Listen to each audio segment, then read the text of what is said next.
find out there's no land ahoy, poor boy. Stand avoid, I break you like some toys. Die android, my love joy. A fuse hunt, redeploy. Use once and destroy.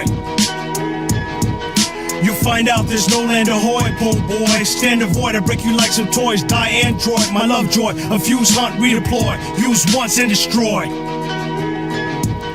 Galactus versus Skeletor, Outlaster, the Skylight Schoolmaster, Laughter, Macabre Tank Blaster, Master Vast Factor, Faster than a Disaster Broadcaster. Not much is known of the background of the man many call the Cobra Commander. He was once a used car salesman in the land. He eventually became a small businessman. Pegs, I broke his legs, worse than all horses. No one would indulge the witness stand. My grandeur is a plan pure. Your suggestion ran sewers. I put the juggernaut in the perfect plex. It broke his champ Thor. The next came strong guy from the X-Men, but I intercept him, broke his neck then, pick him up and socked him to the next rim. I may have a look of scrutiny. I destroy rappers abusively. They lose stupidly. I profusely strive to stop God's mutiny. Hog swine and potpourri. There is no ghost of me. I approach from trees. A good poltergeist openly. I take Lady J from G.I. Joe to Idaho, then to African cuisine and Toto's. You'll find my mind is filled with Edgeworld nines and rap stage promos. You're in custody. I have antipathy. I disjoin your sympathy, then disunite the vertical line of your spine from guides A to Z. Stay away from me. You're trusting a centipede. I'm from the high C. I break disease in your skull plate, bereaving it's not make-believe. You find out there's no land ahoy, poor boy. Stand avoid, I break you like some toys. Die android, my love joy. A fuse hunt, redeploy. Use once and destroy. You find out there's no land ahoy, poor boy. Stand avoid, I break you like some toys. Die android, my love joy. A fuse hunt, redeploy. Use once and destroy. God's wrath on Christ was propitiation, personification, hyphenation, legislation, punctuation, prohibition, appropriation, expropriation, precipitation, arbitration, pronunciation, privation, procuration, approximation, preparation, preposition, capitalization. I anticipate and depict the universe's vindication. On barefoot, God used me, I destroy configurations. The many deaths of Starscream, he's traitorous. Decepticon death greatness. People hated God created. Adam and Eve were naked. Now we're outdated and not related. And all heaven is awaited. The excellent panegyric MC estrangement. The Punisher Gleam uses combat experience. Deem 4 years interference as a U.S. Marine in a special operations team. Unit in the Vietnam Marine. When I found him, he was doing something unseen. So I broke his breastbone and fractured his spleen. The inauguration of the patient. I obliterate further than aerospaces. I murder the thing. When stars die, it kills the thinking ancients. A rocket went up that disturbed the satellite, known by the Nazarites. A catamite might, gigabyte flight, petabyte, Galabia, attack site fight. It causes all the supervillains and X-Men's fright. The rhymes I write make all night meteors crash right. You find out there's no land ahoy, poor boy. Stand avoid, I break you like some toys. Die android, my love joy. A fuse hunt, redeploy. Use once and destroy. You find out there's no land ahoy, poor boy. Stand avoid, I break you like some toys. Die android, my love joy. A fuse hunt, redeploy. Use once and destroy.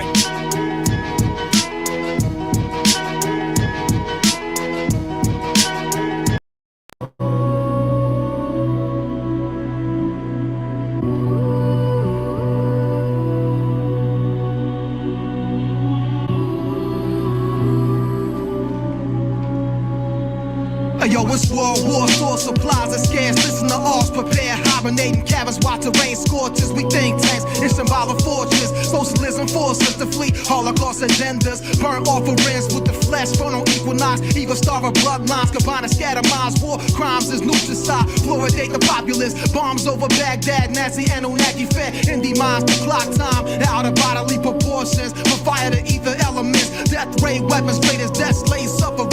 Undergoing silver trends of the Bilderberg curves, aggression still a speeding time. Tap your mind and kind of riot. They usurp the few to colonize foreign planets. How do we stop a system of greed and corruption that condemns poor populations to slavery? Government issued maladies and fallacies, proprietary cures and environmental travesties, airborne inoculations, desensitized by hypnotic occupations. Join the coalesced congregations, era of time, measure mechanical clock.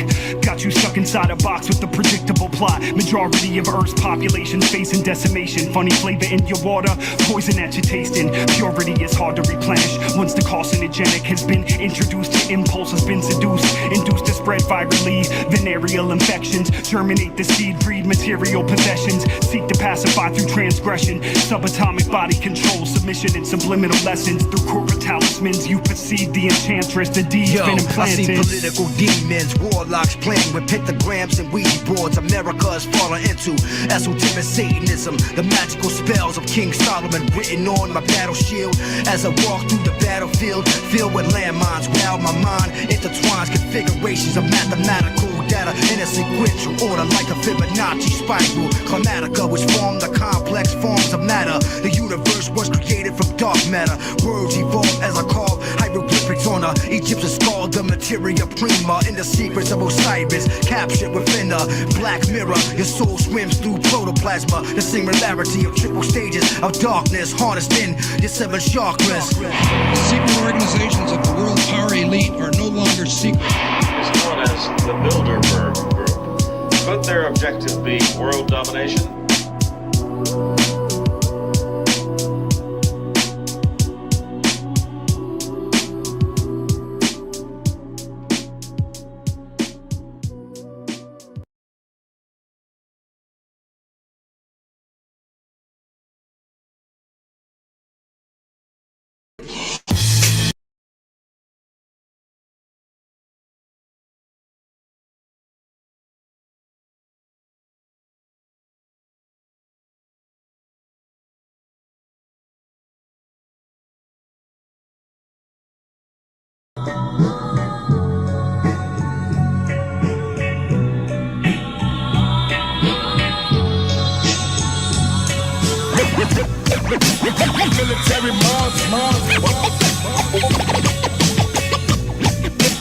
Military military Tragedy Gaddafi.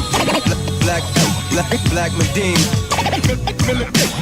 Military got these devils petrified. Got these devils petrified. Military military got these devils petrified. Got these devils petrified. Tragedy Gaddafi.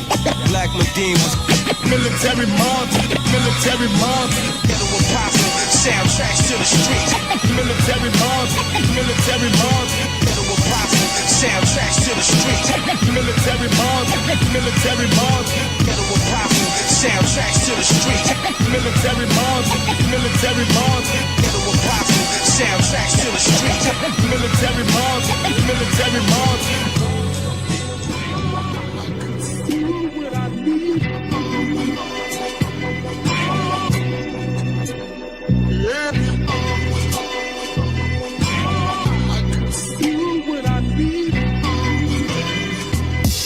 Prophetic lines, scratch that, I spit that another time. Fast forward the paradigm, hip-hop's a love of mine. Predetermined to die like Sandy Hook and Columbine. I'm just trying to block out all the noises. Like the news is poisonous, cause it destroys us. Controlled by the very corporations that employ us. Assassinate the characters of those who try to warn us. Magnify the personal problems of us performers. That's called misdirection. On a global level, take the minds off the problem that affect us. Next comes some affair or scandal. Really, it's a shambles, so you can't focus on a real vandal. They feminized the game down. Everybody's gay now. To buy for me, my line's still apocryphy for those down. 3 years state bound, locked up but out now. From a lost child of Sebastian that we all found. There is an indefinable, mysterious power that pervades everything.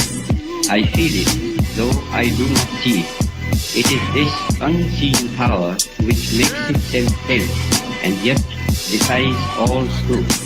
because it is so unlike all that I have seen. Mind over matter, manifestation of great minds. So much pain in my life, at times I hated mine, but the past build character for Adam and shine. Maybe I'm just similar to semi-autos when they bust. No justice is just us in this world of lust, crushed by the past, resurrected at last. Time will move fast for those who move slow, show and prove though. Life is a blessing if knowledge of man grows. Religion is confinement, my alignment is like stars laying in the galaxy on consignment. Far as rap go, illness intellectual flow, you know, like a Rosicrucian, my lines produce solutions.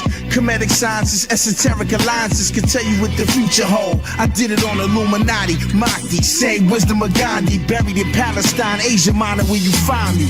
It transcends the senses, but it is possible to reason out the existence of God to a limited extent, even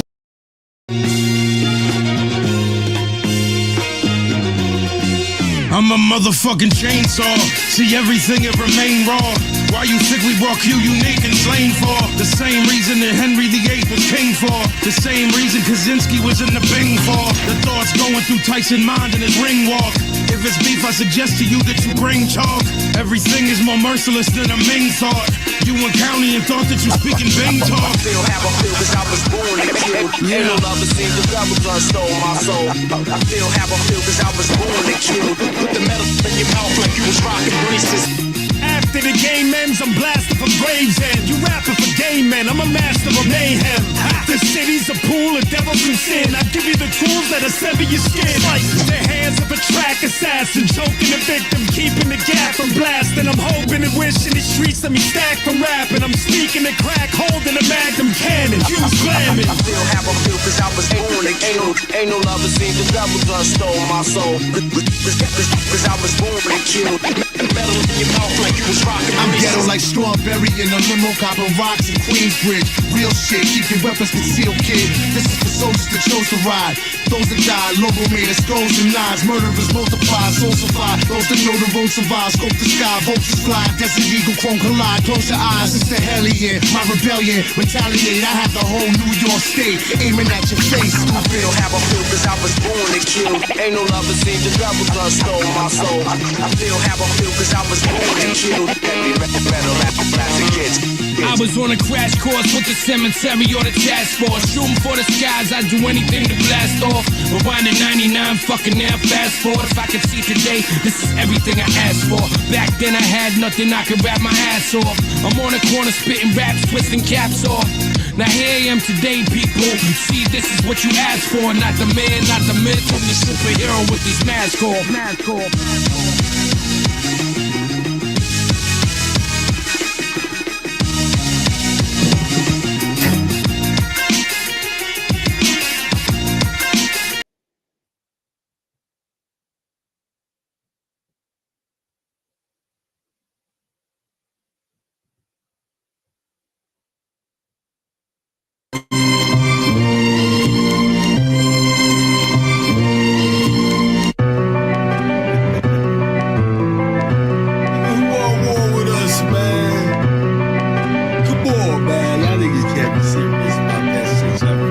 Shit, Carnival, Knievel, flip money, BMX bikes, don't slide. Moving in the air, you dummy.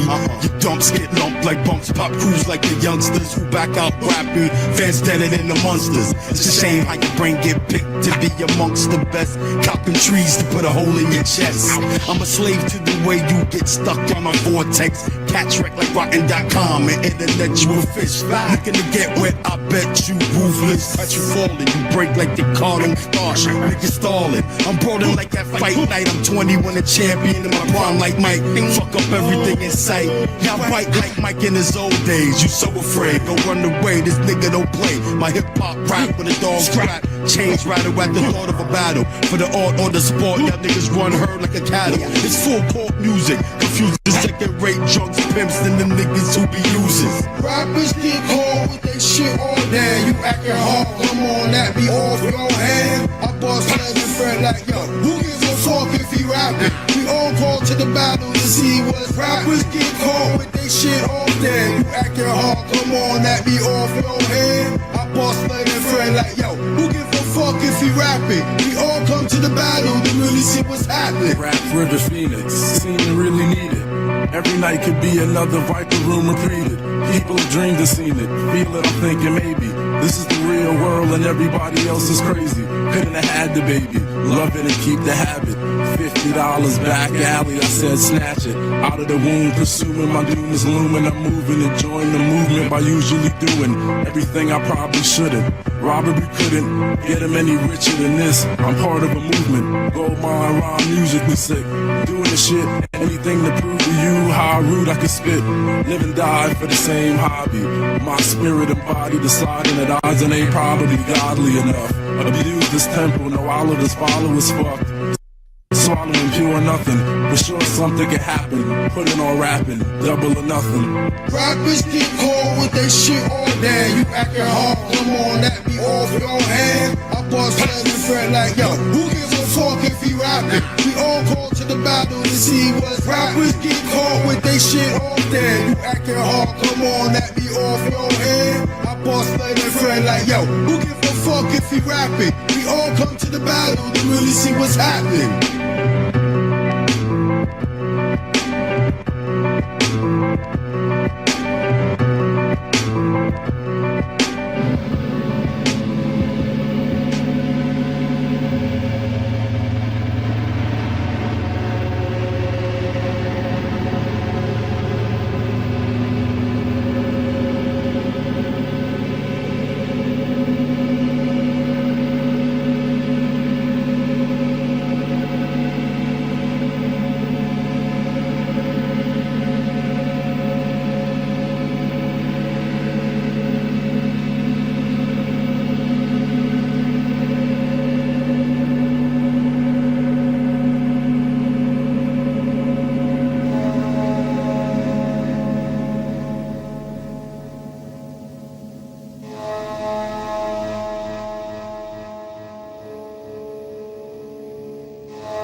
forces which were once stopped by the front door have found their way into the home through personal computers.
Welcome to the Machine Lies, where we talk about the lies of the machine on the machine that lies. And you may have stumbled into a show, Content Cuckery. On Content Cuckery, all right, and Constrained Misinformation. All right, content instruction on constrained cuckery misinformation. Right, this is a reaction show. But I think that we will be reacting to the celebrity philosophers and the celebrity scientists, right? Because that is where the majority of the psychological operations are taking place, right? And so it's interesting to look at the ideas, right? And the various concepts and themes. Obviously, we're well equipped with understanding of architectonic stances, right? Ideas that come from philosophy, theology, or history, right? And we've recently added science and technology to those areas of interest, right? Now, we will be getting into some reaction stuff, and then we'll go to Nietzsche and Julius Evola, right? Those two thinkers, right? Doing a little study on liberalism, right? And how we started this was we started talking about the woke right and what the woke right is all about, the current debate that's happening now. We were looking at different information about Jordan Peterson, his support for Zionism, right, and his support for Israel, right, and some of the connections that he has with James Lindsay in that regard, right, and some of their psychologizing, where it's actually coming from, right, and so we looked at a lot of information there, right. We've been through a lot of series of information. We've also had some very interesting guests on, on the previous shows, on content instruction, on constrained cuckery misinformation, right? But if I could talk about the origins of liberalism, where liberalism comes from, right?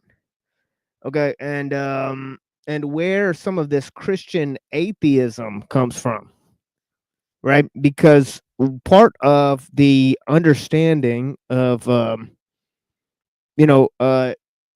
rejection of liberalism, okay, the deep-seated rejection of liberalism is a turning against certain Christian principles, right? Because of their link to universalism. Obviously, when Christian ideals got hollowed out and then interpreted through a through the guise of modern principles, right? Okay, then what you have is a secularizing of Christian ideas, right? And this is the birth of universalism, right? Now, universalism is philosophically a little bit different than liberalism, right? Because universalism is more of a philosophical stance and liberalism is more of a political stance, right? But obviously, right, what's really interesting, all right, is different ideas, how they're taking Christianity and Nietzsche and combining these ideas, right, into the Girard whole camp, right? Now, of course, we looked at some of who is actually responsible for some of this, right? And we're doing a study on that, right? So, we're looking, we're going to be taking a deep dive into the look of the ideas of Peter Thiel, okay? And we're going to figure out some of the other things, right, that are going on in this space. Okay, now we've done some reaction shows on this channel. Now we're keeping this channel mainly for reaction content, right, to bring new viewers into this channel, right, do live streams and look at news and current events, right, until we open it up, right, until we get banned on the other channel. Then we're going to filter all the information from the other channel onto this channel, right? So it may be just eventual that after a while we will get banned, right? Obviously the rules are always changing, right? And we haven't had that much success. Now we have covered several controversial themes as well, right? So that's also important to realize. We've covered a lot of controversial themes and ideas, right? I won't mention them again here, right? But among many of them, there is ideas that most people wouldn't really understand. The most controversial idea that we've espoused is that human beings are not in control of the technological system, right? That it is being controlled by sort of nature or some other negative presence or something like that, to where it's become a sort of channeling for a non-biological intelligence, right? And we've heard this term non-biological intelligence, but of course, this term can mean many different things, right? And so when we start talking about ideas like that, most people think we're going into crazy ideas, right? Cuckoo ideas, right? Of course, we're only talking about the system and how it influences individuals, right? But still, people want to make it about some sort of ethereal nature, right? And even bring up questions of free will. Now, in order to answer their claims, we've had to deal with many philosophical problems: the philosophy of mind, the problem of free will, right? And many other questions and issues, right? In order to get to the ideas, right, that we want to share, right? Now, other ideas, okay, that certain negative entities or negative ideas or negative people have the capacity to use technology in a way that they may think they're using it in one sense, but it's actually using them in another sense, right? And so we've talked about many of these ideas just to put it in very, very simple terms, right? Okay, we've talked about how a technological system operates, why the system can't be reformed, why you can't control the speed and pace of innovation within the system, right? And why technological change seems to be accelerating, and why the technological system seems to be getting more interconnected as time goes on, right? In terms of forming an international organization, right? So, at this stage, we do talk about a world technological system, right? And that might be very controversial for people who still think that there's economic ideas or political ideas or cultural ideas that take precedence over the ideas about technology, right? So, we've taken a strong stance in terms of technological determinism and why technology is not neutral, right? And that might be some of our most controversial subject material. Obviously, it's not popular to talk in those regards, right? People like technology; they benefit from it, right? There's no argument against that, right? And most people are accustomed to not ask serious questions about how the technology is developed or used, right? And they're willing to leave that to experts and not ask serious questions about the technology, right? But taking a critical stance at the objective factors of power, which are all technological, right? It seems to be a very important piece, a missing piece of the puzzle, right? In most people's analysis, right? And we seem to point that out again and again, right? Especially in the sense of liberalism, right? These people are sort of talking about different cultural factors and different ideological factors behind the rise of liberalism. But liberalism could not do anything on its own. Liberalism gave birth to an ideology called universalism, and the technological world system is what implemented that ideology on a mass scale, right? It created a system that more or less makes people equal, right? And then use that, system, right, in order to improve the system's design, right? So there is a feedback loop, right, as the accelerationists have pointed out, right, between capitalism and liberalism on the one end, and technology and science on the other end, right? And so let's get into some of the concepts and ideas here, okay? Let me open this up. This is one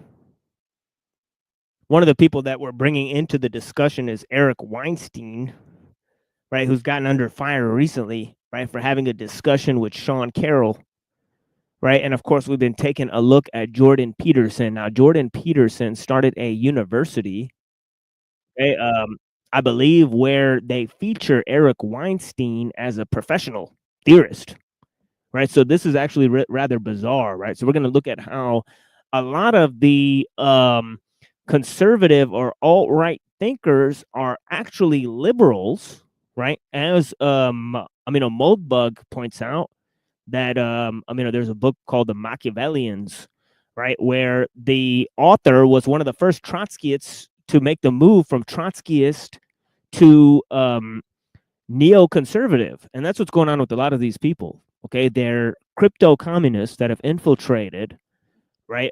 Basically postmodernists, right? That have infiltrated, right? Their specialties are in postmodern thinking, right? And they've sort of infiltrated the conservative space, right? And they've done so by being the controlled opposition of the liberal elite, right? So it's actually very interesting, right?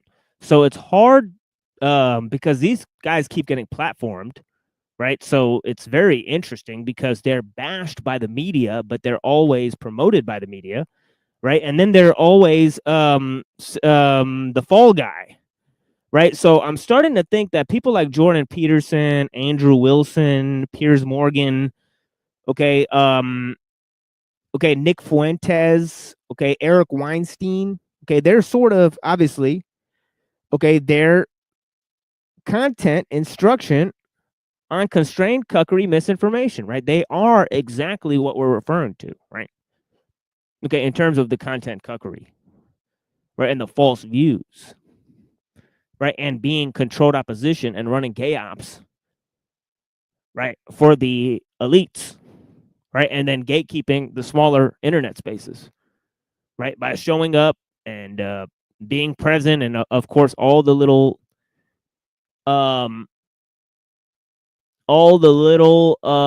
sycophants, right, and the wannabe grifters and liars, even, right, and these people are looking for a cult to join, and they're all basically shopping around, and and they're caught in the mix of it, right? So let's take a more look at Jordan Peterson here, right? Of course, this is our reaction show. Now, I did have a chance to talk to this fella, Digital Gnosis. He's not as smart as he looks, is what I found out. Not as smart as he looks. He's definitely not as smart as he looks. He sounds smart because he's British, but he's not that smart. Right? So, oh, whoops. Here it is. This fucking guy, right? Digital Gnosis, right? Now, he's debated, made by Jim Bott and all these other people. So I'm getting he's part of this controlled opposition club. Okay, where, because obviously we've went on panels with Jim Bob. We've asked him questions. He's refused to answer. Right? We've challenged him to several debates. He hasn't shown up to not even one of them, yet he shows up to tell lies with Enslaved by Truth and others, right, about us impersonating people on the internet. What a fucking clown, right? Made by Jim Bot is an absolute liar and a clown. Okay, and we have the proof of it. Okay, real talk. Okay, he'll make up misinformation about people online, right? That's made by Jim Bot, right? So yeah, that's true. To Jordan, the idea of sort of launching, So yeah, somehow these guys get to talk to Owen Benjamin and all these people, right? But we don't get to talk to anyone, right? And they get to talk about subjects that we're not allowed to cover on our channel. Pretty weird, right? So that's all pretty strange. Think for starters, right? That's pretty fucking strange, right? But let's move on with that. Let's just ignore that for now and let's move on. Online safe space for mavericks and free thinkers who, might have been cancelled by mainstream university, and it's a real who's who of. So it's a scam, basically, right? You pay this guy money for false accreditation, right? They give you a fake certificate, and of course, nobody will give you a job based on anything you learn at this fake university, right? Or at Debate University of Andrew Wilson, right? It's a fucking scam, right? So it's interesting. All of the good academics that you'd want to hear from, whose content you can't get for free on every right-wing podcast out there. So let's. Why did I decide to build an online university? Well, there is a crisis now in higher education. Whoa, did you see that? They had a little flash of Robert Spencer there. Oh, yeah, Richard Spencer. Speech stirs controversy. See, That's another basically liberal dude, right? That's pretending to be a conservative, right? He's against Christianity. He's pro Nietzsche, right? And he wants to turn Nietzsche into a pretty boy and say that Nietzsche is about exploring space, that the Ubermensch is like in space or some stupid shit like that, right? So complete liberal cuckery, right, from Richard B. Spencer. Total support for Zionism from Richard Spencer, right? Nonsense views, right, on Nietzsche and others, right, and on Christianity. Okay, we played a conversation he had with E. Michael Jones. He absolutely got destroyed on his Radix Radio nonsense. Right? So you guys could look it up, right?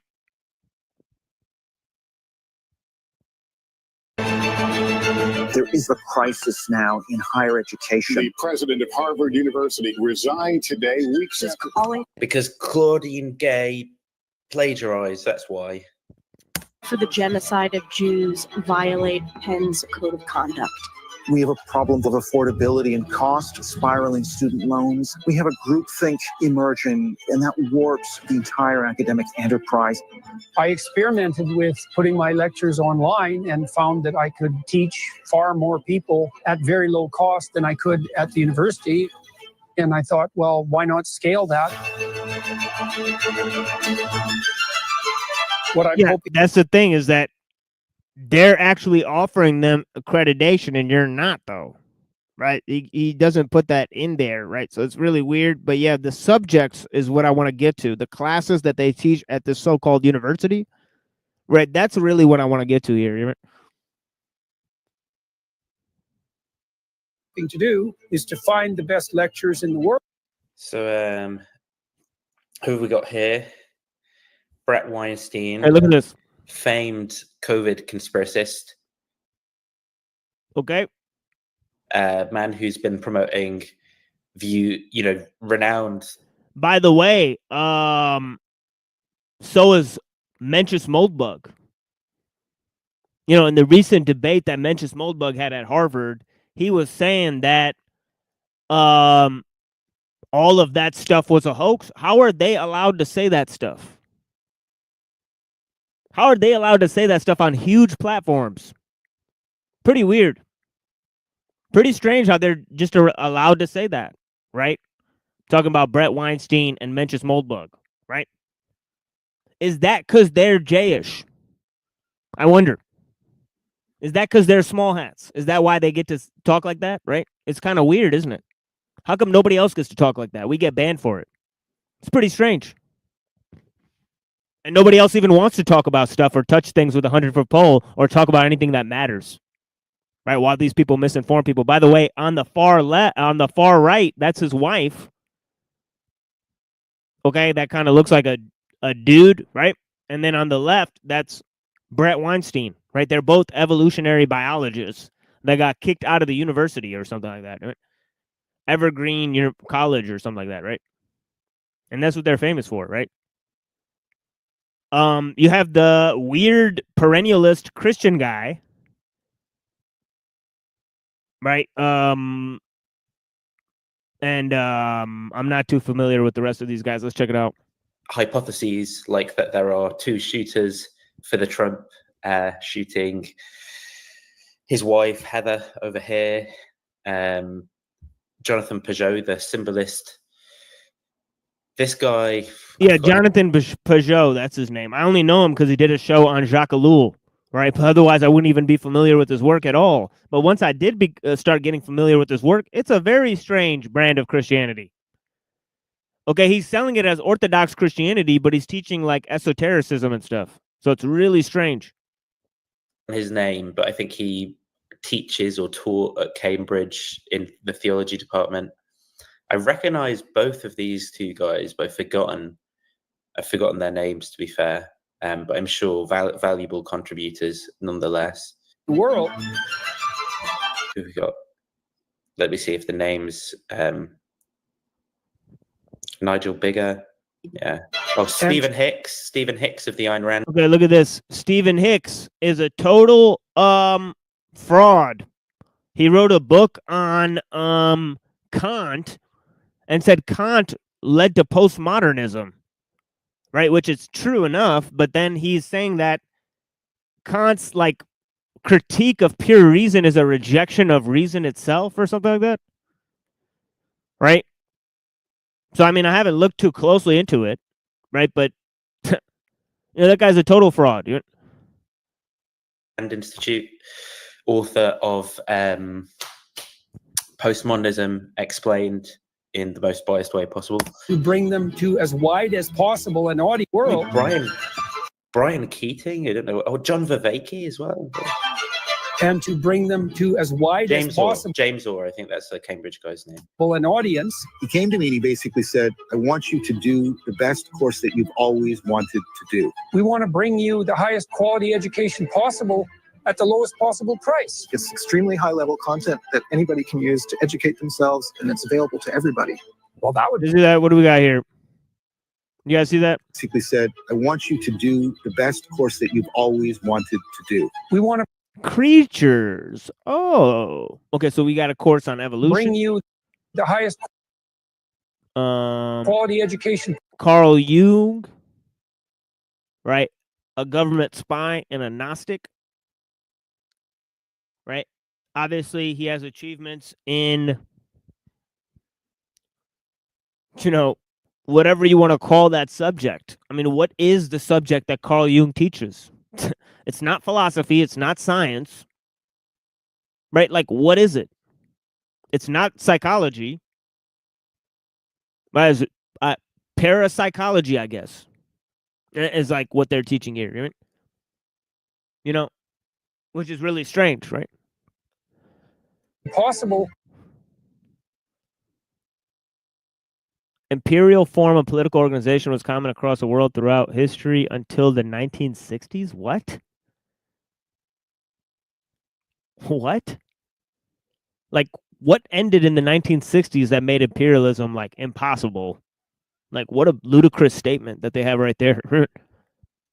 At the lowest possible price. Intro to Nietzsche. It's extremely high-level content that anybody can use to educate themselves, and it's available. Possible price. It's extremely high-level content. Evolutionary inference, deconstructing, decolonization. What? What could that even mean? Is that critical race theory? And he's telling people that he's against critical race theory and he's teaching it at his university? That's pretty weird. Deconstructing decolonization. That sounds like critical race theory, folks. Very strange, right?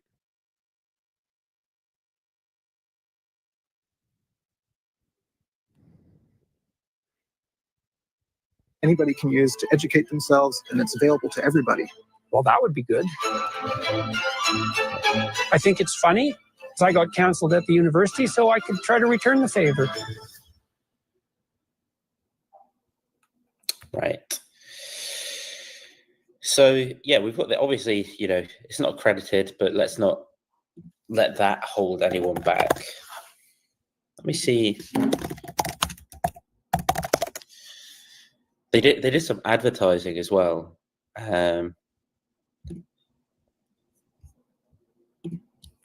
So if we compare that to sort of like convention, and to be fair, I do have my qualms with the cost of conventional university education.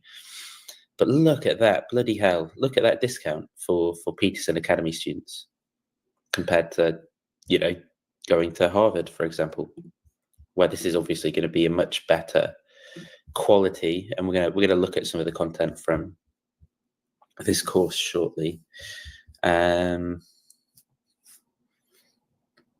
What else? Like, it's a non-accredited university, and he's comparing it to Harvard. Like, what the fuck is this dude's problem? Does this dude live in this fucking world or what, dude? This dude, Digital Gnosis, is kind of a dumb fuck. I did talk to him once. But yeah, as I mentioned, dude. But yeah, we're just watching his, like, little breakdown or whatever. I'm going to start making some, like, coffee or whatever.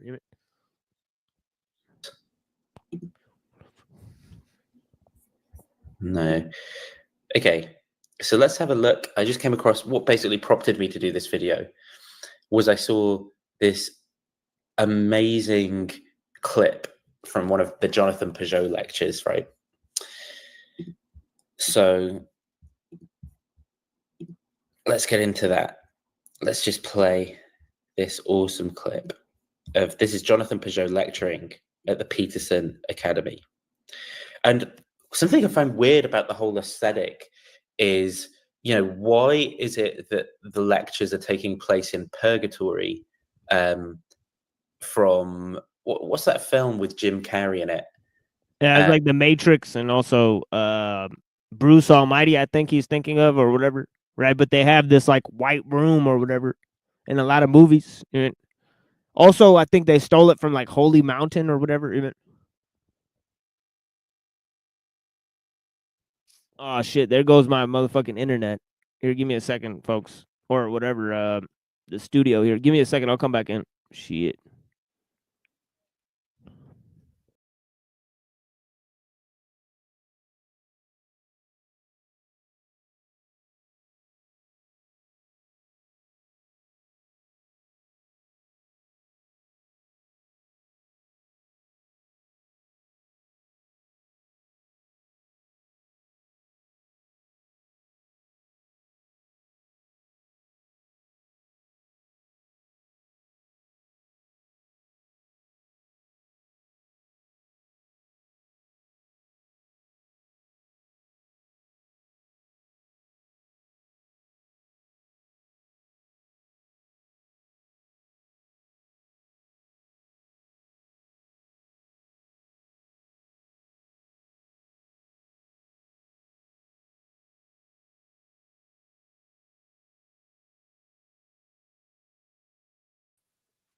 Okay, hold on. Where were we here? Give me a second.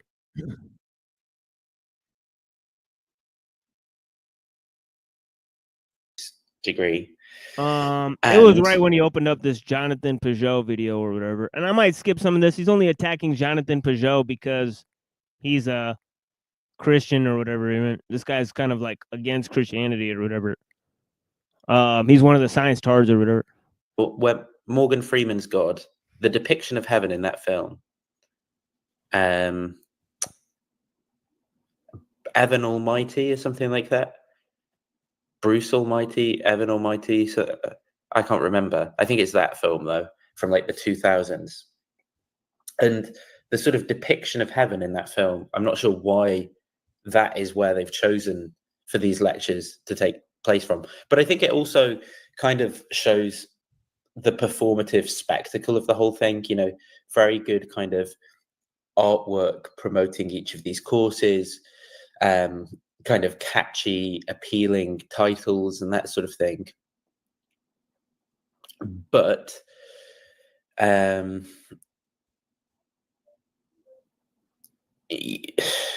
maybe the content, you know, maybe like why does it need to be that way? Why can't it just be a normal sort of like space if the content's that good? Anyway, let's play it and we'll see because you as an audience have not seen if the content is any good yet, and I've biased and primed you against it. When COVID started, and if you remember, some people started saying that what is it? So this guy's allowed to teach a course on that, right? I'm gonna skip this part, right? But yeah, totally weird. Even this digital gnosis guys is allowed to like show this stuff, whereas even if we showed a video of somebody saying it was a hoax, they took the video down more than one time for doing that, right? So it's interesting how he's allowed to play this video and we're not, right? But yeah, let's skip that here. He's gonna look at some idiot guy that like goes and like takes the courses. Let's go to this one. Promote nonsense. So you can kind of see, you know, he has ties to Jordan Peterson, which is probably how he got this gig. But he also knows stuff, so you know we can't judge it. Let's see what it says. Let's go back and watch this trailer now.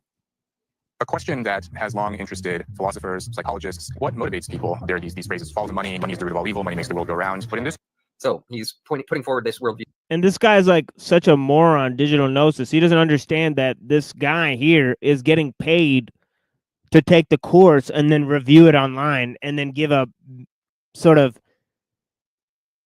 moderate review of the subject material, because obviously if he gave an overwhelmingly positive review, he'd look like a dumbass that's just promoting the shit, right? So it's pretty funny that they paid this guy to do a moderate view, and he's like not even noticing that they're doing that, right? He's like, maybe this guy's just taking the course, but I'm not sure. It's like, what? Like in what world does this look real to you? Digital gnosis, right? Totally weird commentary he has with it. He's like, I don't know if this guy's taking the course or if he's getting paid. It's like, what? View of people, a common belief that money is the motivator behind everything. Now, what it sounds like is he's going to be making a contrast to what he actually thinks the problem is. I would guess that money is still a problem, obviously, but he might have a better, different understanding of this that he wants us to know. So let's see where he goes from here. In this course, I'll be suggesting there's another overlooked incentive, and that is social status. All right, there it is. So it's social status is what he's looking at, and I think he's probably going to move this into the luxury beliefs that he talks about often on his podcasts, which is things that beliefs that people of high social status have about like the poor. I don't think Peterson and his daughter are lying about only eating meat. I just think it's a horrendous decision for one's health.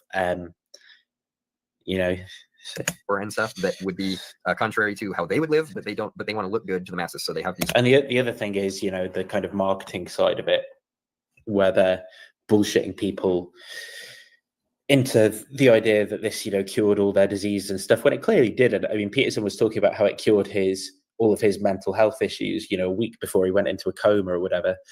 So, it clearly doesn't do what it says on the tin. And then his wife also got cancer right after the carnivore diet, which allegedly fixed all her autoimmune issues and things, and similarly with Michaela. So he clearly doesn't do what they marketed as doing. And I think, there are all sorts of health complications that you can find. Why were the people pushing the carnivore diet psyop, after, they had the whole veganism psyop? It seemed like another controlled opposition thing.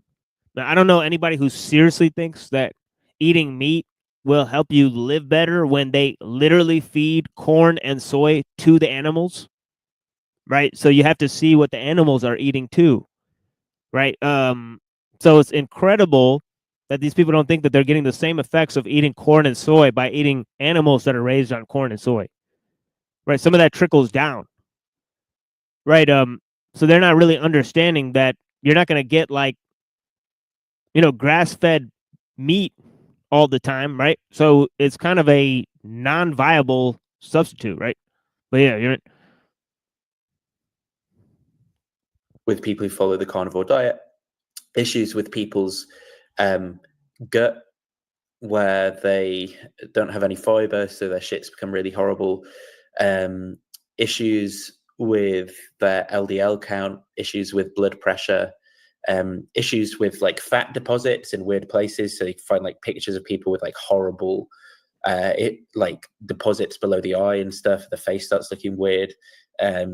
Issues with sleep and stuff like that. So lots of kind of issues from people kind of following this, and the typical sort of thought about why some people, where you get those reports of people experiencing benefits is typically because they have not too great of a diet, and then when they or some intolerance towards some foods, and then when they restrict their diet in this kind of way for some period of time, they experience some benefit because they're removing some of the foods that they're having intolerant reactions to, or some of the kind of garbage that they've been eating as well. But then obviously the medium to long-term effects are not going to be good of this diet too. And so ideally they'd find out what those intolerances are, or have an actually balanced, healthy diet that contains all the things that human beings need. Yeah, I mean, the best way to defeat their argument is just to tell them that they're eating corn and soy. I mean, they're trying to stay away from those things, but how are they getting their meat, right? So it's interesting. I mean, they think they can live outside of the industrial food system, whereas, the only thing that they get is that eating healthy meat is better than eating a bunch of vegetables that are laced with pesticides and stuff. But still, if you have organic vegetables, it's better than non-organic meat.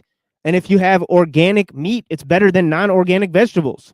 You know, this is just the bottom line. Everything organic or whatever or made from the earth is just naturally healthier.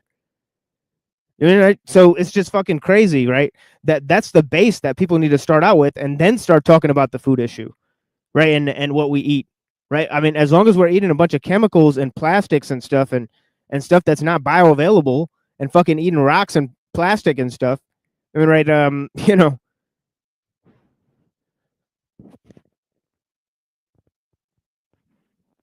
Peterson Academy presents. That's interesting because it lives in the minds of other people. You don't get to decide how much status you have. I grew up in foster homes. I never even expected to go to college. My unusual life trajectory has naturally led me to become curious about bullshit backstory. What is status? Yeah, so here he's talking about his background. What is social status? You know, it just doesn't. It should. Why should the personal this interest in Asian guy who pretends to be white knows about status? Come on, dude.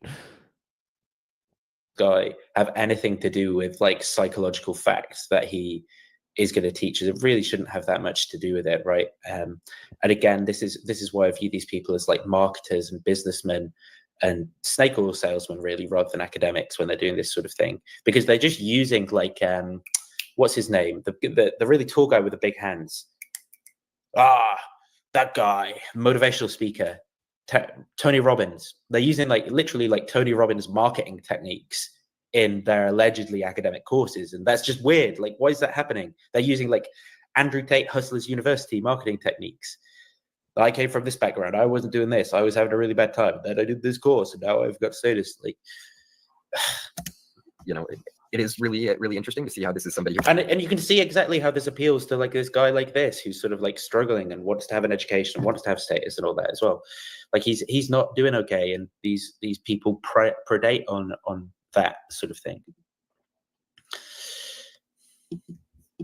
Team, you know, who came out of the foster care system, which, you know, according to statistics, has a pretty high chance of, you know, creating, you know, just maladapted people, you know, due to no fault of their own. This is just kind of just stuff that just happens, you know. People in foster care have been abused or are being abused. The foster care system, obviously, I mean, not obviously, but the foster care system can incentivize people to take in extra children out of a perverse financial incentive, and then they get turned out and abused by the foster care system. Sometimes they're even worse off than they were before they were taken away from their original parents. So I mean, it's kind of a cool thing to think about how this guy actually got through this. Now, that doesn't mean he knows what he's talking about, but let's continue looking at what he's going to say. Examine status in psychology, sociology, economics, biology, philosophy, and more. So he's going to cover a lot. Humans naturally pursue status with withdrawal. Status undergirds so many of our decisions in life, often unknowingly. It's a resource as real as oxygen or water. We're chronically conflicted. We want to fit in and we want to stand out. We want status, but we also want to be accepted. We're constantly walking west with tightrope. Yeah, so, you know. Holy shit. That's highly like, dude, like learn how to do your show. Like, first of all, you're typing right inside of your microphone. I mean, right? And then, you know, like what speed is it? This is playing at a horrendous speed. Like, what the fuck? This doesn't really actually tell us a ton about what's actually going to be covered in the course, but I want to see if my sort of thoughts are this kitchen. So I'm really skeptical about. So that's kind of the first thing, you know. I mean, I'm not. So check out these courses. This is what I'm interested in: the economics of human flourishing, introduction to nutrition, a bullshit course. Right? There's no science of nutrition. That's always bullshit. I mean, okay. Intro to psychology. Right. You know, you want to know why there's no science of nutrition? It's because everybody's body's different. They're from different regions on Earth.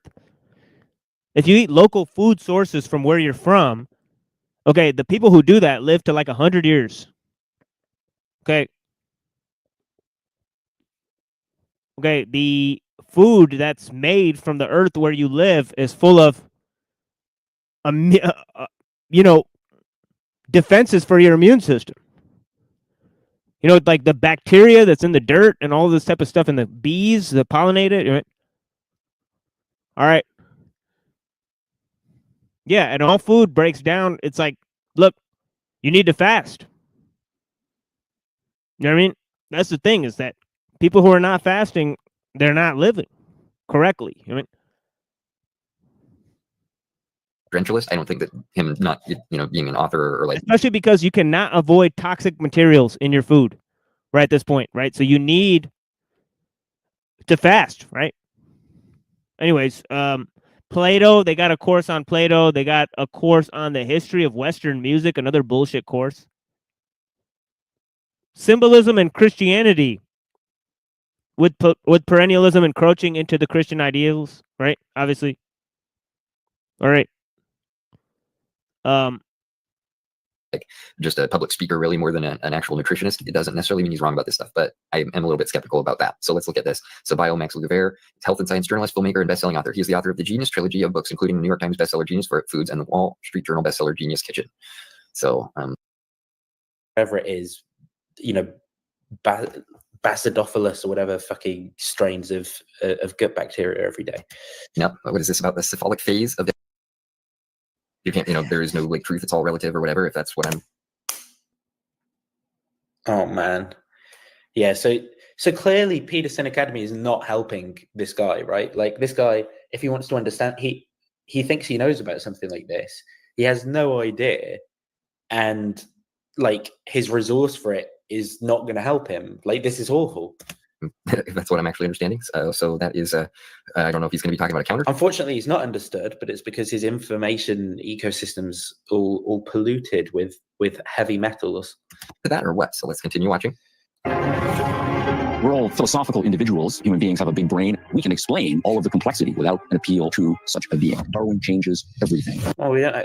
It's not a big brain. It's quite a lot smaller than a whale's, smaller than an elephant's, bigger than. Do ants even really have a brain or just a distributed nervous system? I don't know. We have lots of folds in our brain. I mean, he's talking metaphorically, but it sounds like he's making a point, but he's not really making a point. The most influential philosophers of the 20th century: Bertrand Russell, Karl Popper, Martin Heidegger, the best from pre-modern, modern, and postmodern ideas. Most influential philosophers of the 20th century: Bertrand Russell, Karl Popper, Martin Heidegger, the best. Okay, Russell, Popper, and Heidegger as the greatest philosophers. Something seems off about that. Like, and they could have chosen any of the philosophers that they were talking about, right, in that series, right? But they chose those three particular names, right? Bertrand Russell, okay, who wrote a history of philosophy. You can compare it to Copleston's history, and you can look at Bertrand Russell's views versus Copleston on the BBC debate, right, where they argue about the cosmological principle in relation to God, right? We've looked at that on the show, right? But yeah, Russell, he thought society should be run through the needle, right? And literally was totally crazy dude, right, in his scientific outlook. Okay. He makes some pretty weird statements, okay, about population control. All right. But yeah. What about the other guy they had here, right? The most influential philosophers of the 20th century: Bertrand Russell, Karl Popper, Martin Heidegger. Karl Popper, right, who wrote The Open Society, right? Similar book to Scientific Outlook. Okay, and really weird ideas in that book about how to propagandize the public, right? Okay. So the PSYOP University, right? Yeah, Open Society and Its Enemies by Karl Popper, right? Okay.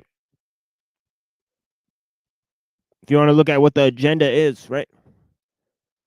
Heidegger, I mean, I don't have that many problems with Heidegger. He's a very abstract thinker. Right? The best from pre-modern, modern, and postmodern ideas: Ayn Rand, Jean-Paul Sartre, Philippa Foot. Ayn Rand. Look at that. Ayn Rand is a serious philosopher. See? Even he's laughing at that. Ayn Rand is a serious philosopher? Ayn Rand is a fraud. The most influential philosophers of the 20th century: Bertrand Russell, Karl Popper, Martin Heidegger. The best from pre-modern, modern, and postmodern ideas: Ayn Rand. The best. The best. Ayn Rand and Sartre. The best. Sartre, Philippa Foot. Philippa Foot. Who the hell even is Philippa Foot? I don't even know who the hell that is. I've never even heard of her. I've got, basically got a degree.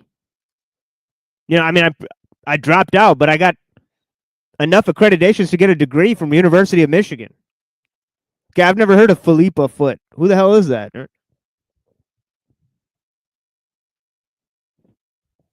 Ayn Rand.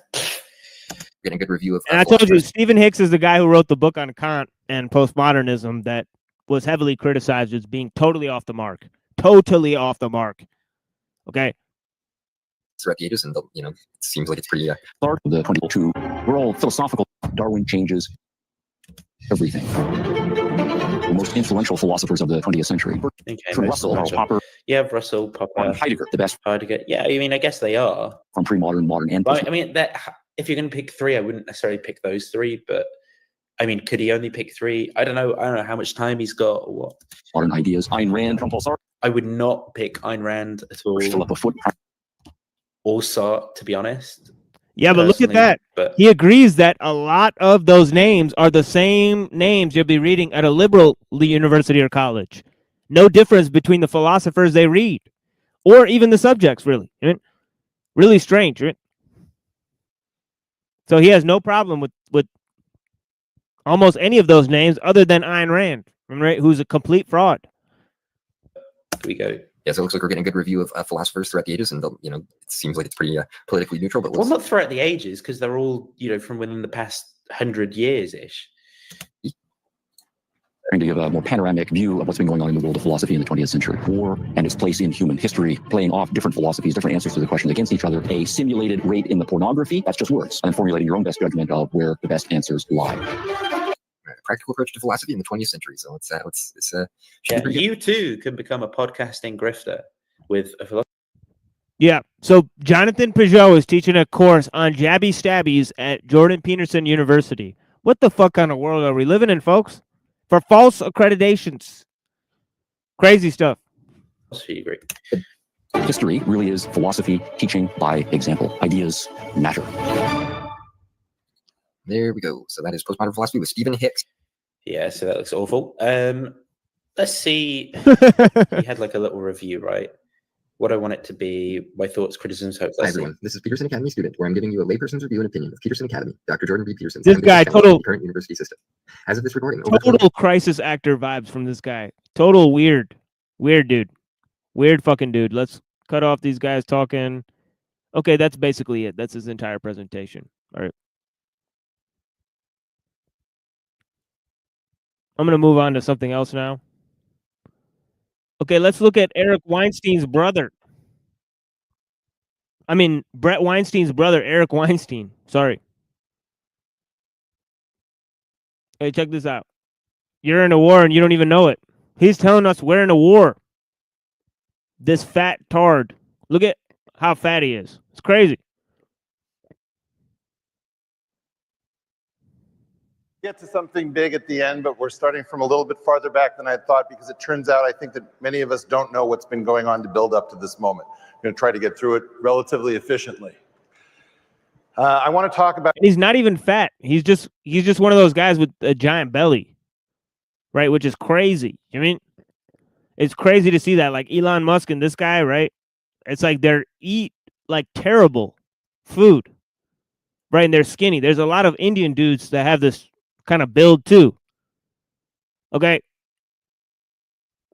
it's definitely normal, but it's because of they have like gout from all the shit they eat, right? About emerging victorious. The culture wars has been very poorly understood. How many of you have ever been in an actual war, have seen action in an actual war? Very interesting. I think it's quite a lot more than many of you imagine. I want to begin with going back to the Bible. I am your DEI speaker. As an atheist Jew progressive from the United States, I'm sort of slightly askew. But what I want to do... An atheist Jew progressive that's critiquing liberal ideology. Same thing with Peterson. Right? They're socially conservative. They're pushing Christianity and other things. But he's a libertarian Jew. Crazy. Right? And they're part of the alt-right. I mean, this is crazy stuff. The intellectual dark web. Or whatever, right?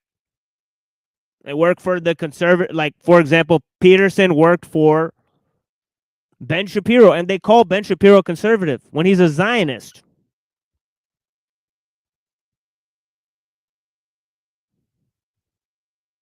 Right? And classical liberals are liberals. We've been through this. Okay, we already talked about that with that guy, what's his face? James Lindsay. Okay, that's a total scam. I want to go back to the Bible and Isaiah, which is at the end of Bob Dylan's famous All Along the Watchtower. And here's another one. Christian atheists are just perennialists. Right? There's nothing different about them, right? From being a liberal, right? It's just you're trying to push conservative values, right? Using postmodernism as a scare tactic, right? Where the people that you're attacking on the liberal side are the fringe. And they're the fringe, seen as the fringe of the right wings, when the conservatives are really part of the establishment. They exclude these guys from the conversation. They're constantly seen as the fall guys. That's why I'm saying these guys are controlled opposition. Right? It's crazy. And if you go to the King James Version, where it says, "Go and set a watchman, and let him declare what he seeth," it's two riders that are approaching, as the song says. And what did they come with? They come with news of the fall of Babylon. We are in the situation. By the way, what do Jews think that Babylon represents? America. Isn't that weird? Right? If you go look at the Romans and Esau and all that stuff, right? They think America and Islam are going to destroy each other and the Jews are going to be the victors. Okay? So that doesn't come from Albert Pike. Okay, that actually comes from the Zohar. Okay? By the way, and that's why all these Jews will say, oh, Islam on one side and the liberals on the other side, when they're the ones controlling the political narrative. Right?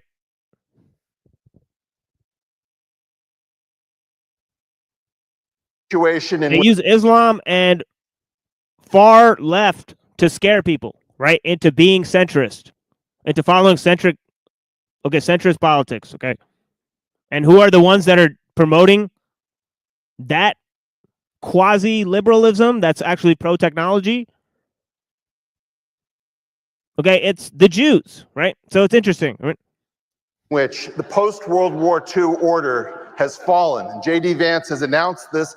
I personally think it's very important that the U.S. treat its friends in Europe very, very well, and it should be done in a fashion that lets people know that the U.S. will be there for the long haul. I am sure that that is in the Let's reinterpret the Bible again while we're at it, right? let's reinterpret the Bible again. But we have to realize that we are waking up from a very long period of time, which I've called the Great Nap. Now the question is peace linked to gelding, to emasculation, to devitalization? And now there's a very famous quote spoken by Orson Welles as Harry Lime in The Third Man. And I'm sure many of you who know the film know the quote I'm thinking of immediately.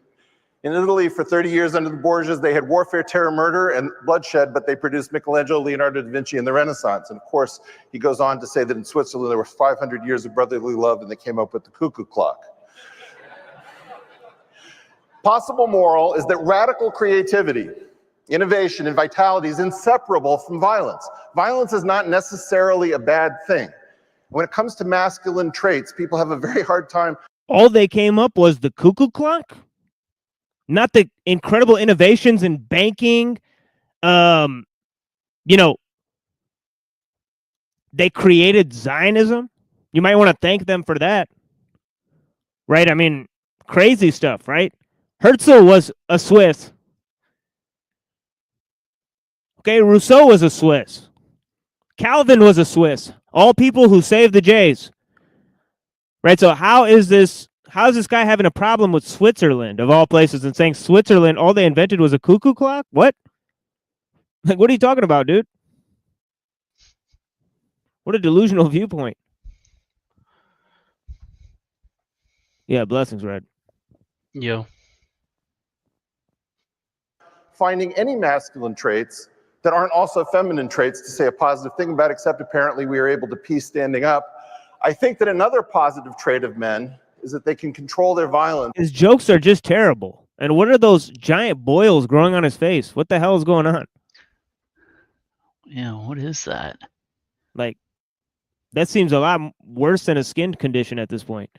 So that violence can be used for protection and that violence can be used for creativity. But we are about to go back into an era which is perhaps a very high vitality. I want to talk about a very difficult subject, and that is that the concept of actual physical emasculation has a rich history going well into the 20th century and in fact into the 21st century. One of the reasons that we've been deranged by the trans discussion is that the trans discussion is about— Look, there it is, right? He's critiquing the far left, right, as a liberal, right, which he admitted, right? He's a liberal, right? So why did these people let this guy speak for conservatism, right? And why do they let— oh my God, there goes my— yep, there goes that thing there. All right, give me a second. I'll be right back.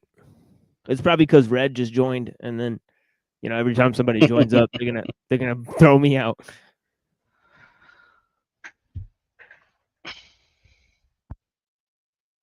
What was that last screen? It was reproductive H word or whatever it said. Well, I mean, I think that's probably accurate, unfortunately, because of things we can't talk about. But I'll stop there.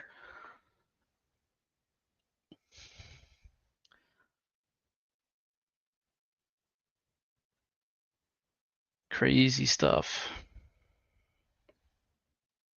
I wish I joined sooner, but I had to go eat dinner.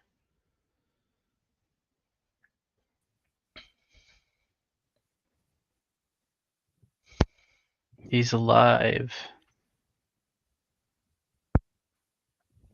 All right, here it is. Man, what the fuck is this?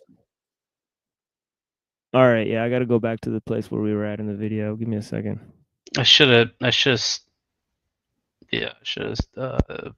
noted the timestamp. Well, I think I'll know because of his the background there. Yeah.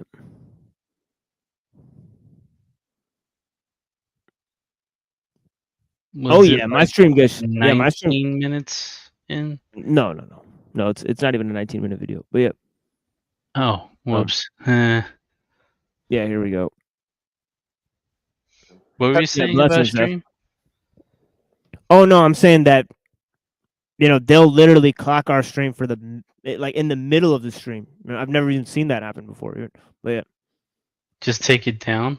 Yeah, in the middle of the stream. Right. So that's happened. This happened to you before, right? Oh yeah, but I mean it's happened several times to us, but I've never really seen it happen to others. Right? Oh, So right. Unless your boy at one time. Yeah. Although that was just stream unavailable off and on like a million times. But anyways. Yeah.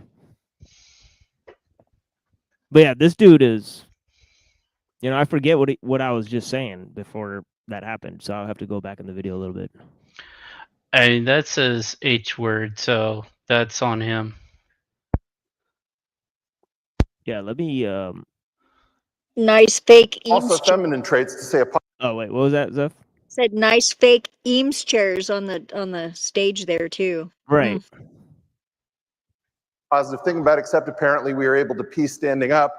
I think that another Hey, this is the positive part where we're trait at. of men is that they can control their violence, and that violence can be used for protection, and that violence can be used for creativity.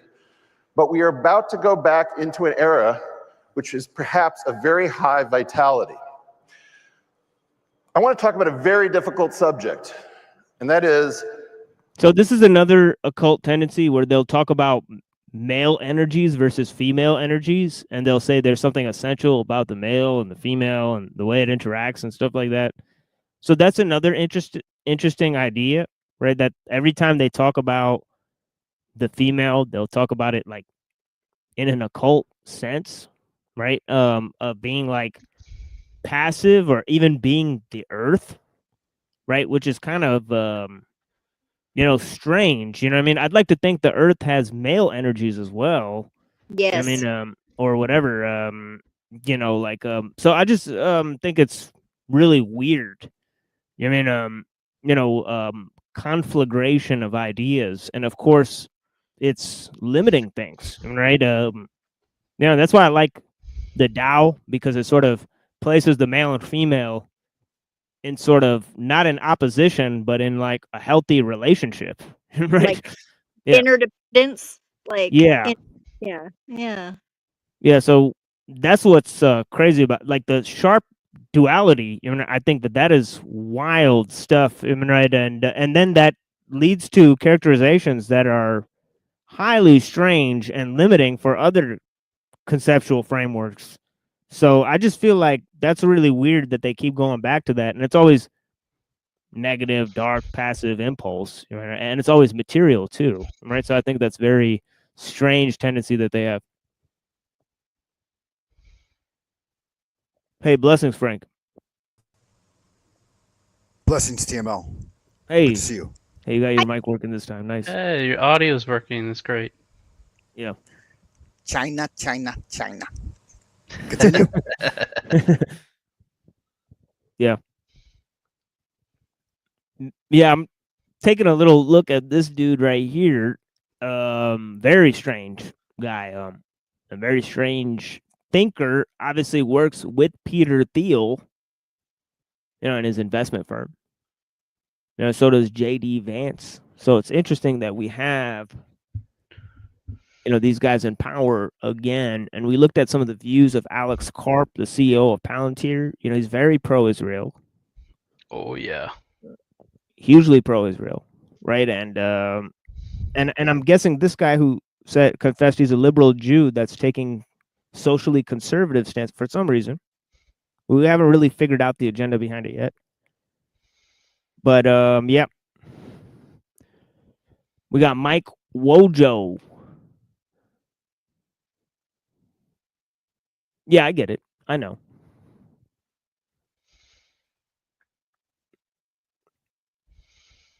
Yeah. Yeah, that's fair. That's a fair critique of what I said. Thank you for that. Blessings. Yeah, of course. The dark occultists, and I talked about.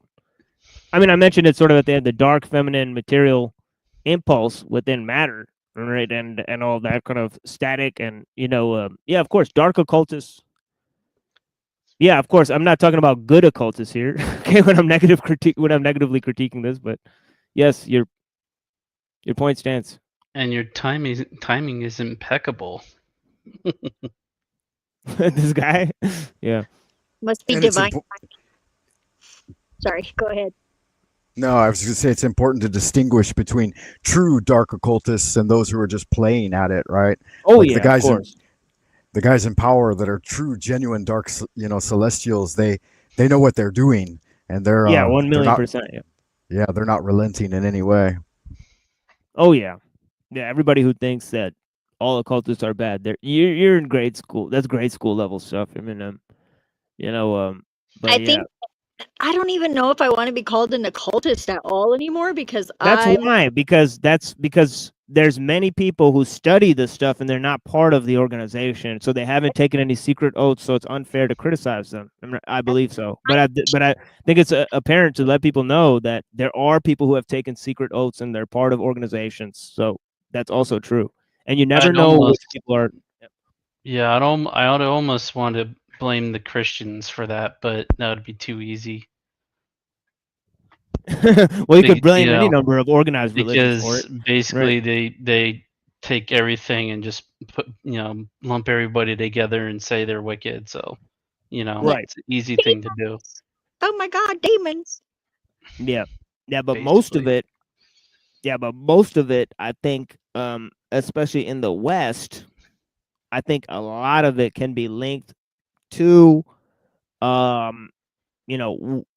Western philosophical traditions, and also the Kabbalah, right? So people that aren't taking also those two things into consideration. I mean, they're they're not seeing that all these ideas sort of came from a single stream, right, of concepts. But yeah. That the concept of actual physical emasculation has a rich history going well into the 20th century and in fact into the 21st century. One of the reasons that we've been deranged by the trans discussion is that the trans discussion is about devitalization, and it is a recurrent theme that authoritarian regimes attack the reproductive rights of their citizens. But by the way, that is what postmodernism is largely focused on, is trans identity and also fascist politics, right? That's like their favorite stuff, right? So the fact that these guys keep bringing these themes into the discussion, highly strange. It's like they were taught at the Frankfurt School. It's crazy, right? And whether this is China, in which the last eunuch died in the 90s, rather astounding. Whether we have in Italy the last castrato who was actually recorded, and you can listen to him sing. Not very good. Listen to it's like put on your Bose headphones for that one. What the fuck, dude? What a sad day. God, what a squealing pitch. I mean, they're horrifying. I'm right. Yeah, Who would put not? Yeah, let's go to the museum and put on our Bose headphones and hear the last castrato ever to sing. I mean, good lord. He probably sounds like Snafu Snaps. Castrato, I might add. Or Sanjay Gandhi, who triggered, in part, the reaction in India. Do we have Indians in the audience? Very disappointing. I would say to them, Sampurna Kranti Abnara Hai Bhaviyatyas Hamara Hai. Total revolution is now the slogan. That is how angry. He butchered it.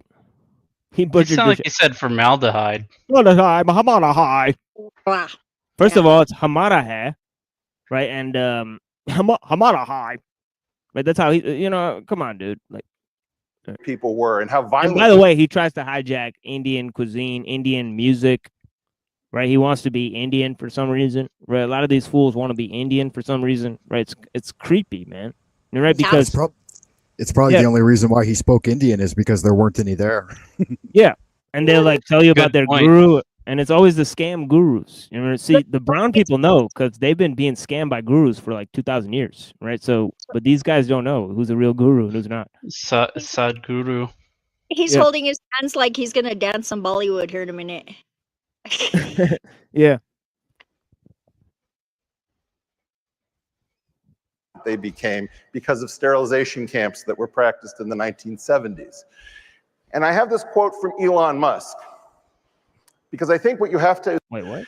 And I have this quote from sterilization camps that were how angry people were and how violent they became because of sterilization camps that were practiced in the 1970s.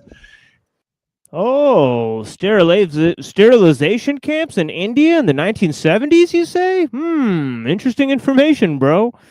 What the fuck, dude? And I have this quote from Elon Musk. Yeah, they were given a bunch of I don't know if I could even say this on stream, but here goes. They were given the HPV jabbies to females and giving them cervical cancer. Crazy stuff. Yeah, I didn't even know that. Yeah. So that's one example. Not only to mention that on one of our old episodes, we showed how Israel gave jabby stabbies to Ethiopian women to permanently sterilize them. All right. So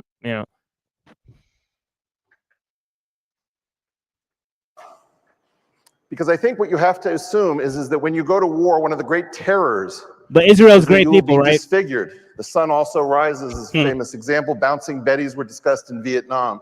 And the fact is that these people very much came for our children. This is not cute. It's not funny. It's a terrible tragedy. And I don't think that virtue signaling. I call it a reproductive holocaust. You're a liberal. Why are you virtue signaling? You're part of the problem. Overwhelmingly. Right. You're now taking a socially conservative stance as a response or a reaction. People should be very wary of this type of stuff. Oh. And they work for Thiel. You know, so Also, if Thiel and all these guys are not part of the problem, then who is? But yeah, please go ahead, Dennis. I just I don't necessarily believe this, but I'm compelled to say, to offer criticism to Eric in the form of Eric Weinstein circa 5 years ago. Stay in your lane. You're a mathematician. You shouldn't be pontificating on these ideas. These are areas where you should be humble and listen. Well, he's probably following Peterson's lead because Peterson does that a lot too. Yeah, That well, was that was Eric's point. You know, back in the day, is like, stay in your lane. And it's a little shallow and disingenuous of him too to just point out India in the 70s. Why not bring forward at least 3 examples? California in the 50s and China since the 60s, right? China. But nobody's going to touch on China. It's not allowed. China. Right. Or how is like a guy who allegedly made a computer in his garage, you know, what expertise does he have about medical issues at all? Gates, I mean. Yeah. Yeah, none. Exactly. Which doesn't necessarily disqualify someone from talking about a subject. It's just ironic that it's coming from Eric. Was what I noticed. Yeah, and he's considered an authority. Whatever. Like he would be accusing us of Dunning-Kruger at this point. Yeah. He's got the best bean counting machine, right? What were they using the old IBM bean counting machines for originally, right? I don't know. I'm just a computer. To get to the moon. And to catalog people in camps. Sad trombone. Wah, wah, wah.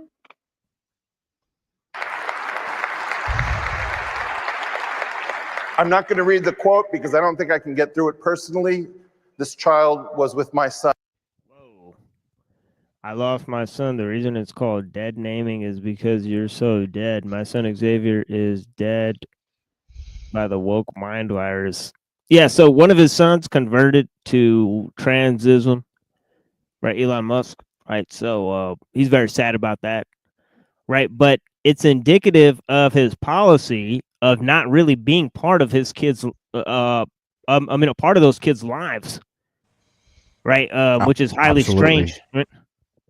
I mean, can't be seen as healthy in any psychological sense, and obviously the mothers are protesting against him, right?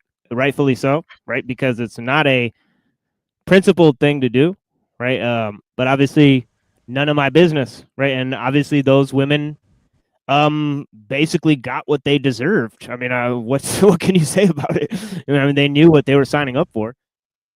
Yeah, and all of the broken homes that he's created and broken women, and his character absolutely needs to be referenced every time he speaks in public. Yeah, because back in the day, that used to be the thing, right? If you did things like that, then you'd be taken out of the public light, right? Because it's damaging for little kids to be hearing about this type of stuff and try to model their lives. Okay, having some sort of pregnancy fetish. The kids are not going to take care of. Just Could you imagine? keep it in his pants. Yeah, but could you imagine that being a thing that becomes cool among the young kids? Right? Good Lord. Right? It would be disastrous. You'd have so many bastards, this country would go down. Right? Yeah, he's one man I know specifically should be vilified out of the public discourse entirely, and nobody should ever quote him. Yeah. So, like, wild. Like, how are you not responsible for your son? I mean, it's crazy, right? How can you detach yourself from your son on the basis of some ideology that you invented 5 years ago when you yourself were saying Tesla is safe for gay people and all that type of stuff, tweeting that stuff? Right, so what? Now people are part of a woke mind virus. You turn around and pretty weird. In high school, and I can. I'm sorry, Red. What was that? So it's just goofy how it used to be the left that was all for the electric cars, and now it's like flipped. Oh yeah, that's why these Because people they are never here. had principles. Yeah, and it's because of these guys. They literally psyop the public. I mean, they've always just been in opposition to one another. And here, especially in the United States, it's all about encouraging binary thinking. Don't even consider a third or fourth or 15th alternative. oh yeah, the two-party system is self-supporting system. Right. And even though the founding fathers never supported it, weird.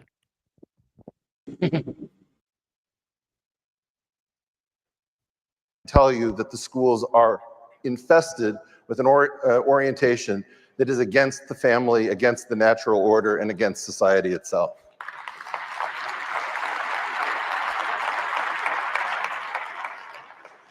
The reason that this talk changed radically at 4 a.m. So totally asleep audience, right? Nobody in the audience thought to point out that the guy was promoting the woke mind virus just years before he made that quote, right? And this virtue signaling, nobody pointed. I mean, this audience is totally asleep, and they're clapping for that. Right?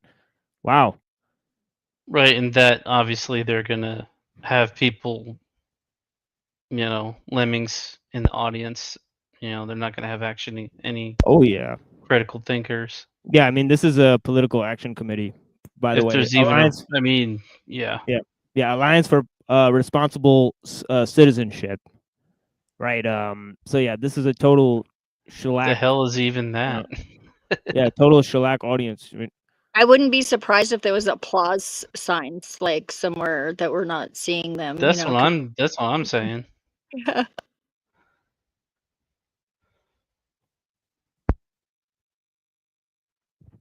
Yeah, this audience is the same shit they put on those tomatoes at the grocery store, dude. I became aware yesterday that many of you don't know the basic terminology or framework of what you have just been through. You think you have been through the culture wars, which is some sort of cute internet conflict that seems really draining, exhausting. No, this is actually something that has recently been termed hybrid war.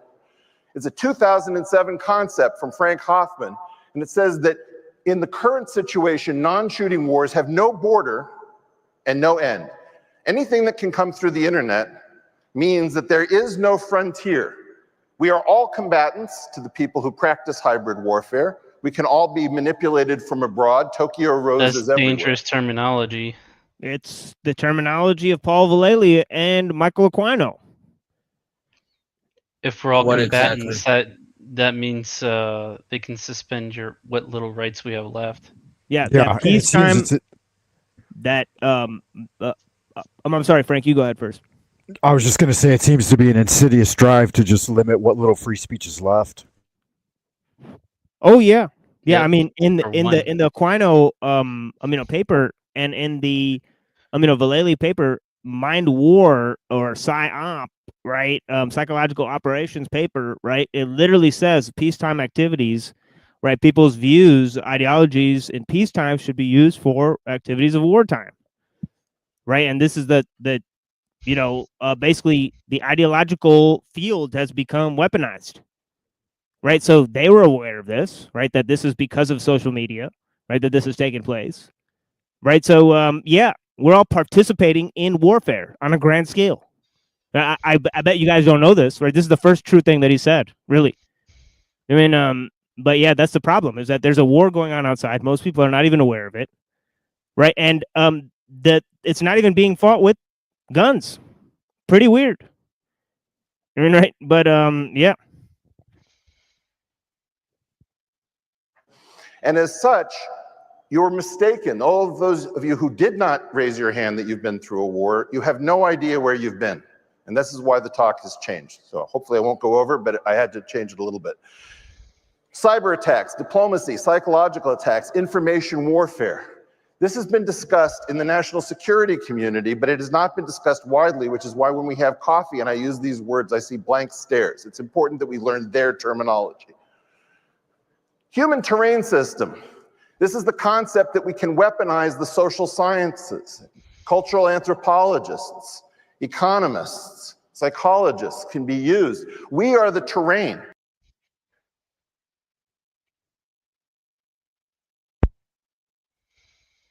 You guys see this?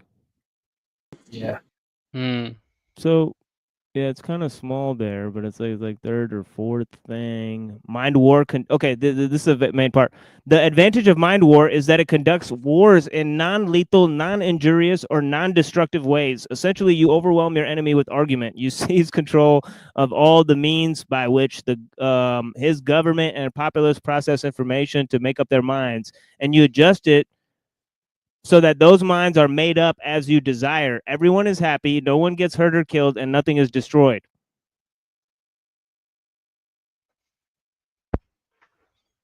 I mean, it's a lie. Oh yeah. And real quick, that last part is totally a lie. Yeah. Before you go a little bit forward, maybe I wanted to ask, I don't know if this is appropriate or not, but last time I spoke with you on Jack Talcott's show, you were talking about like a single concise statement that you were working on, and the way you articulated it at the end of the show made me think that you might have the power linguistically to bring forward like a single idea like that, a concise mission statement that could break people free from the machine. I was wondering if you had given it any more thought since then. Do you remember that? Oh yeah, I'm working on stuff. I mean, but yeah, I mean, definitely. Right. Yeah, when you've got that magic pill ready, fire it at me one time. I wanna ingest it. For sure. I mean, I'm actually working on a work now about technology, so I'm hoping that will consist of a lot of those types of things. I mean, I'm definitely going to open it with a statement like that. I mean, but yeah, totally thinking of that type of statement. Shout out to Claire from Office of Secular Quranism for basically giving me the advice to do that, right? But yeah. And also breakfast tacos, right? Because he had that little spiel that he ran. I forget how it goes. Naturalistic, atheistic reality. Yeah, presupposed. Some kind of by revelation. Yeah. I forget the rest of it. Yeah, he had a little spiel there, but yeah, definitely. Yeah, and thank you for reminding me, Frank. Blessings. Yeah, no worries. Good magic. Yeah.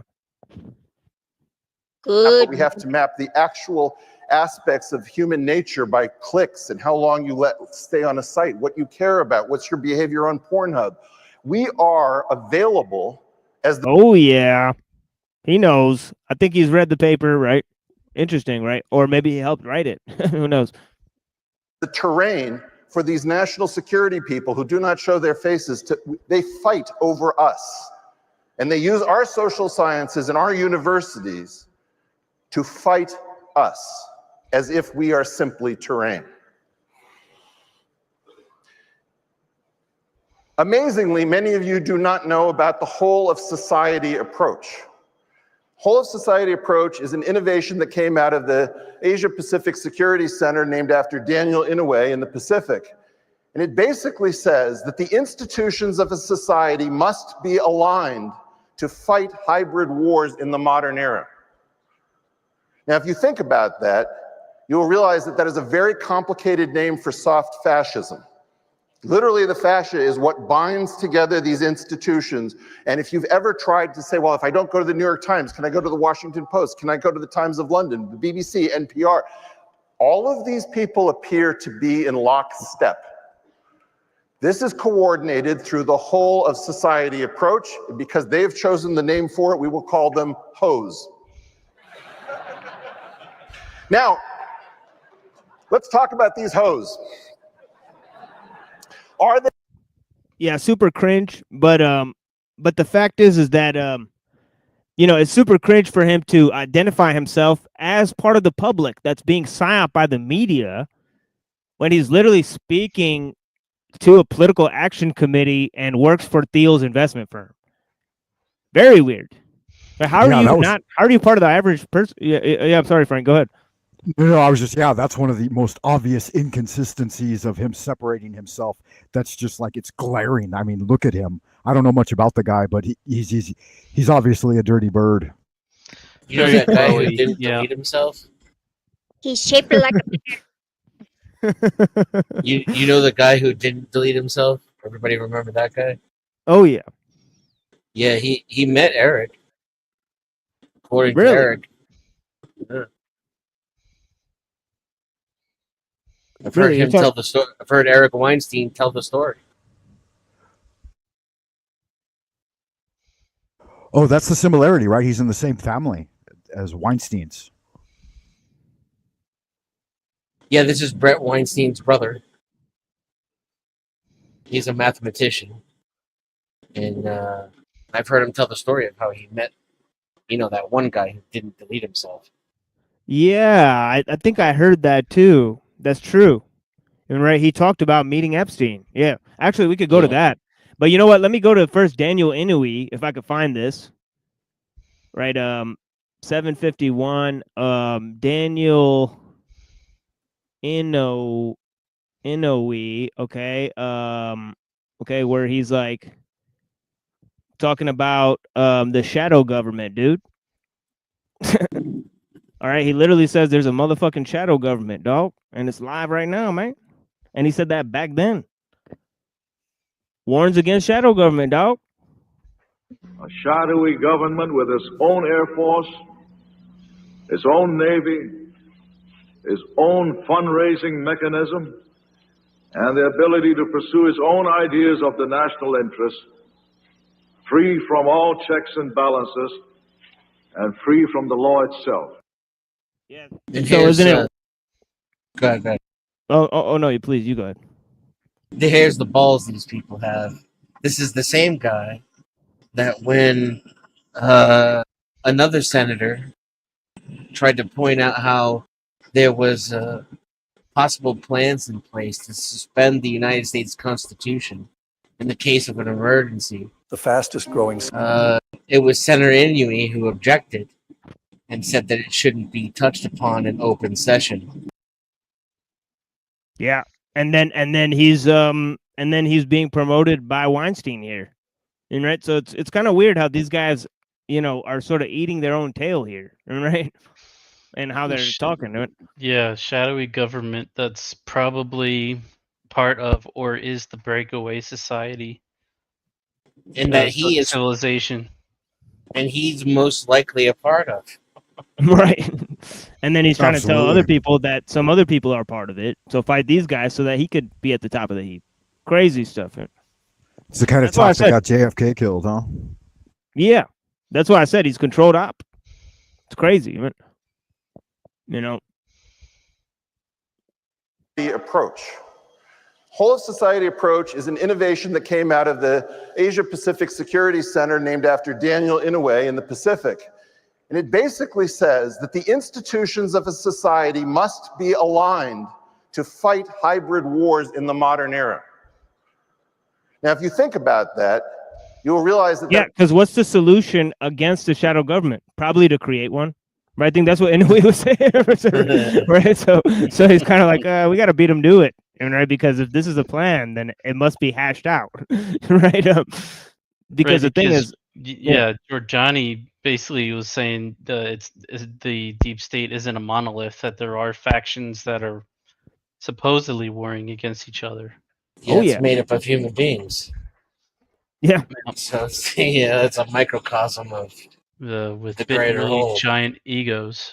Yeah. And since these people really are in charge and they really do control much of the world in our lives, those diversities, those conflicts manifest themselves in the systems we see globally. Yeah, and anti-totalitarianism is totalitarianism.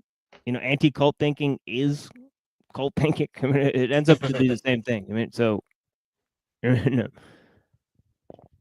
a lot of those anti-trauma groups are cults, right? So it's kind of weird. True. That is a very complicated name for soft fascism. Literally, the fascia is what binds together these institutions.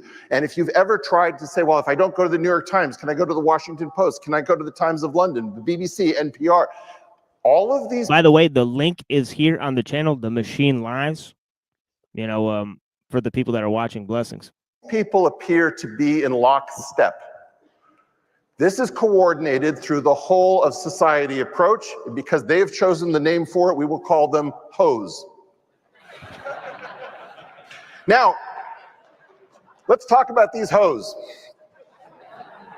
Are they truly the whole of society? That's what they would have us believe. See, they need to point out they're Jayish. They need to point out some type of sexual innuendo. It's kind of weird how they like. I think it's almost strategic. It's like a way of. It's almost like a smokescreen where like it's to manipulate people and to not really think about what he's talking about. Oh yeah, it is. It's absolutely intentional. Not only that, it's a shout out to all their clans and letting everyone know what they're up to. NLP kind of thing.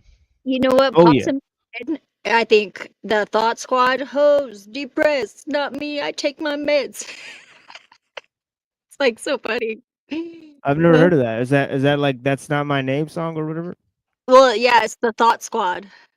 But isn't that song where like they're like, that's not my name. Yeah, well, That's yeah, not my name. sort of like that. Yeah. But it's like this like real handsome black lady, and then Sophie Hunter.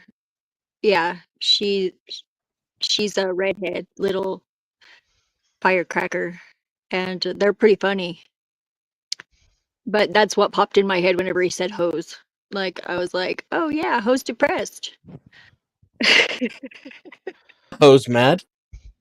Yeah, ho mad. These hoes mad.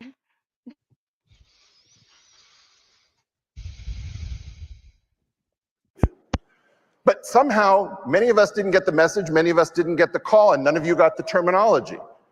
So what are we if we are not part of society? I would put to you that we are the benighted rest of society. Brother. I know. Come on, dude. Like, this is getting old. He's a bratwurst. Yeah, I mean, ARC represents the bros, benighted rest of society, fighting Klaus and Davos and the World Economic Forum, who at least know that there's a war when we do not. That gives them a certain advantage, or at least it did, and I'm hoping that this changes with this talk. The new culture war hypothesis is that the culture war is domestic hybrid war. so see, there's the idea, right? These technocrats, these elites, right? They're the problem, right? And obviously, he's not part of these people, right? So this is incredible framing. I mean, right? Incredible framing. Oh, there goes my StreamYard. And it's extremely deceptive too, because anyone with even the slightest amount of training, as soon as they start invoking this great we, they're just weeing all over themselves. They're up to something. John Baudrillard was correct.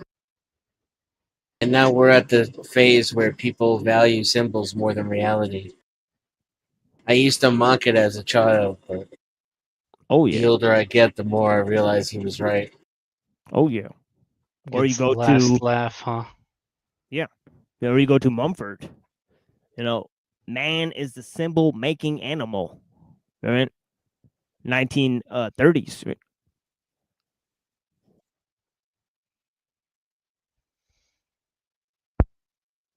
Oh, gabapentin commercial. Weird. Oh yeah, that stuff's highly toxic. Yeah, that's that. Yeah, that'll make you. I don't know. I remember falling asleep, sitting up in a chair. Crazy. That's for nerve pain. They don't even try to make it not sound scary. They gave it to heart patients a lot too, and terminal people. So it's kind of roll the dice as to whether or not they make it through the night. Probably. I'm trying to find where he maybe I'm on the wrong talk here. No, I'm not on the wrong talk. Right, here we go. Wait, can you guys hear this? Oh, whoops. The revolution since 2017. Yep. You are in the middle. sorry, maybe you're at the end, hopefully, of the no-name revolution, which was real and kinetic. It burned buildings and gas stations. People died in the streets. Maybe not that many, but it was an actual hybrid war. Now, how does it work against us? Every institution that you deal with, for example, how many of you are staying at the Aloft Hotel? Every hotel is a spy agency. By the way, culture war is Discordianism and accelerationism, right? This is what I've been talking about the entire show, right? So, the focus is on change and not on maintaining anything, right? So, the entire politics is a reaction, right?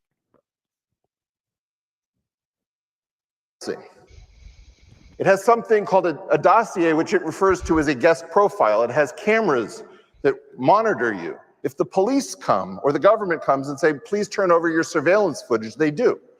You can go to your computer. You'll notice that your computer almost certainly does not have a hard lens cover, nor does it have a kill switch, which makes sure that it can't be controlled through software via the internet, because it's also a listening device. It would cost, apparently, according to ChatGPT, 1.5 cents per unit, yet you can't buy one with an opaque lens cover.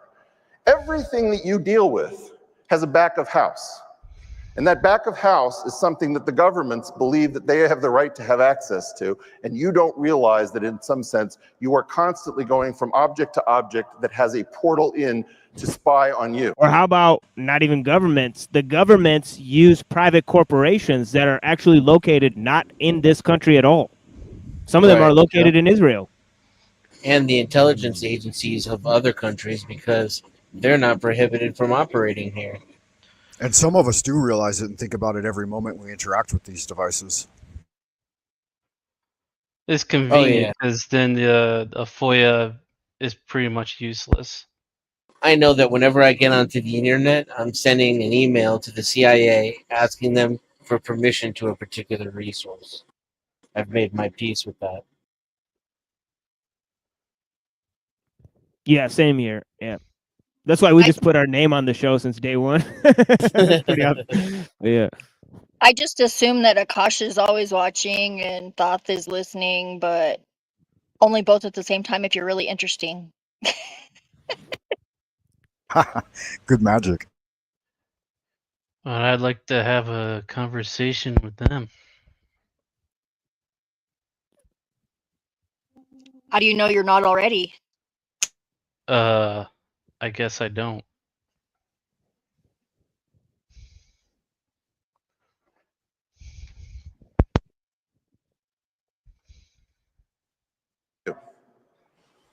Wow, that's the lowest point in the show, folks. 6 viewers. Shout out to the people. Blessings. I mean, holy smokes. I mean, this is the lowest point in the motherfucking show, folks.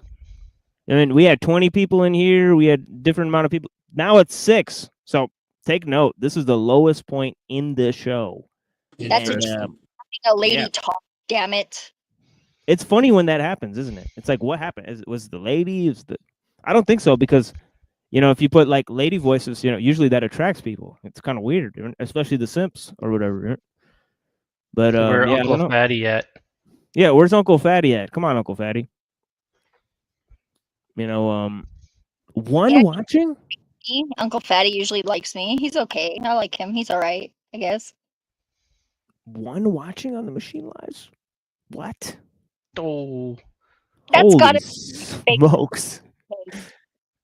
Yeah. Oh, hold on. That's that's one watching.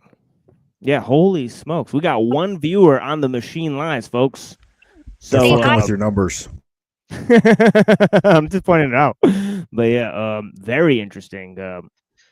So I guess they don't like us talking about them. So like, if you guys, we'll just drop you down to 1.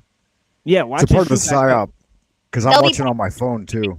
This is how it happens. It'll shoot back up in a minute here, but apparently it's just Jake. Jake is the last man standing. It's Jake. Blessings, homie. Oh, there's Dr. D head. Yeah, this is weird.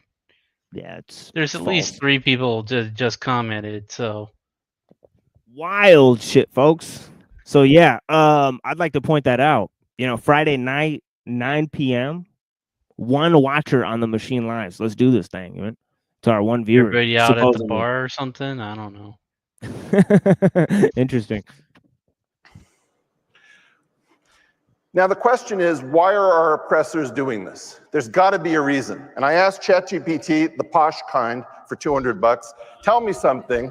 What are the longest periods of prolonged peace in Western Europe? And according to ChatGPT, the period from 1945 until the present is the longest time that we've had in Western Europe without powers coming to blows.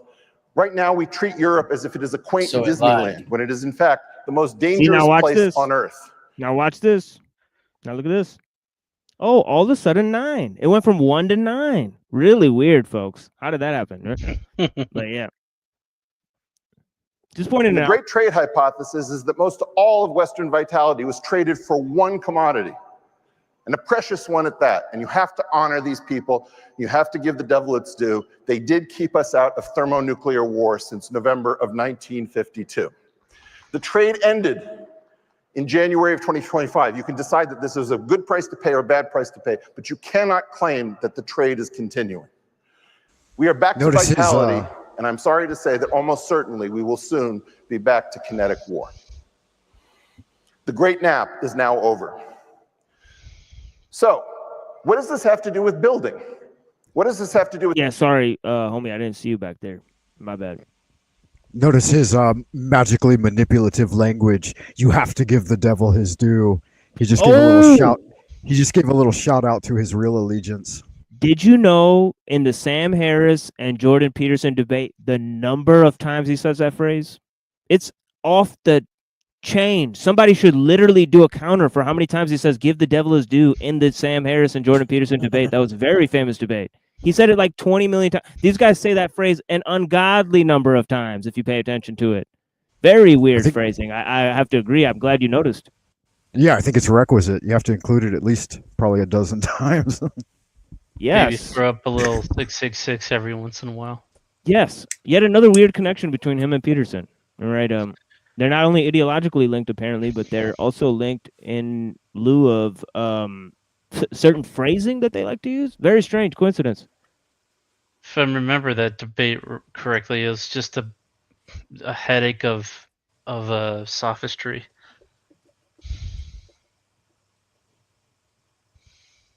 I didn't finish it.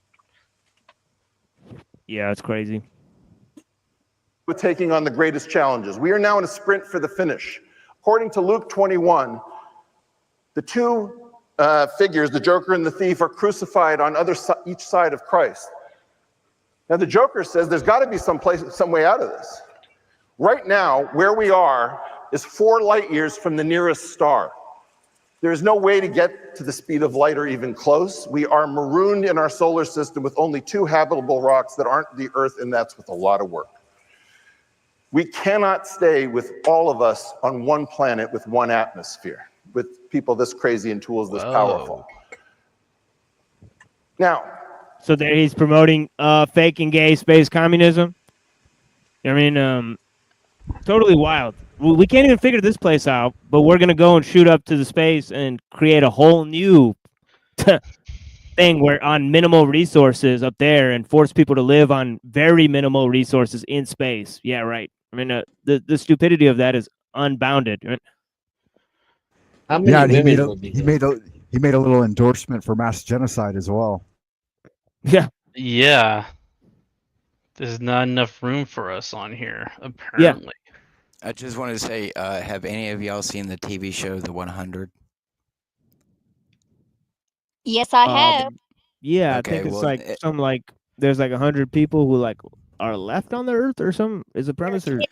And they get like sent down from the space station, like. Yeah, they basically, from what I remember, the TV show basically alludes to the people who are up in space. They, nuked the Earth, and the Earth was covered in radiation, so they like send down 100 teenagers to the Earth to see if it's inhabitable, and come to find out there's still people living in the, the old world bunkers around the world and stuff like that. And it's about an artificial chip that they install in people's brains that go into the next chosen one. So it's it's eerily similar to a lot of the stuff that this dude's talking about. You know, the whole let's go and colonize the stars, even though we can't take care of the rock that we live on right now.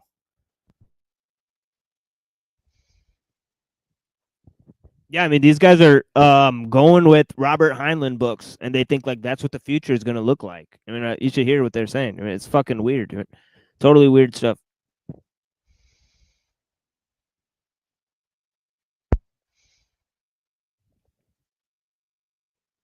The thief is a Christian because he accepts his fate.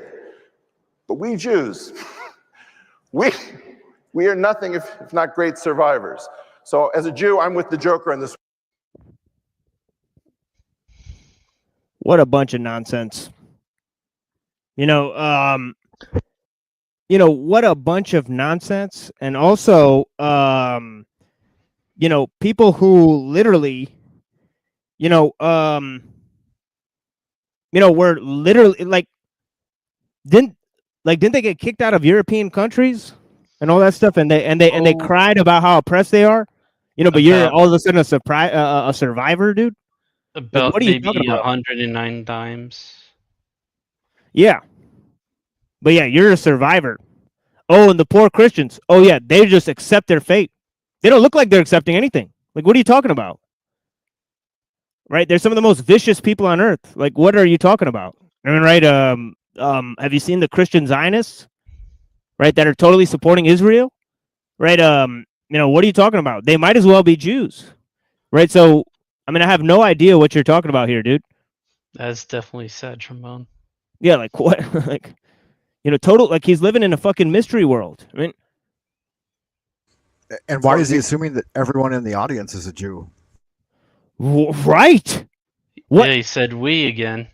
Like, isn't the audience? Yeah, like, isn't the audience? Like, shouldn't some of the audience be like, wait, but I'm a Christian. I don't accept my, like, what? Like, nobody was offended with that? Really weird. I mean, unless they're all Christian Zionists or something. Right? Got to get out of this if we want an indefinite human future and to build something truly fantastic. The problem is that the culmination of all numbers just went down heavy again. Hilarious. But yeah, whatever. Human theory about the base reality stagnated abruptly and mysteriously in 1973. Imagine that physics stopped when Crocodile Rock was top of the charts. Everything we know about the physical universe at its deepest level is on this slide in front of you, and it hasn't moved. That's cap. That's cap. And we'll see in a minute that what this guy says, everything we know about physics, it's total cap. It's total cap. And right, any one of the actual physicist guy will come up and, tell him that it's total gobbledygook what he's talking about, and it can't even be, made out to be half intelligent. Right? The real science got suppressed and hushed. It got hushed up. That's why it stagnates. Yeah, and this is nothing personal. Led people down a rabbit trail the wrong way for the last 50 plus years. Right, and it's a bit of the subterfuge to keep everybody in the dark. Yeah, and this is nothing personal against Steele and Weinstein. Literally, we've done this to all of the influencers on the alt-right. So if you guys think you're special and you're gonna, just because I criticize one group of people, all that stuff, it's like, dude, we literally criticize everyone. Anybody can get it, and right, these are just the people that are on the screen right now. Even our. Yeah, exactly. I mean, opportunity. Yeah, I'm willing to take a challenge. You're willing to, come up and challenge me or even insult me. I really don't care. And it hasn't moved. Challenge. Yeah. Now, recently, many of you have seen that Mark Andreessen had a meeting at the White House. And at that meeting, something fantastic was revealed. The Biden White House told him that they had stagnated. We're almost getting to the main thing here. And then I'm going to move to another video. I'm going to play some music and move to another video. But he said something interesting that touches on one of the main things I started the show with and all that I think I should go to. Deliberately fields of theoretical physics. Read that quote. It should send chills down your spine. This graph shows the youngest living Nobel laureate in theory, in theoretical physics theory. That number is always below the age of 50 until this magical point where string theory enters the game as a theory of quantum gravity. And our youngest living Nobel laureate is now over the age of 70 because the field is not producing new results. This is also terrible, but it turns wonderful because if we can find the problem, we can make progress and reach the stars. Change AI to physics, technology to science. Reach the stars? Wait, I thought we already did that, dude. What the fuck? Oh, now we got to reach the stars. Oh, I thought you knew how to do it. I thought Elon Musk knew how to do that. What's the problem? Oh, his rockets came crashing down, did they? Pretty weird. Well, they left all the files in an old McDonald's. Rocketry is antiquated as fuck. Is that why that Yeah. clown set beating everybody up? No. Just kidding. That's The amount of fuel it takes to break orbit, it's just not practical. When there's definitely way better technology that can do it Dennis, for a lot less. With what I saw 3 years ago, trust me, they don't need that rocket fuel. That's nothing more, nothing less to keep people who like to watch fireworks entertained. Exactly. The way I know it's not an efficient vehicle is because all of the effort is to move the fuel for the vehicle into the path of the vehicle. It takes all of the power that is used to take off is to lift the fuel up off the planet. It's not even to get the men or the equipment. Yeah, like from Kentucky. Blessings, David Wayne. I appreciate that.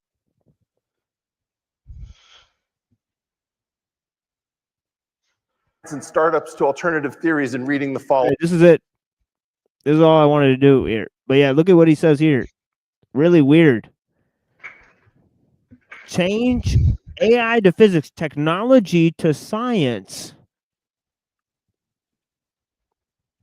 Okay, what's the difference between technology and science? Maybe you should tune into the Machine Lies on Wednesday and Saturday and find out what the difference is between technology and science, because there's a huge difference. And right, how does that term even sound, cogent? I mean, how does this terminology even sound cogent to people who think that they're the same thing? Right, this guy knows that they're different. Right, he wants more science and less technology, just like the mathematician said. What was that guy, Hardy or whatever? The guy that we're looking at. Hardy. Okay, from Cambridge. Okay, in the book by Freeman Dyson, which we're gonna read on the show, even. But yeah, interesting. The Sun, the Genome, and the Internet is the name of the book. And of course, it begins with the idea that science and technology are two totally different things. Okay, that technology is driving science, but they need science to drive technology. They want to make the human factor the decisive one. Okay, and that's a very important piece of information, all right? Because they're moving from a cyber mythos to one of steampunk. And that's hugely significant for the Discordian versus accelerationist theme. Okay, that the conservatives are going to be steampunk, right? Duginous, right? While the liberals are going to be cyberpunk. Cyber. Sounds a lot like Deus Ex Machina to me. Yeah, and it sounds like the mage role-playing game too, because you've got the virtual adepts and the technocracy. Oh, interesting. They knew something when they made that game for sure. Sounds like we might need a cyber caliphate. Some old, some new. Yeah. I think that there is some I'm gonna have to get you guys the PDF so you could check it out, because there's definitely some weird parallels to all the groups that are on the internet right now and in the world at large. Did you see what it said though in the quotation below? It was basically a description of how even physics now is being kept from the public and is only being pursued by the military, And specialists. government specialists. Yes. Government specialists. Yeah, I kind of wanted to read this. It says AI is a technology basically that the government is going to completely control. This is not going to be a startup thing. Don't do AI startups. Don't fund AI startups. That's not something that we're going to allow to happen. They're not going to be allowed to exist. There's no point. AI is going to be a game of 2 or 3 big companies working closely with the government. And we're going to basically wrap them in a government cocoon. Okay, we're going to protect them from competition. We're going to control them, and we're going to something what they do. Dictate, I think. Yeah. Yeah, now change AI to physics, technology to science, and startups to alternative tools, and read the same exact quote. There you go.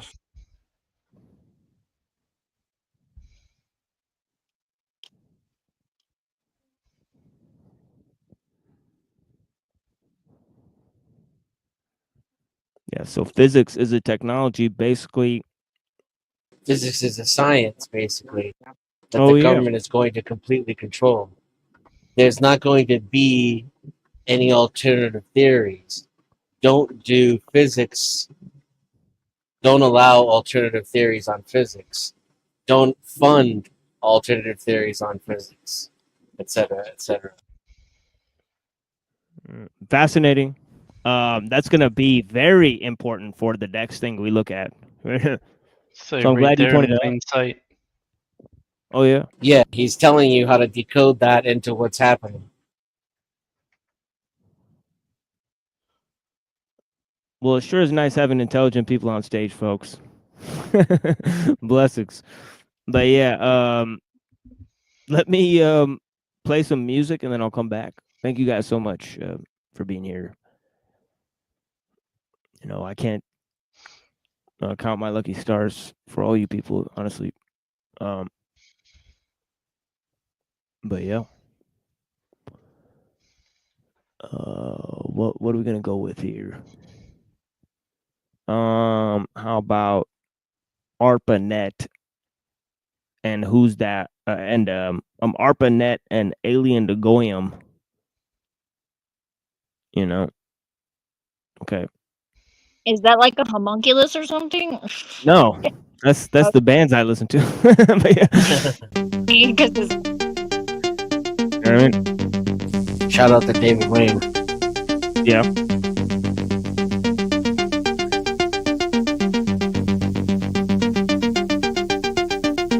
We are now in the year 2000. The entire world seems to be moving toward wirelessness. Will the personal computer and laptop become obsolete technology? Will we all be able to interface with a giant supercomputer, such as the Beast in Belgium, by way of microelectronic handheld technology? This is an interesting concept to seriously consider. Will we all have the ability to access and process information by mobile telephones or some type of miniature handheld technology? This will become a possibility. Software and computer companies all over the planet are investigating and researching the possibilities and applications of wireless information technology. Asia and Europe at this time are in the forefront in the race for wireless information exchange. North and South American companies are working fanatically to play catch-up in the world of wireless information networks. NTT Docomo, the innovators of the iMode cellular telephone, who have approximately 13 million Japanese linked to the information superhighway, are in the leadership position for this type of technology. People can now transmit electronic mail, check financial activity and browse the internet through their mobile cell phones. But this is just the tip of the iceberg as far as possibilities are concerned. Imagine one day of having the ability to accomplish all your daily tasks, anywhere and at any time, without having to be at a particular location to achieve a certain task. In today's fast-paced society, people want unlimited flexibility and mobility. This is now mandatory for virtually every aspect of human progress.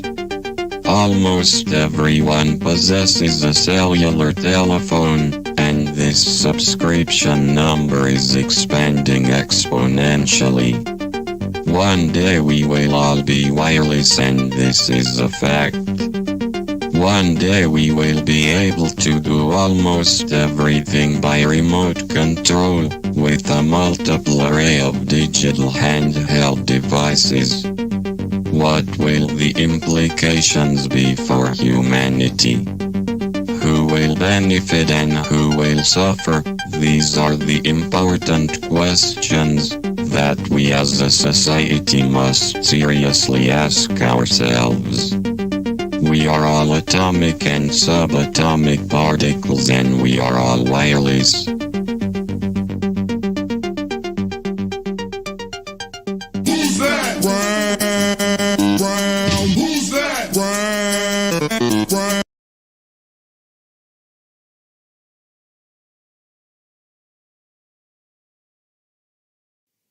Yeah, I gotta skip that song. What up, darkness? My dog. It's your boy Cass Guy. Yo, through great suffering my art is born. Dog, my heart is torn, and I'm the largest thorn in the side of anyone that ever did me dirty. In my environment, you ain't supposed to live at 30. Man, this bitch ain't worthy to take the dick I'm giving. Used to spit my wisdom, but now I'm ripping ligaments. Cause these kids ain't listening, so they gotta be punished. I should at least be in the motherfucking top 100. I don't rock for money, but bitch, I gotta get paid. All y'all enslaved. My time is valuable, so behave. I'm soaking up knowledge out of morals and dogma, with some horrible chakras wrap on the deplorable topic. Shorty oral so flawless, that's a well-trained hood rat. I done went totally evil, y'all ain't getting that good back. Talk mad shit about me, pop up, they shook cats. Glad the impaler head on a pike, something to look at. Oh, and I have waited an eternity for a man of your strength, your gifts, your will, a man worthy of the dark and all its powers. Yeah, from alien to Goyim, from human to Mason, these verses are laced with hidden messages. Osiris, the god of death, risen, the temple of Set, the dark god outcasted amongst the dead. I have outlasted and defeated death. Divisions amongst the brethren, these whores are tools, snake bites of deception. Venomous race fights amongst the seven sons of Adam, sons of Cain, forging weapons. My bars are biblical in proportion. That's why they feel insecure, giving me credit. That's why they feel separated when face to face with the menace. Shadow work in the gallows, everything is cold. When I spit bars, frost follows. When I spit bars, it's painful like hollows. The rain is full of God's bowels. God is dead and I'm the devil with the pen. Awkward with the flow, dark God language. Northward is where the snow is cold. Eastward is where the sun glows. Westward is where the sun is pulled. Welcome to the land of woe. Everything in due time. The chakras ignite, the creepo rise. These bars can't die. These bars siphon the life out of competitors, and only the level-headed can survive. Darkness, dark god flow. What up, cast god? What up, god luck? Yeah, darkness. Y'all just sheeple and goy, we leave people destroyed. I'm evil and annoyed, but dog, it's peace with my boys. I creep with my toy if you need to get got. Yo, your brain's on the wall, I ain't leaving a thought. Y'all just sheeple and goy, we leave people destroyed. I'm evil and annoyed, but dog, it's peace with my boys. I creep with my toy if you need to get got. Yo, your brain's on the wall, I ain't leaving a thought.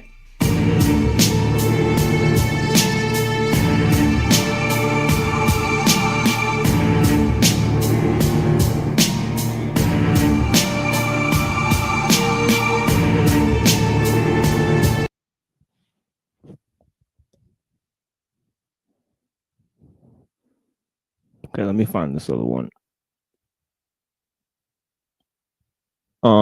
I think all I gotta do is go to my history for real. Oh shit, I'm not even signed in because of the fucking computer crash shit. Son of a bitch.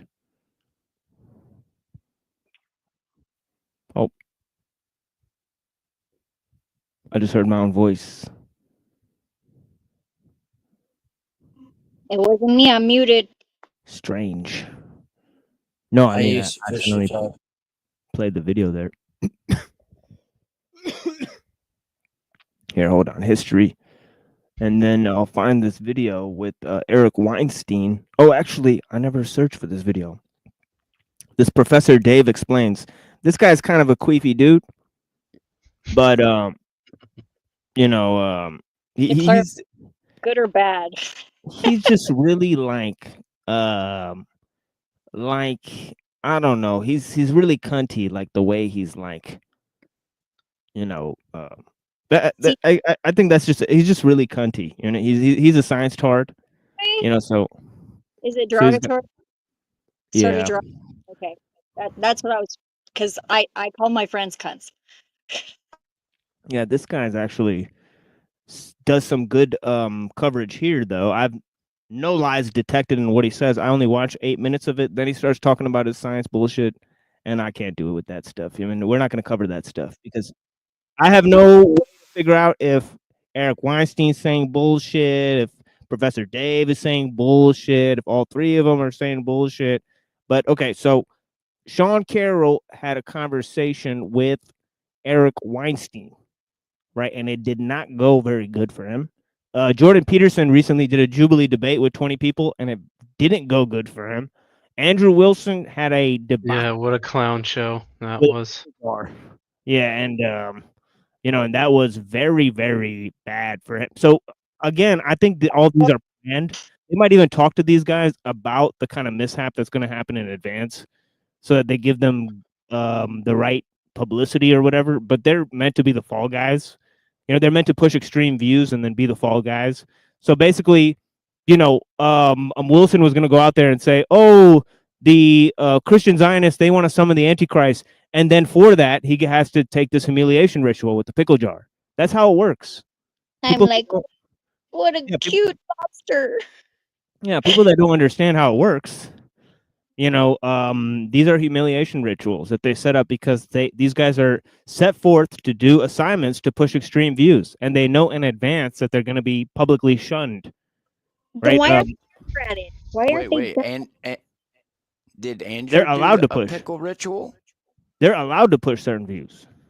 Oh yeah, he And- did a pickle. Yeah, he did a pickle ritual. Totally Zionist coded because the pickle jar is the thing. See, my wife is Jewish, right? And I know a thing or two about opening pickle jars, folks.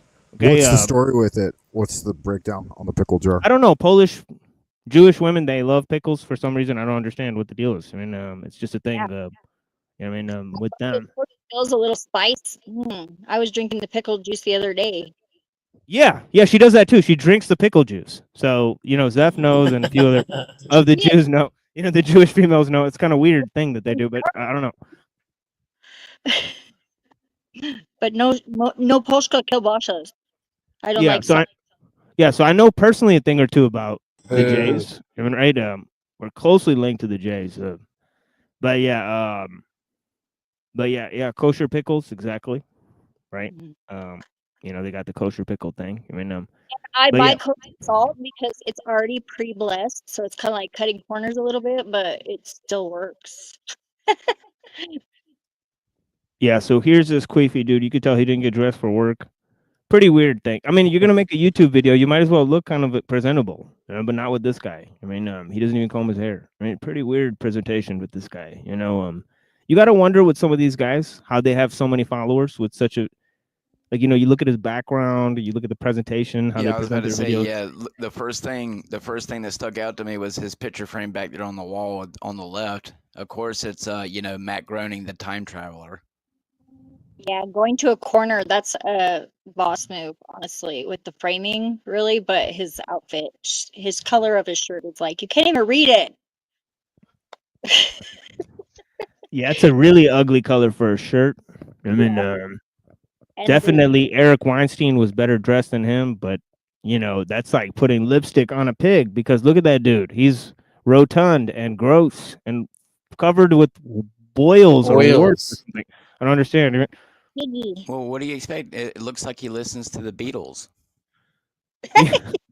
Hey, now. Hey, yeah, I like Yesterday. It makes me cry. Sometimes you need to cry. So I turned this off going like 9 minutes into this video, but I found the first 8 minutes to be not lying at all. So I appreciate this guy or whatever. But yeah, I can't hardly stand him. So I mean that's also true. You've all seen me make fun of Eric Weinstein a few times before. If you listen to that voice. Good Lord, dude. But it seems like some other science communicators are starting to get in on the fun. I'm talking about Sean Carroll, who recently pummeled Eric on the Piers Morgan program. And it's very, very funny. Let's take a look. In case See that, I don't like that. I don't like that like kind of voice. cunty move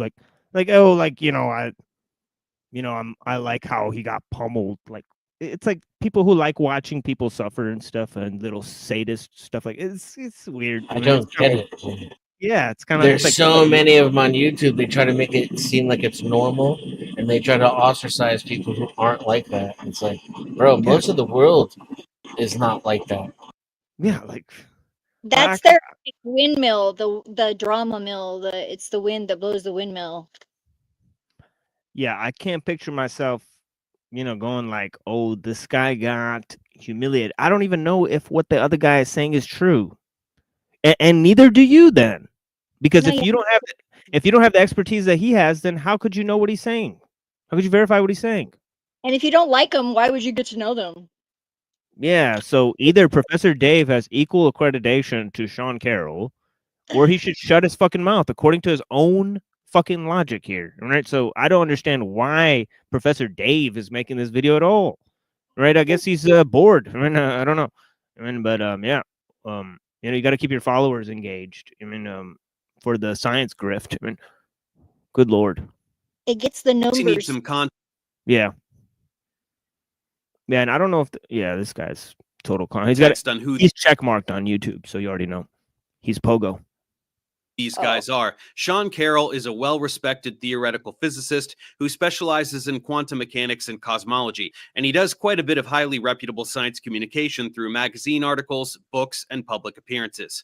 I had always been appreciative of Sean, but his status got bumped up several notches in my eyes. Yeah, we could look at the nonsense that Sean Carroll says. I've heard enough of the bullshit that's came out of Sean Carroll's mouth on the show Closer to Truth with Robert Lawrence Kuhn. Right, where they talk about like philosophy and science, the interlock. See, that's where the real ideas come out, because that's when they start talking about their views on metaphysics and cosmology and the really weird shit, right? And that lets you know where they really stand on a lot of issues, right? So that's a very useful resource, right? Shout out to Robert Lawrence Kuhn. That's definitely not a bullshit fucking show like Piers Morgan. But see, the thing is that Robert Lawrence Kuhn, Closer to Truth, he has a check mark on YouTube. But yeah, he's got a bunch of pogo stuff on there. We watched one of his videos, Tech Agnosticism, by a guy with the last name Epstein, Greg Epstein, right? Very weird stuff there. right? But yeah, at least he's willing to platform philosophers and scientists and not act as if either the philosophy or science takes precedence, right? Because it's obvious that the scientists are pregnant with philosophical presuppositions, and the fucking the motherfucking I mean, as shown by Plantinga, right? It's mostly being stolen by the debate bros, right? But Plantinga was the first guy to think of the argument, right? But yeah, and we looked at Plantinga. Obviously our friend Pill Eater was highly recommending his book God and Other Minds. We looked at a presentation by Plantinga on that book, right? But yeah, anyways, the whole idea, right, that even the philosophers are pregnant with naturalistic assumptions, right? And Aristotelian, sort of, straitjackets, right? I mean, but yeah, let's go to this, because this is possibly very interesting feedback on this moment. Now, we don't have time, but I'm doing this because we do not have time to watch the entirety of the video where Piers Morgan has these two gentlemen on to have a quote unquote debate. Yeah, the reason is because it's too long, right? It's like an hour long, right? And also, Sean Carroll never really responds to anything that Eric Weinstein says. He just says that he's a buffoon. So it's pretty interesting interaction, right? Because Sean Carroll never actually gives, because literally the entire video is Eric Weinstein trying to prove how smart he is, and Sean Carroll then just responding with the one-liner saying how he's a buffoon and he doesn't know what the fuck he's talking about, and how if he wanted to, and how if he wanted to, he could publish his work in a scientific journal or actually take the correct channels to communicate his science. Yeah, so it's all just nonsense. And then also Sean Carroll points out that Eric Weinstein starts his physics paper by pointing out that none of his stuff is available for scientific review because he's an entertainer. Wild. This is in his own words. What? And he wants his quote unquote physics paper to be taken seriously. Good Lord. I mean, Sheesh. what the fuck is this guy smoking? I mean, if this isn't a psyop, I don't know what is. I mean, but yeah. He should be smoking what I'm this smoking. Yeah. Yeah, but this clown ass dude, Piers Morgan, is literally platforming all these all these crazy motherfuckers. All right. Wilson and Myron Gaines, Jay Dyer. Yeah. All right. So this guy's busy platforming all of these fake ass fucking clowns, right, on the internet. I mean, right. So some people, he's paid mid-level internet celebrities upwards of $10,000 to appear on his fake ass show called Piers Morgan Uncensored. I mean, so it's pretty obvious why some of these internet influencers are going on there to strut their stuff as quote unquote professionals in many number of fields, when neither Jay Dyer or Myron Gaines or Eric Weinstein or any of these people have degrees or specialties in the areas that they're going on to comment about, right, on this show. Right. So it's pretty interesting. Right? All from the stay in your lane guy. Yeah, they're the unofficial officials. Right? You know what I mean? And they're allowed to go on these networks. He apparently thinks he's got something worthy of the fast lane. Yeah, not only are they allowed to go on these networks, but they're allowed to mention stuff like the Coof and other interesting scenarios, I mean, right, and not get deplatformed, right? They're even able to make conspiracy theory references, and they're able to even shockingly call for dissolution of the state. Okay, and I'm not saying that, and I'm not even mincing words, right? But we have to say that, we don't give medical or legal or or espouse revolutionary maxims or any, because of fear of being taken down, right? And if we did any of that, and when we have had our videos taken down, right? So it's pretty weird, right? that these people are allowed not only to be platformed on these large networks, but also allowed to say things that will get other channels taken down. It's very, very strange. Right? Yeah, if we weren't doing anything like that was significant, I think that they wouldn't even bother. So they're obviously being chosen by the system to represent us. Well, the alternative view. Yeah, exactly. The voiceless, the blocked and banned, and oh yes, thank you, Denizen. Exactly. Right? Well, it's on the record. We do not agree. yeah, thank you, Zeph. That's why a few Let months me go on ago. the That's record why a as few months well. ago, when Mr. Anderson said, why would the government care about coming and seeing an 11, 12-year-old at school talking about, the alternative to 9/11? I can tell you, because back then, before YouTube was heavily endorsed and on the market, when it first started out, there was maybe a few hundred videos on YouTube when it first came out in its first year. And like I was told, YouTube is the greatest psyoping mass surveillance tool that's used, other than all the other social media sites, obviously, because who really reads the terms and conditions when you sign up for Facebook? No one. Oh, actually, I do, but I'm weird. I read the phone book too. Or I used to when we had Well, them. congratulations. You're probably one of the only people who actually sit there and will read about 50 pages of things that literally tell the masses, hey, we're stealing all your data and we're selling it to everyone else. And, Yeah, I read it the some first of it. time. we listen to your, we Nothing listen belongs to your to you, yeah. conversations and collect your emails and all that other grand stuff that everyone already knows that's been going on since the Patriot Act. So. Yeah, they It all also say has that we're stealing clauses. everything, sharing it with everyone, and it doesn't Right. matter what the laws are, and also these terms don't matter. We can change them at any time. Once you read Right. that, you've read them all. You don't have to look at them anymore. It also says that any IP or content you create on their platform belongs to them, and they can distribute it any way they feel fit, and that you give up any right to litigate against them. They just have to, if they alter it with Ding, ding, AI, ding. say it. So you better have backups. Oh yeah, that's another reason why it's such a good idea for me to pay for the StreamYard, because I don't have to run video recording software as I stream and then upload it to an alternative network. It'll automatically upload to the StreamYards as well. So if YouTube takes it down, I have like another copy of it. That's very convenient. And right, Stays on. yeah, that's They- very they- convenient, right? Yeah, But they recently doubled the price though, right? It's like $50 a month now or something for the basic package. yeah, Pretty expensive. I still like it because I don't have So send in the donos, everyone. Yeah, Yeah. I don't have video editing software, so and nor am I a video editor, and nor am I going to become one anytime soon. There's all of those considerations. I mean,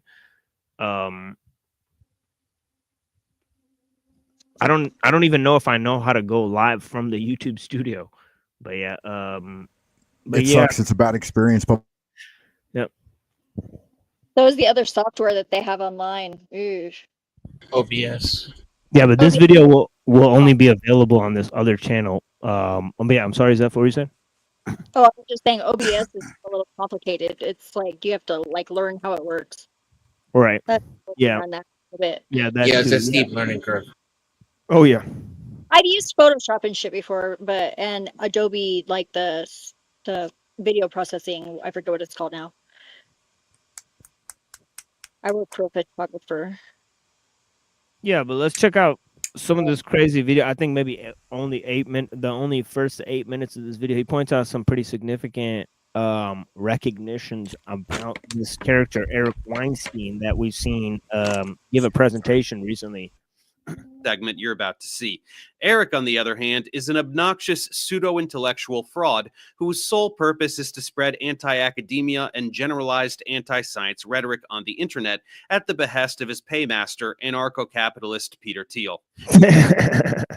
So see, that was wild. I mean, He's never done an ounce of science, yet pretends to be as relevant as actual scientists, while constantly shitting on them for not accepting master anarcho-capitalist Peter Thiel. oh, what the hell? Capitalist? What? Wow, he has him on for less than 5 seconds on the Rhetoric screen. on the internet at the behest of his Yeah, less than 3 seconds. He has him on the screen here. I mean, He doesn't want to get caught up. I mean, but yeah, it's interesting. Peter Thiel, right? This guy, and Alex Karp, right? The Technological Republic, right? That book. So we're gonna be looking at some of Peter Thiel's ideas. He's chosen to say a lot about philosophy, right? And the role of science and technology in human society and human civilization, right? So he's an interesting sort of modern thinker, sort of accelerationist, anarcho-capitalist dude. And yeah, so, and we do have comparable material on our channel already pointing out some of his philosophical views, the Straussian moment, and another conversation he had with somebody else, available at the end of our recent programs. Although I don't really know what night. Yeah, I need to reproduce that video. I gotta ask Neurojack, because Neurojack is the one with the copy of that video.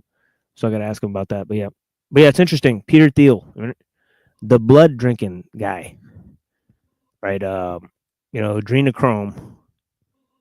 You know what I mean? Yeah. Paymaster, anarcho-capitalist Peter Thiel. He's never done an ounce of science, yet pretends to be as relevant as actual scientists, while constantly shitting on them for not accepting him into their club, despite never having done anything to warrant their attention other than acting like a loser troll.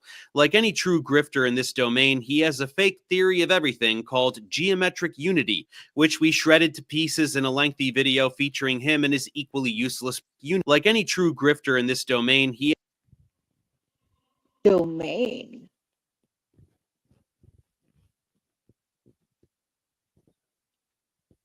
has a fake theory of everything called geometric unity, which we shredded to pieces in a lengthy video featuring him and his equally useless brother Brett. So be sure to check out that video for more background information on precisely what a fraud this guy is. Anyway, there's not much else to cover. The rest will speak for itself. So let's go ahead and get to the carnage. For centuries, scientists have grappled with the most fundamental question of them all. What is reality? Well, up until the 20th century, it was considered to be a matter of common sense. We lived in a material and objective reality, perhaps created by God, but one that could be accurately measured and predicted. And then came Einstein, who revolutionized everything by saying that things were a lot more relative than all that. Not a great start for Pierce. Nothing about relativity contradicts the idea of our universe being material, objective, measurable, and predictable. But absolutely nobody expects Pierce to understand even middle school level physics, so let's brush right past that. Space could bend time. Mysterious black holes exist. Oh, please. They figured out less than 1% of what the universe is. All right, and even then, they have gaping holes in their theories, right? Like, for example, dark matter, right? And black in general. I mean, that's a gaping hole. Uh-oh, there goes the internet here. Okay, give me a second. I'll be right back. Or, I the see what you did StreamYard. there. Yeah, but yeah, I'll be right back. Black Good Lord. holes.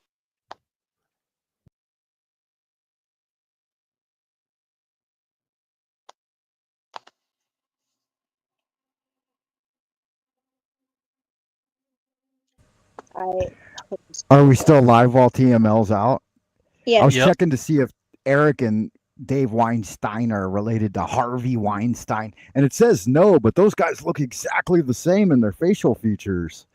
So what's up with that? I don't know. I'd go with my intuition usually. Yeah, I was thinking it was a carbon copy, that he was cloned from Oh, the yeah. same foreskin. Supposedly, allegedly. That's dumb. Copies are copies. Would you do your clone? Would you have sex with your clone? No, I'm not gay. No, I got a son. I cloned myself already. Oh, yeah, that's smart. Yeah, we don't. Oh, yeah. Yeah, that seems a little gay. Not that there's anything wrong with that. The female version of me, though, that might be an excellent narcissistic experience. See, But yeah. and you guys are more amicable to me sleeping with my clone. But yeah, this guy accurately points out that the theoretical physics and the quantum physics are not they cannot be mathematically linked at this point. So they're two different mathematical models and explanations, and they both work, right? So he agrees that there's a huge gap between the the theory of relativity and quantum physics, right? That cannot be reconciled at this point. But what he doesn't understand is that they don't know anything about what matter is, because 99.9% of the universe is space or dark matter, right? And they have no idea what the fuck that is made out of, right? So they have no idea about what matter is, right? Because Yeah, space is infinitely dense. It's And I probably think they don't give an plasma. accurate. I don't think they give an accurate portrayal of light either, right? The way that light works, or when they talk about light speed and Right. stuff like that. It Everything seems is- like they're obfuscating. I don't think they know. But yeah, were you gonna say something, Reddington? It's probably plasma. Yeah. Something Yeah, else. plasma, Dark ether. plasma behind the Ether, veil. plasma is probably the same thing. Yeah, White yeah, ether. the luminiferous ether. That was a theory before.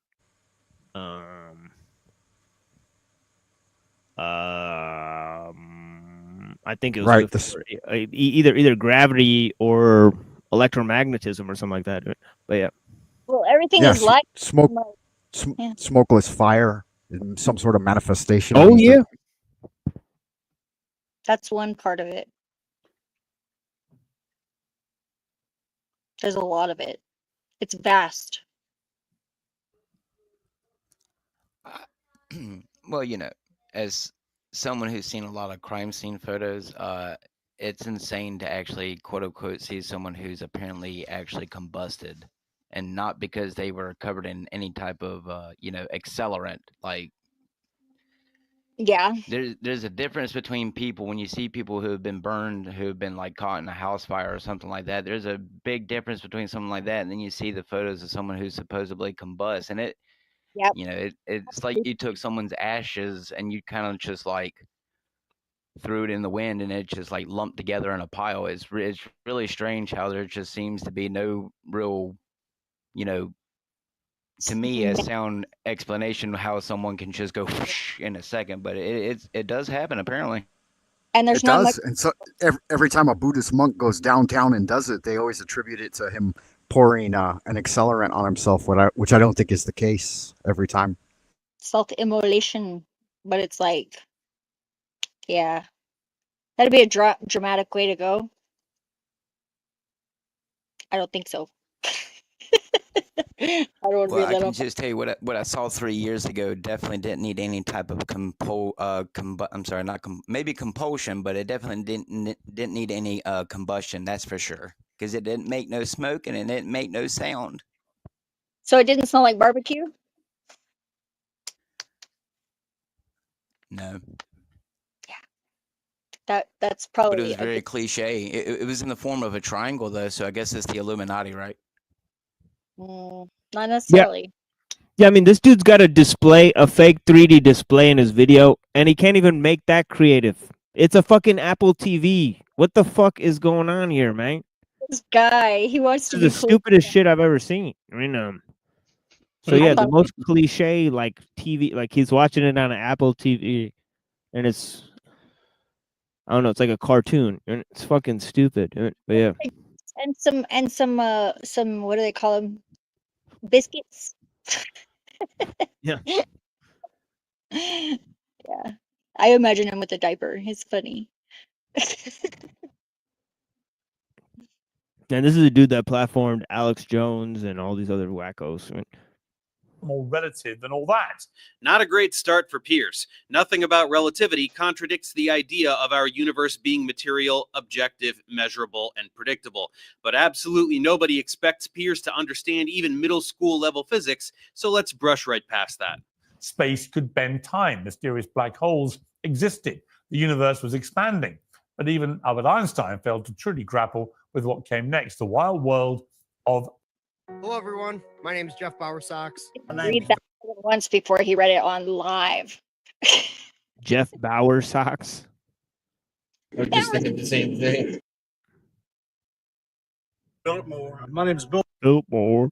Pettigo. I've had Bill this Heat Pettigo. Master since 2000. All right. Ooh, I These like are AI generated characters. Yeah, literally. Total AI video right there. When nothing plays by the rules, even Einstein's. Okay, not space bending time. It's one thing called space time. Einstein didn't actually discover That's black. even more annoying because you know intuitively they're different fucking things, right? So Yeah. I mean, it's fucking wild. Yeah. If space is 3D, then I would expect time to be 3D if it's space time. That's all I gotta Well, say. that is what they're saying, I think. Now, but they don't know how it works. Yeah, I mean, I just It's call assumptions. Time crystals. Yeah, I just call it like there's a plane where shit moves, I guess, and there's a plane where shit doesn't move. I mean, I don't know, but yeah, weird, dude. That they would just a space time, just invent that instead of just movement. I mean, or I don't know. That's how it relates to energy. I mean, which is stasis. I don't, fucking wow, dude. In Black higher, hole even coined the term. Oh, wait, what was that stuff? I said in higher dimensions, it's definitely weird Yeah, because it's Well, all moving all the time. There's no like how we are moving through space supposedly, but you're like more aware of it, like to where it's actually like not blocked off from your experience if you don't want it yeah, to be.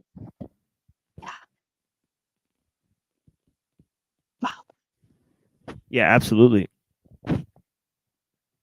That the universe is expanding was discovered by Hubble, and quantum physics pretty comfortably predates general relativity, having begun its formulation in Yeah, but that's even another quagmire because didn't they figure out that the expansion is actually accelerating?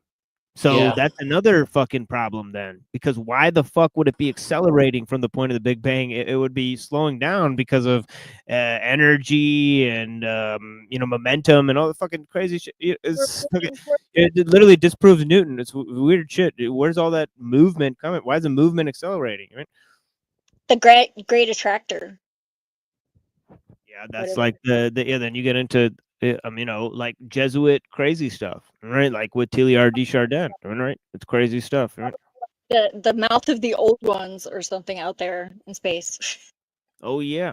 I Then you just can wanted to say even before I step away for a second. Yeah. It sounds like a bunch of old men who are trying to hide the truth because they know exactly how everything around us works, and they've just come up with a billion other psyops to make everyone around the world pay attention to think and believe other things. Yeah, 100%.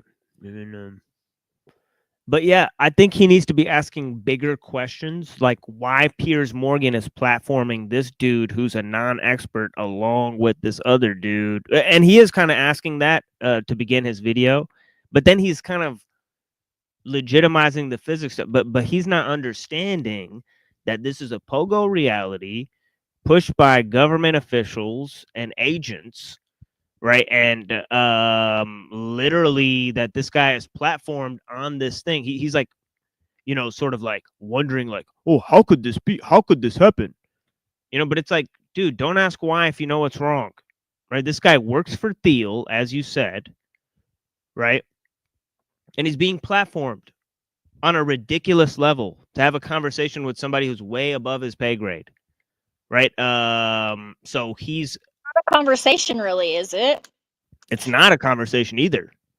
That's the thing. So Yeah, the it has almost. Yeah.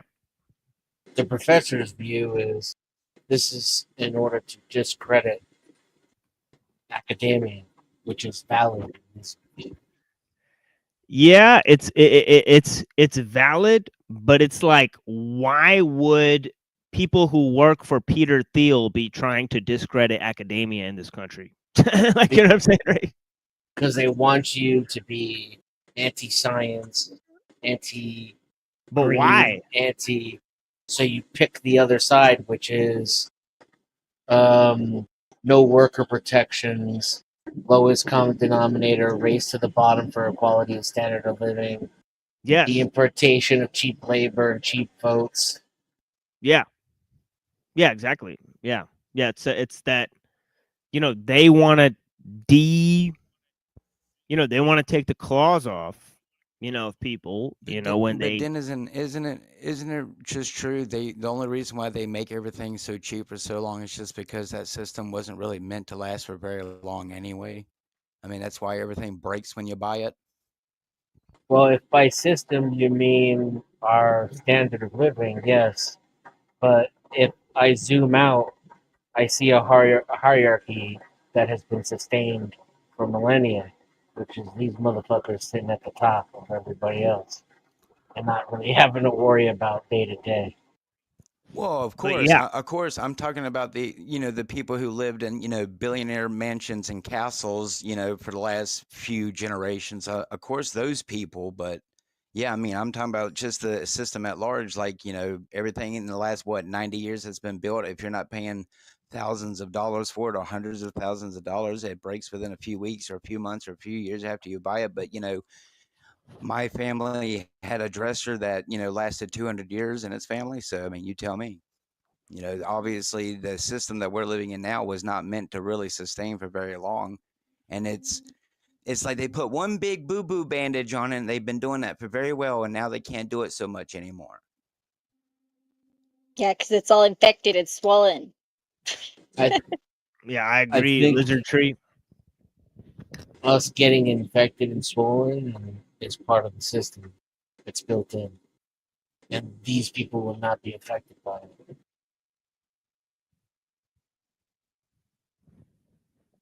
And that's what will remain.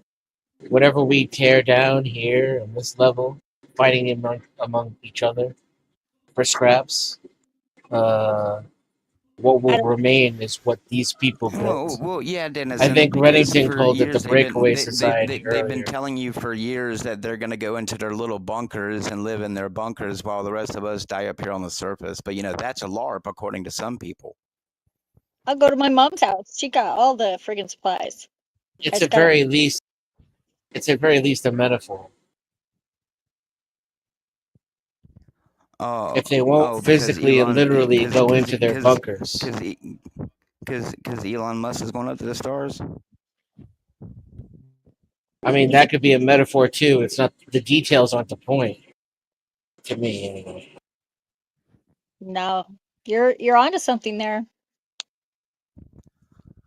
Well, I mean, that's kind of my point. So if they're having everyone looking at the stars instead of their oceans, or paying attention to the bunkers instead of the clouds or whatever else, then what is the true intent of why they're having everyone look everywhere else while we're still trying to pinpoint what they're really trying to tell us? It doesn't matter where you look. You look at it anywhere. Well, I mean, no, because you're probably going to all be off anyway at that point anyway, by the time, you eat the bugs and be happy about it. Well, they didn't manage to erase me last time. I think one of the primary objectives of the PSYOP is just to make us believe that they know something that they don't know, that there is a larger mystery, and then that way we have to defer to them in all things, right? And it establishes a false power hierarchy, or where they can sit at the top and act like they fucking know what's going on. And I don't think it works like that either. So what is this, a bug's life? Are we all gonna, tell them that, they're Hopper and that we outnumber them 100 to 1, and they're just gonna, walk out of their Hollywood mansions and just, give up? No. I don't think that didn't happen during lockdown. Or I don't know if that word's foreboding or not. Come along and we'll teach you. Yeah, I think we could say lockdown. We just can't say the disease. People okay, good did magic. That at Area Thank 51, you, TMO. At Area 51, when they were all running like Naruto toward 51, and then the government said, we're going to pew-pew you, and they all turned around like bitches. So I don't foresee anyone standing up to anything anytime soon, let alone the aliens or anything else that they're going to throw at you. I guess wouldn't matter if they did anyway. I mean, who's like, they're going to tear down what? Well, the no, American because system? we're not John Cusack. We're not going to magically find Woody Harrelson out in Yellowstone before the Yellowstone goes off, and I got a map. Okay, well, Thanks for sharing your map. Yeah, this isn't earthly global destruction. This is the decay of a man-made creation that failed and toppled over before you were born. Yeah. Ooh, I remember this video. Yeah, this is a great song attached to this video that me and Zephyr know. It's fucking amazing. The video was really cool. I saw something like it too later. It's synchronistic, sort of like the same cycling of colors and stuff. Looks like the inside of my crystal ball.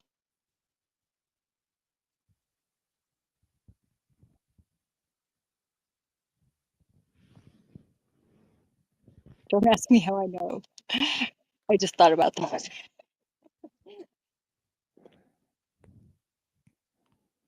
I have a microscope. Well, I can tell you a couple of things to look forward to in the future. If China's the testing ground for things, China. and in some way it seems like China is, they've been replacing all of the meats in institutions with the bug ground meats, and they've been doing it secretly, right? You know, they create it to make it look like the real meat, but it's pretty obvious to me when I bite into it that it's garbage. And if you eat it, it makes you feel really sluggish. You And should I'm not just promoting meat, but I don't want to eat bugs either. farm some guinea pigs. You could do that in an apartment. I heard they're tasty. What? I know a Bugs? guy. Guinea pigs. They're kind of cute though. I'll But become they're, vegan before I eat the bugs. yeah. I like lentils. Yeah, me too. And cashews and fish. Quinoa is one of my favorite foods, you know? Maybe one of the underlying things about feeding us the bugs is it will genetically make our consciousness shift to become more hive-like. Yeah. I'm more arachnid already anyways. All the spider bites.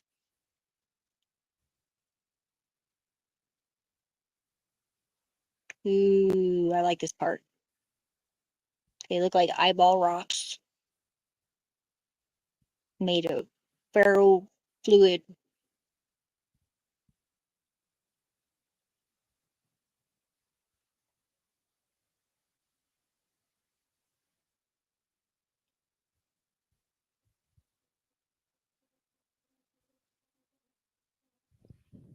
Are you programming our brains?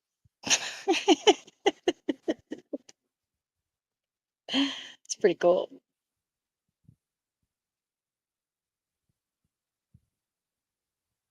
Ooh. Am I high, or did we not even watch the Pierce Morgan thing? Yeah, we still have to watch that. I'll get back to that in a second here, for sure.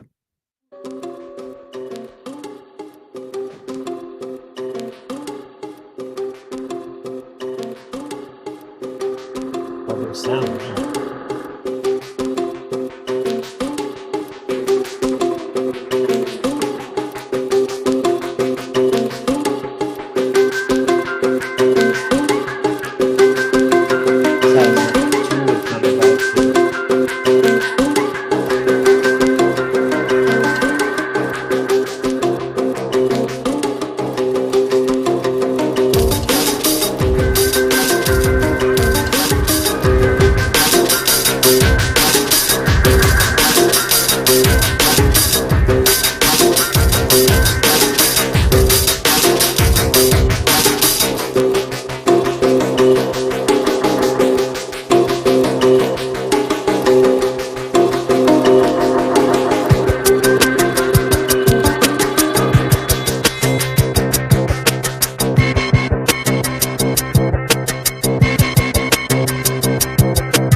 That's enough of that.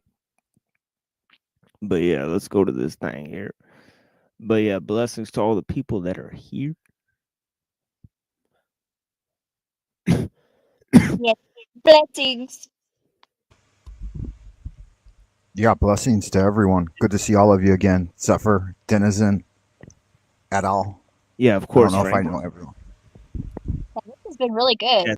Yeah, thank you so much for being here. Yeah. I greatly appreciate your time. Double Dark Copy, blessings. We had him on last time. Lonnie, blessings to you. Peace be with you.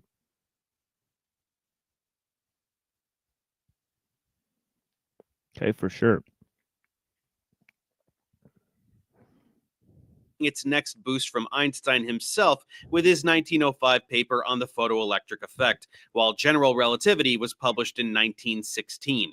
Look, I know none of this is that big a deal, but can't you guys pay a physics graduate student to write this teleprompter feed for $50 an hour? They need the money. The point is... That was pretty funny, though, for real. Do better. Today, the biggest brains on the planet are loggerheads over what this all means and where science goes next. Are there multiple universes? But yeah, he pointed out a good point. And but that's the thing he doesn't see is that a lot of this stuff is bad on purpose. So they're aiming for bad. And they know that the shoddy thing, the stupid 3D fucking blue and white shit. I mean, they know that that's a drab and it looks like you're fucking about to go to Chase Bank or whatever. But they know it's like fucking. They know that's what sells. It's the official look, right? So they have Like to you're make watching everything. it from inside a prison cell. Set low expectations. Yeah, it's crazy. I mean, and you'll reach the most people. It's literally dumbed down shit. And right, so this is what he thinks that they want to pay like physics students to actually make a good, version of this. No, why else would they have another guy legitimize his views that has no idea what the fuck he's talking about, and one guy that you think knows what he's talking about, according to Dave? I mean, come on, dude. So this guy refuses to think about the deeper questions of like the whole presentation and the setting and all this stuff. Yeah. Like, why is this being presented to us by three idiots? Right. In front of a fake city background on a 1990s multimedia presentation version of a Apple monitor that came out after this photo technology came out. Like the free clip art you used to get with Encarta or some shit. I know the answer to that because we're watching it. Yeah, the uncensored. It's literally called Uncensored. Good lord. Yeah. That's the name of the show is Uncensored. Oh yeah. Good lord. You're literally on YouTube, dude. Like, what the hell? Uncensored? This is the stupidest shit I've ever heard. We're literally banned on YouTube, you fucking clown. All right? What the hell are you talking about? That's right. He gets to be uncensored because he's following the script. He does get to be uncensored. It's the irony. It's the irony that he isn't uncensored. He's totally going by the script. It's crossfire from YouTube. Yeah, the fact that these fucking morons are literally going like, oh, look, Andrew Wilson's on there to make a change for the better. Dude, how can you come to such conclusions? This is literally a totally rigged channel. I mean, good lord. Like paid for by News Corp, Rupert Murdoch, the guy who literally funds Netanyahu. Holy shit, dude. Like, it couldn't be a faker fucking news channel. And the Funny Farm guys. Yeah.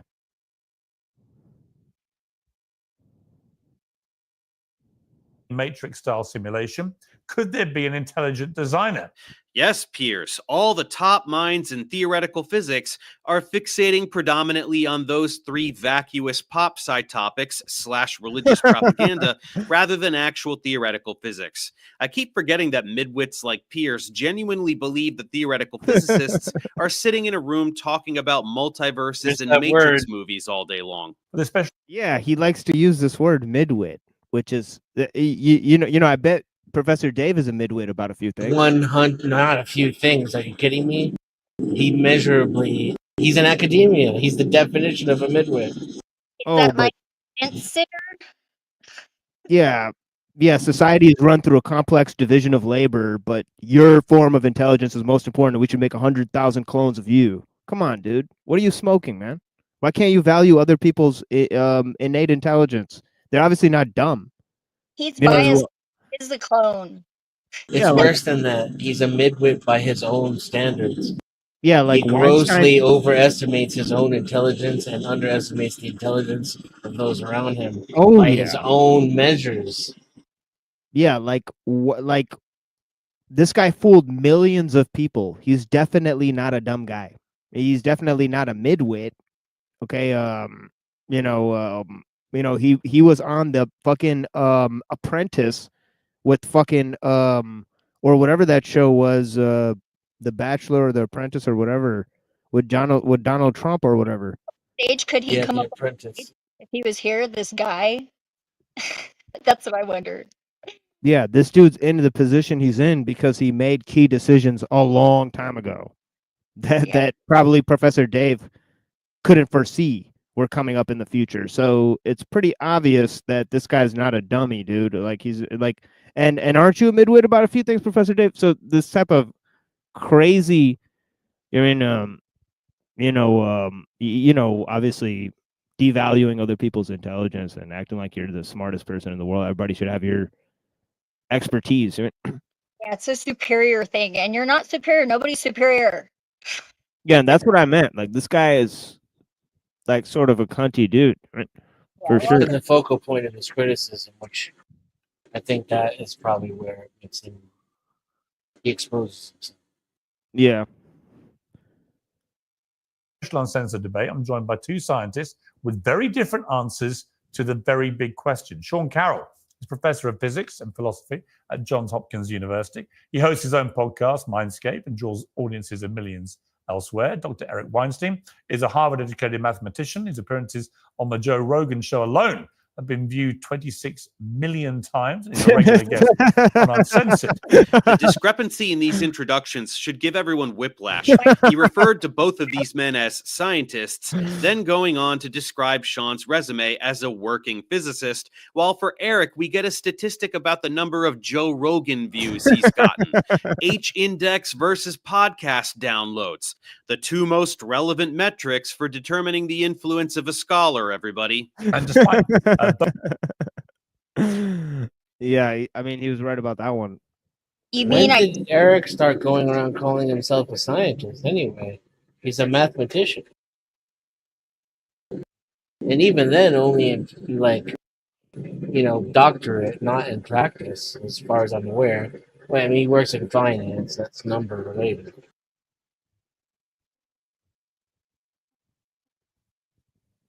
Yeah, the whole question is, and I saw, Weinstein used like Korzybski. Like the map is not the territory. So I think he's like in some weird level where he's thinking of like theoretical physics purely in terms of math or something, or he's seeing that the physicists aren't seeing something. And obviously he claims to have created a unified field theory. So he's obviously bonkers, right? But yeah, so he's definitely psyoping people. To what end? It's very unclear. But yeah, anybody who like goes around like, oh yeah, I've combined like relativity and quantum physics. Well, and honestly, if that's the world you want to live in, go right ahead. Well, didn't Kanye do that first? It seems like he's just kind of dragging around on Kanye's coattails. Exactly. Exactly. Kanye, Terrence Howard, they've all done it. And that's with a cheap example on display, so it's even worse. Because we all know Kanye already, so that's the cheap lesson. I still have a strong suspicion that it's to associate valid criticism with just wild-eyed, like, electroshock therapy treatment type That doesn't conspiracy sound fun. theories. That doesn't sound fun at all. You know what I mean, though, right? Like, Oh yeah. like comparing the Bilderberg Group, flat Earth, and there being no moon. The moon isn't real. That's another thing, is that part of the controlled opposition of this guy, Professor Dave, was that he got really famous online by debating flat earthers and like quote unquote humiliating flat earthers, and with like, Clout maxing. yeah, so he clout maxed from flat earthers quite a bit. I mean, right?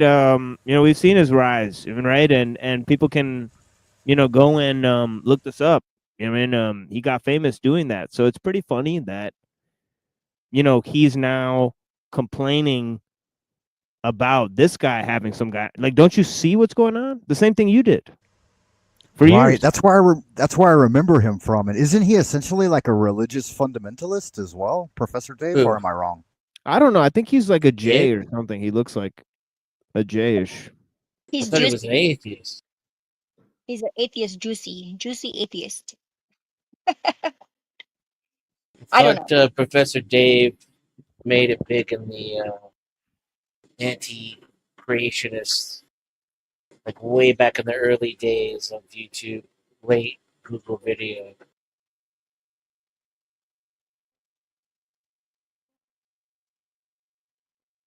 I don't know. He's not that interesting to me. Like, yeah, I think I remember that I learned. This is the irony of how I consume information, but I'm an atheist, which was why I was deliberately watching Ken Ham, who was Christian Creations, in order to expose myself to the opposite idea. And Yeah, that's where I found Dave, because he debated Ken Ham.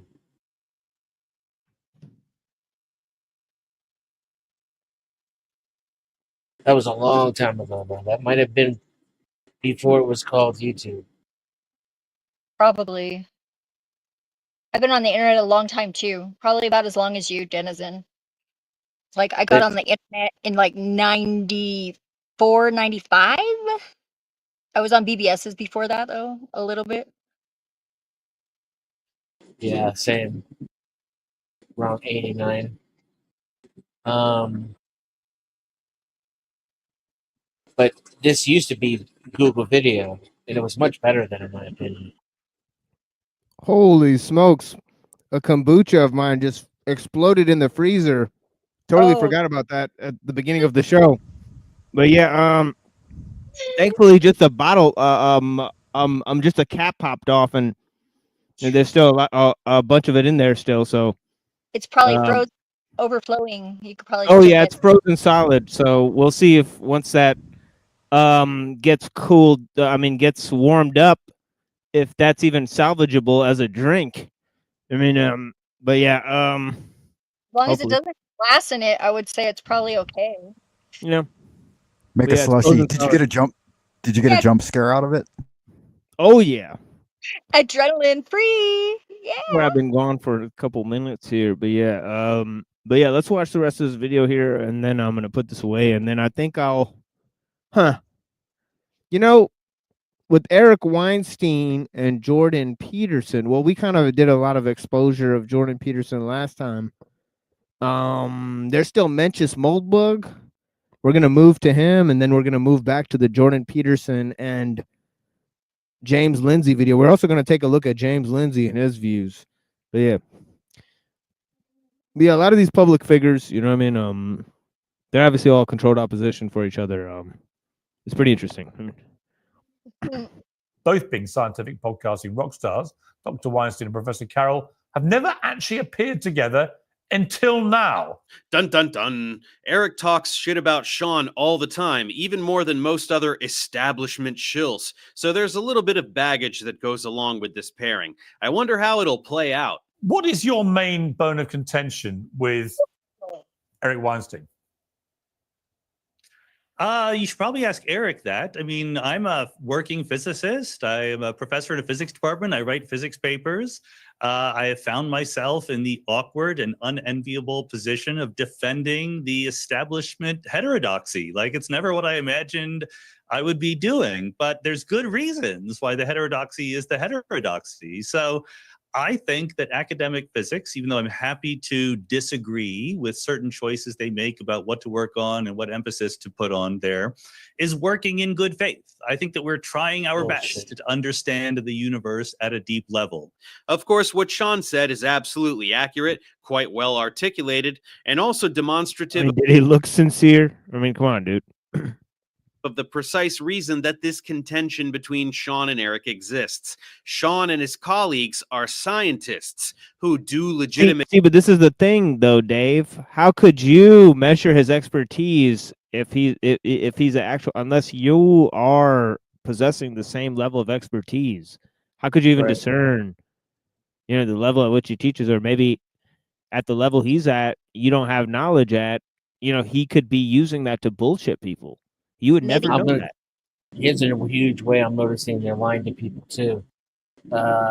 He keeps calling him a scientist. Sure, that's technically true, but it's misleading. He's a physicist.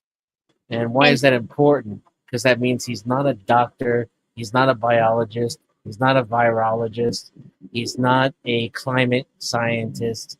So all of these political issues that Dave wants to ram down your throat as being the factual heterodoxy, I think is what I heard this dude just call it.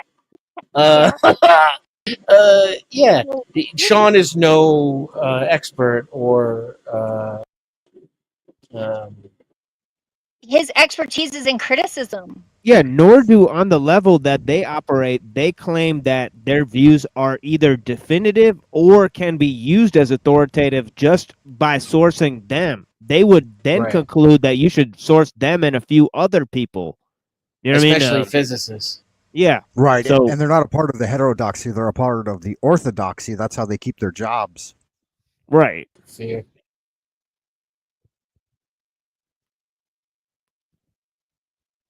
Science to push the boundary of human knowledge. Eric, the not a scientist, gets paid to pretend scientists don't do that, and to go on huge podcasts to spew a bunch of horseshit and convince the general public that scientists don't do that. This generates public outrage against working scientists for no reason whatsoever, So that causing those in he their just ranks literally that are went good from with Sean public to all speaking to push scientists. back. So right, I take back what I said. He knows exactly what he's doing. Or whoever wrote his script did.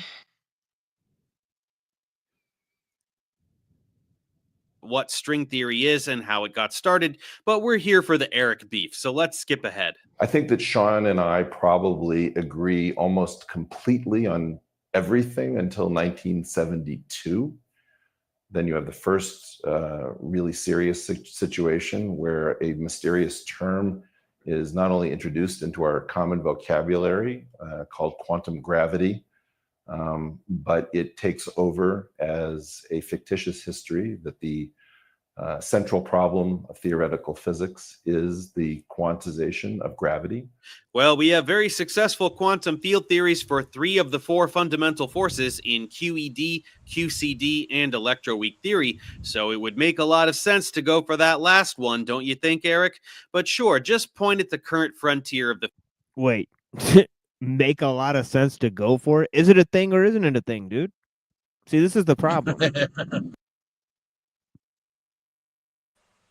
And you'll notice how he immediately places himself on the same level as the trained physicist by saying that he agreed with him on everything, which who knows how much of his stuff he's even read. I mean, it seems like a unsubstantiated credibility claim. To make this video. the act of making this video, according to his own philosophy, means he must be a scientist.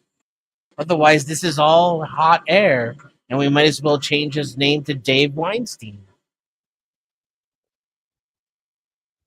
Yeah, this is why what he says here is going to be extremely important, because he's going to say that anybody has the ability to become a science educator. So it's very interesting. The field and scoff at it as though you know better. The first problem that Sean and I will find ourselves at loggerheads over is that I think that making quantum gravity the holy grail of theoretical physics, which is repeated and perseverated ad nauseum, is a terrible crime. And what is quantum Second great gravity? crime- Again, for those who are not as au fait with this as you guys, what is quantum if gravity? I may, so there's a standard story that you'll hear. More or less, Sean is a part of a group of about 5 people who do most of the communication of theoretical physics to the American public. It's just never a straight answer out of this guy. Piers wants to know what quantum gravity is, and Eric starts describing some kind of weird physics communication mafia that doesn't exist. Anyone can be a science communicator, Eric. You could be one too if you valued public service. You have a What? What? What? That huge seems in platform direct and contradiction understand- to what you told us I just know, a few exactly. moments ago, David. What the fuck, dude? This is a save his own ass? Like, this is weird. physics. So this is a really weird thing to whine about. We have 2 theories that are bedrock reality. We have one called the Standard Model, which covers 3 out of 4 forces, the non-gravitational ones, and all of the matter that we see in the universe, as well as something called the Higgs field and maybe some other fields as well.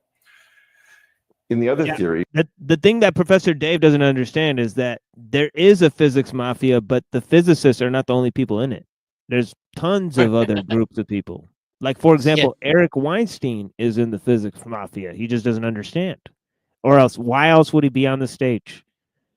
Right? The mathematicians are in the physics mafia. Right? Where they get to comment, they get to talk to Sean Carroll, and you have to talk to flat earthers, Dave. That's your assignment. You know. Facts. So. Well, with how challenging it is to talk to flat earthers, I would say that the advantage would be that whoever had to talk to the flat earthers, because if you could do that, you're cultivating some real gifts. Yeah, you know that I'd like to see that quantified, given how little value it is to talk to Pierce Morgan. You may actually be correct. The beneficial value may weigh more heavily on the flat earthers. It's pretty much all in how you see it, which angle you're looking at it from. Yeah, let me try to go to this talk here. Actually. That's what Diddy said. Sean. But I'm Diddy, and I didn't say it like that. And go to some key parts here. Oh wait, this is not. Oh wait, whoa! His video goes before the other video. Wait, yeah, but this video here has almost 1 million views. You should probably ask. So YouTube is literally pushing the Dave thing with more priority than the actual interview. Is that what we That might be just based on my personalized algorithm because I've searched for it before.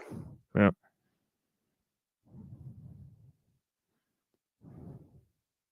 Has everyone noticed a serious uptick in YouTube ads recently, even on live streams? It's weird.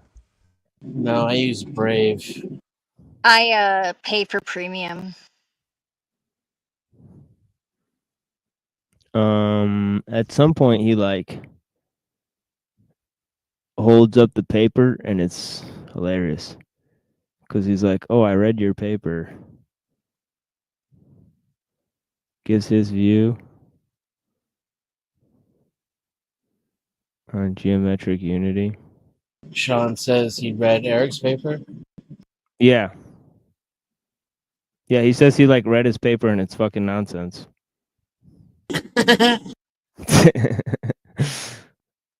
And he's like it's much worse than I thought it was gonna be. Is what he says. Son of a bitch, dude. Where is that part? Yeah, I guess I can't find it now, but yeah. At some point he'll like hold up the motherfucking paper, dude.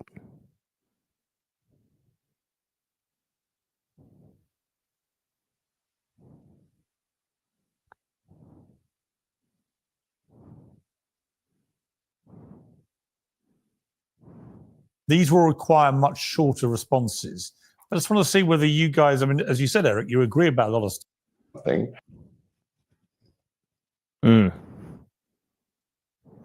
Where people have built on my ideas since 1994. The equations that Natty Seiberg and Ed Witten introduced that took over the world were called the insufficiently nonlinear equations when I was at Harvard in 1987. You're very much allowed, Sean. To everything that is normally done in scientific discourse. You hope that people build upon your theories. You don't try to prevent them. Oh yeah. This is the part. Consistent that the idea that somehow I am not choosing to go through the usual channels and instead talking as he is right now via YouTube is somehow significant when I've just given talks in 3 different countries on dark energy. And by the way, every time I talk about talking about this, somebody is telling me, don't talk about the fact that you're actually in a physics department.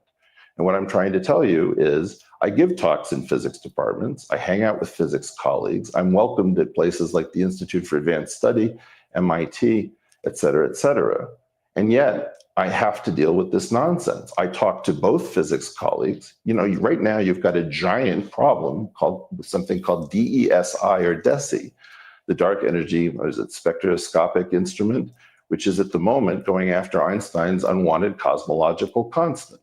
That is not a constant. The dark energy is because of the Einsteinian curvature term in the equation, which is action. And Sean, your sorts of things I highlight is the situation. We have it here, right here. Okay, here it is. The good news is I have read Eric's paper. Here it is. I actually have it here, right here. And it's worse than you would think. It just very quickly, it starts off by saying the author is not a physicist and is no longer an active academician, but is an entertainer and host of a podcast. This work of entertainment is a draft work in progress, and it may not be built upon. So we're not allowed to think about Eric's theory and write a... That's pretty bad. Oh man, that's devastating. It may not be built upon. That's fucking devastating. Look at the look in his face. He's rolling his eyes like. Yeah, he's gone. It's like, how could I try to talk about your grift and you plainly described my grift? Follow-up paper about it. You're very much allowed, Sean. To everything that is normally done in scientific discourse. You hope that people build upon your theories. You don't try to prevent them. And later on, it says, Sean, this document is an attempt to begin recovering. I'm going to read this. This document... He just spoke extensively, and now he keeps interrupting him. It's really weird. Is an attempt to begin recovering a rather more complete theory, which at this point is only partially remembered and stitched together from old computer files, notebooks, recordings, and the like, dating back to as far as 1983. And this is why this paper is not going to appear in the peer-reviewed literature. It's not serious. It's not dog ate my homework kind of thing. If you have a dark matter thing, if you have a dark matter prediction, if you have a dark energy prediction, I want to see a plot in the paper. I want to see my homework kind of thing. He said, "I'll tell you." Yeah, this is too funny, dude. This is a great moment. This is good TV. I'll give him that.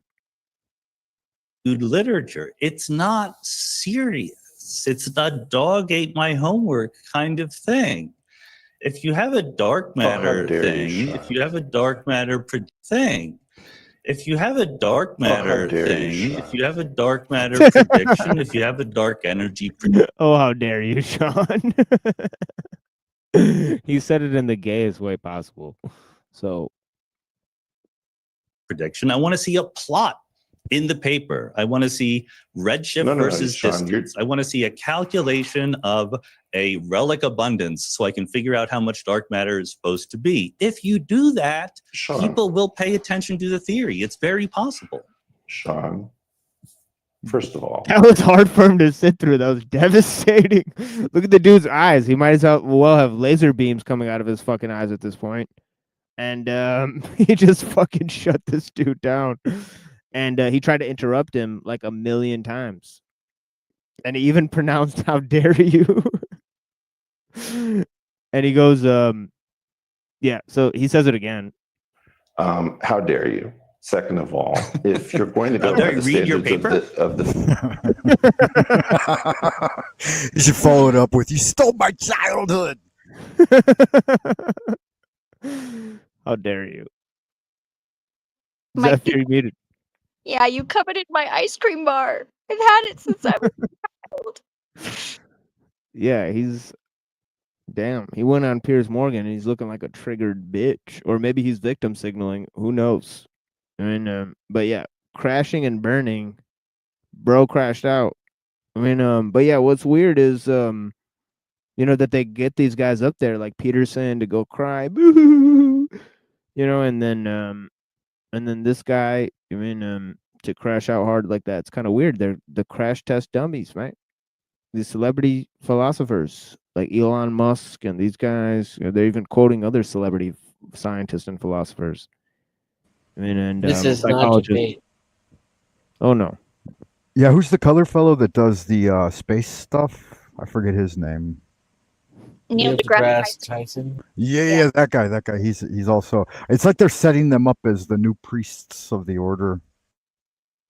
I watched a really funny video earlier where they made Neil deGrasse Tyson a baby, and he was talking with a comedian or something, and the comedian asked him a really funny question. But that's about my experience with Neil deGrasse Tyson. Yeah, they needed like a black version of the, Bill Nye the Science Guy or whatever. Well, and he's always going Science. to be tainted because of Pluto. Yeah, he ruined our childhood, like I stated earlier. Nerd, It's yeah. scientism, right? It's like when you reach a certain level of academic achievement that you become politically active in your academic pursuits, and I'm getting ready to go camping. Can you tell? the way you recruit political allies is through academia itself. I think like it's cyclical too. Like we went through this with Carl Sagan. Then the moralists will rise up and in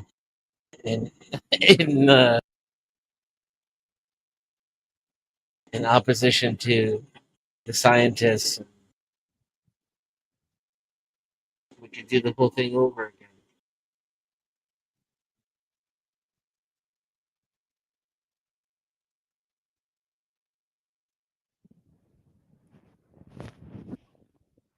Yeah, I'm emotionally scarred from a few things. Also physically depleted. But I rather enjoyed this time. I'll have to say for sure that as a distraction from all that. I mean, definitely. So I appreciate you guys keeping me company here. Blessings to all the people that are here. And yeah, there's a lot of other streams going on, folks. But we got our friend NPC the game. So if I could funnel the audience to NPC the game, I would. But yeah, let's see what NPC the game is doing. Oh man, he looks. Drama. Yeah, it looks like he's talking about drama. Yeah, so I won't promote any of that, but I do like the brother NPC the game. I promote him. Definitely. I think I'll be going over there. and just maybe talk to him. Maybe I'll click the link there. Are you about to sign off? Oh yes, I'm getting Okay, ready good. to sign off here. I'm actually very Nice. exhausted. Yeah, blessings to all you guys. Yeah, usually this is like 4 to 6 hours long. This type of stream, but yeah, we've done a number of them. Content instruction on constrained cuckery misinformation, and we've also done 2 other series on the Cyber Caliphate channel. Right, one is and those are serialized. Actually, they're not totally serialized, but yeah, they do have partial playlists for them. One is Who They Ism, okay, and the other is that is a Zionism series, right? And we did another series on I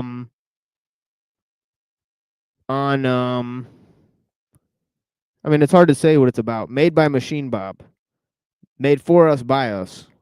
It's about a number of themes, honestly. But yeah, that series is interesting. Looking at the different ops that are out there, especially, I think we did 2 specials. We did one on Wilson, and we did one on Cockboy Hotline.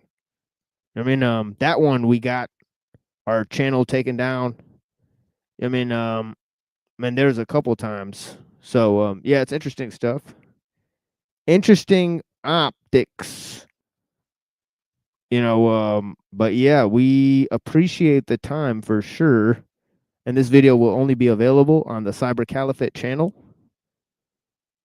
Okay, as is this entire series, right? There's much more videos in this series, right? As we're going through looking at how conservatives are liberals, right? And they have liberal roots and so on and so forth. And how the general tendency of techno-liberalism, okay, and its origins in the European and the Western society. Right? All these are interesting pieces of information, right? But none of them are individually relevant, or if you try to separate them and try to make one or the other the overarching theme, you will not achieve much. Right? That's why it's required to take in multidisciplinary studies. For the architectonic, I also have to read Nietzsche and look at a work by Julius Evola. Right. So I mean, you guys are welcome to stick around for all of that and comment on Nietzsche, comment on Julius Evola. But Absolutely, and good magic. And thank you for having me on, TML. I'll check you out on NPC for a while, and if anyone's interested, I'll probably go live in about an hour or so. Yeah, you guys don't have to sign off now, but you're welcome to stay for the Nietzsche and all that stuff. But yeah, but yeah, if you gotta go, you gotta go. I mean, I greatly appreciate your time, Frank. But yeah, you're welcome to stay, and all you guys welcome Oh yeah, to stay. no, I'm staying. I misread it. I'm sorry. I thought you were gonna close the stream. No, I'm here for Oh it, bro. yeah. This is basically the ending, but like it's like hour-long ending, basically, or maybe more than that because of the music. But yeah, it's quite a bit, and obviously after a while or before you guys go, you guys are welcome to say something, or you guys are welcome to say anything at this time, even. But yeah, let me go to this. I think we were on a 15 here. Yeah, I'm gonna be listening. I'm getting ready to go camping for reals. So Oh yeah. yeah, so I gotta pack a few things. Yeah. But So. Oh yeah, of course, Zeph. Yeah. Do you want to say something to these people? just keep up the friggin' good struggle, and saw gifts eventually. That's it. Love you. Okay. Please be safe. Blessings to you, madam. And to you, and to all of you. A Merry Christmas. I'm not Tiny Tim, bitch.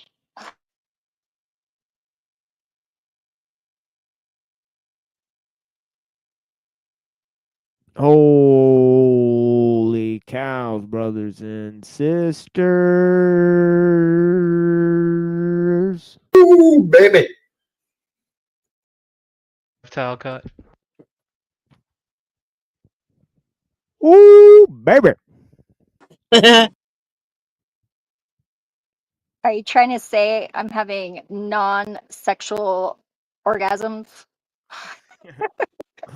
Zeph is keeping it spicy up here, honestly. Yeah, yeah. And, Well, I just got a little bit of that energy back since you were feeling a little bit low. oh yeah, I'm fucked in the head. But yeah, I don't really want to. People take advantage of you. But yeah, I like where I'm at now. But yeah, man, I'm fucking depleted. What about soup is good food? Oh my god. I just got a bunch of soup. Thank you for reminding me. Yeah.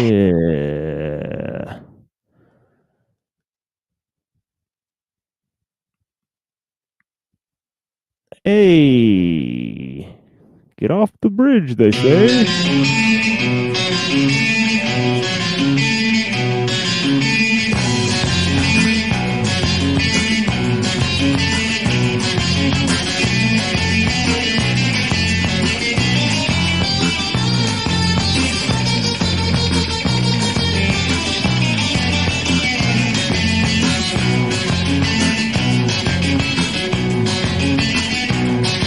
We're sorry that you no longer need or want or even cared about here.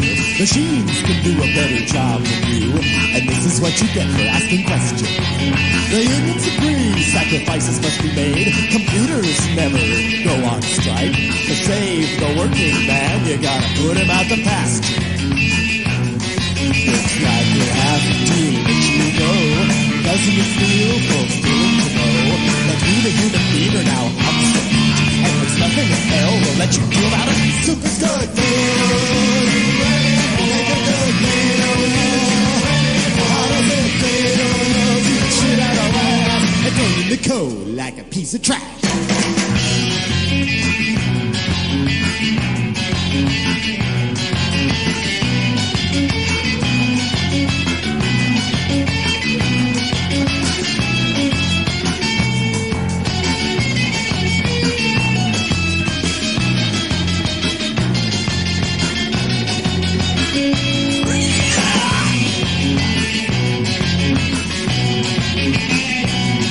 We're sorry, you just have to leave. Unemployment runs out after just 6 weeks.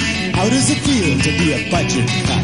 You're snipped, you no longer exist. Your numbers get purged from our central computer, so we can read the facts and see you under the run. See our chart, unemployment's going down. If that ruins your life, that's our problem. Soup is good food. It's a good meal. How does it feel? Shit out of ass and throw in the coal.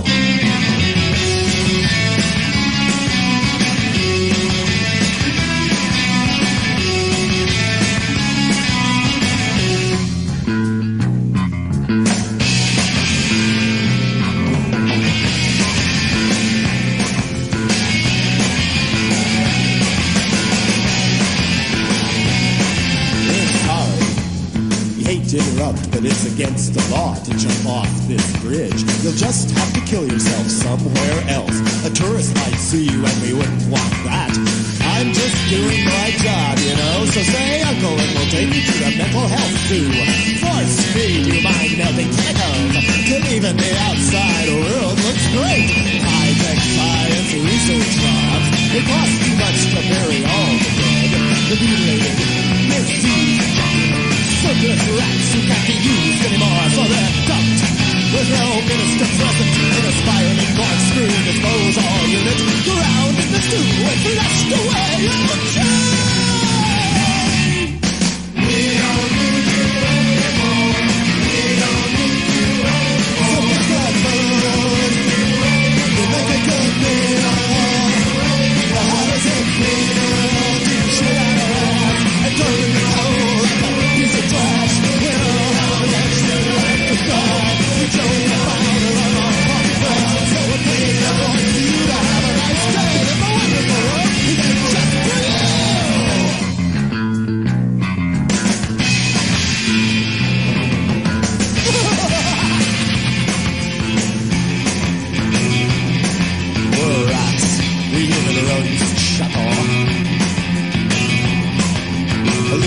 get a dignified cremation. Yet, 6 o'clock tomorrow morning, it's time to get up and keep going. If you don't know how to make chords, this is it. You can drag one of these chord progressions and boom.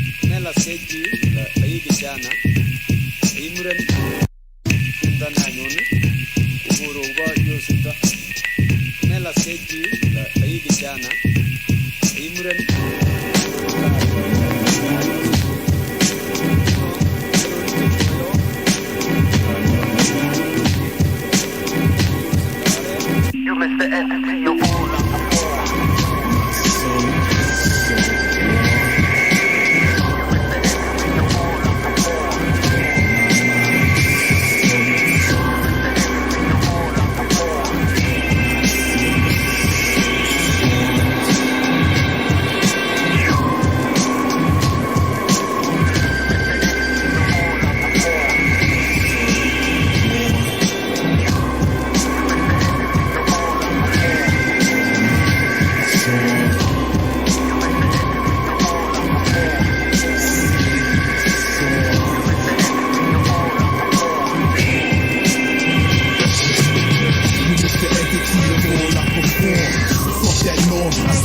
Behavior, savior, your saviors, made by sailors, folklore, one-wound road, where Elijah rose, dead lost I muse, face painted hues, brushwork tickled my eyes, I laugh when you lie, as do I under sky, assume role of the unassuming.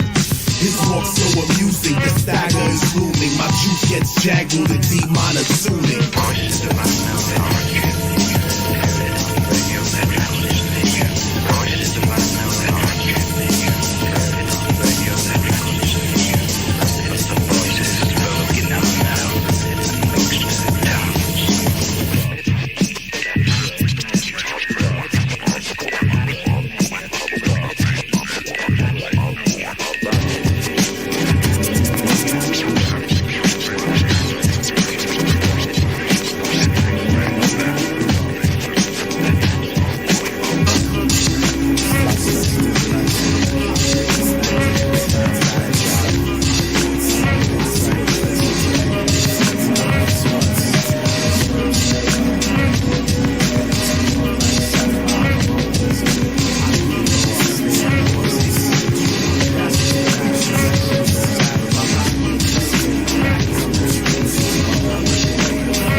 All right, we're on section 15 here on Friedrich Nietzsche, Beyond Good and Evil. And please feel free to interject. I'll drop the link in the chat if anybody wants to come up. And this is the last hour of the program.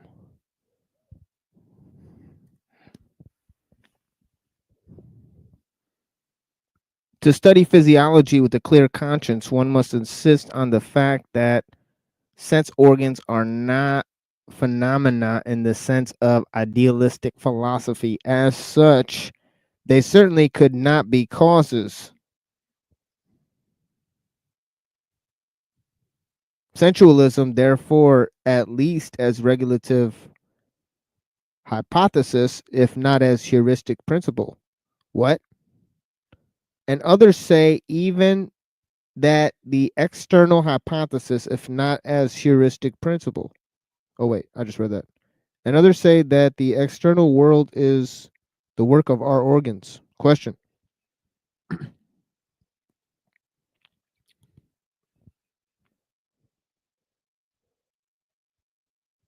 But then our body as a part of this external world would be the work of our organs.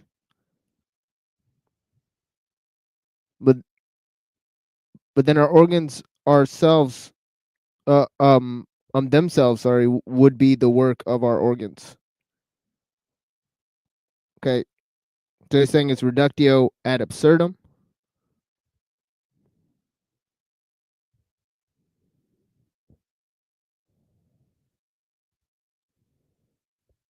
And he's saying it's reductio ad absurdum if they say that, the causa sui, that this idea of self-generation is absurd, right?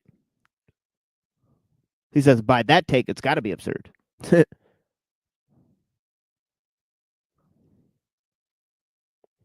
Okay, I read this section.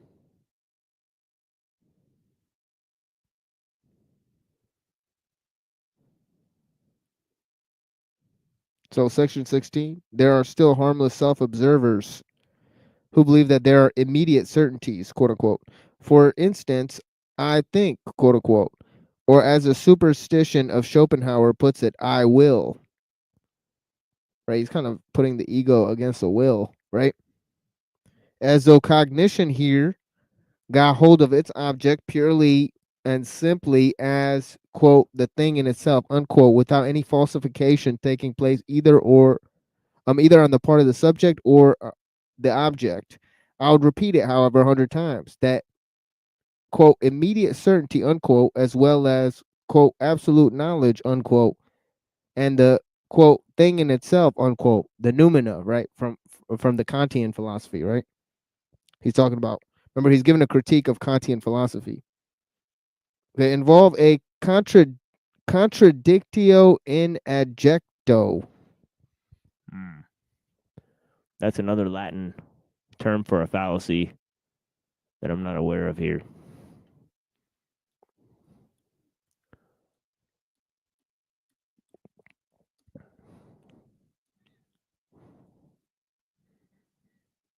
In adjecto.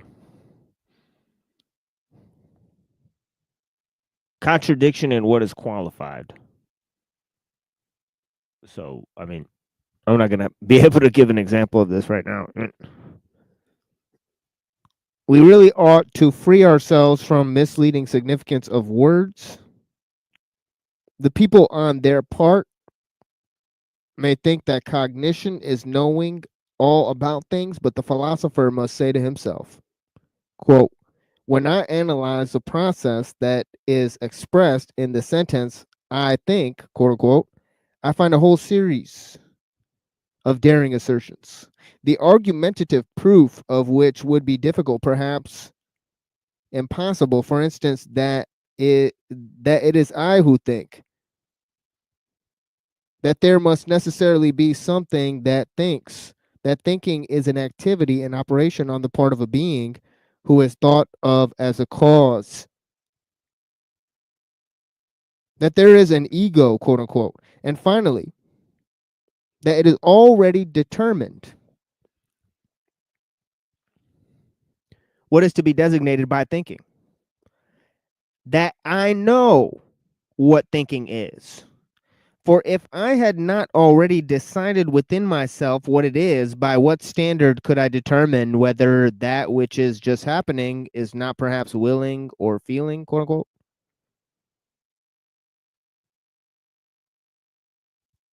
In short, the assertion I think assumes that I compare my state at the present moment with other states of myself, which I know, in order to determine what it is, on account of this retrospective connection with further knowledge, quote unquote.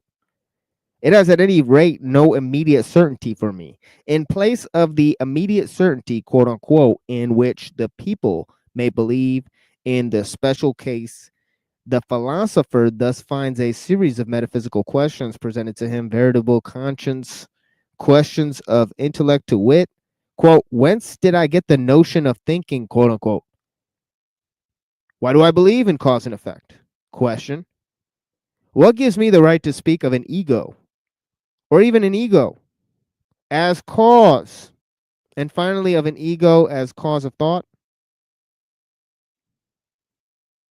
He who ventures to answer these metaphysical questions at once by appeal to a sort of intuitive perception, like the person who says, quote, I think and know that this at least is true, actual, and certain, unquote, will encounter a smile and two notes of interrogation in a philosopher nowadays. Sir, quote unquote, the philosopher will perhaps give him to understand, quote, it is improbable that you are not mistaken, but why should it be the truth?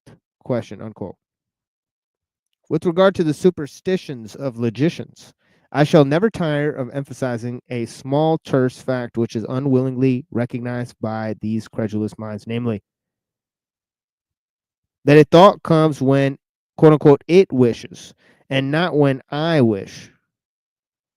So that it is a perversion of the facts of the case to say that the subject, quote unquote, I, is a condition of the predicate, quote unquote, think.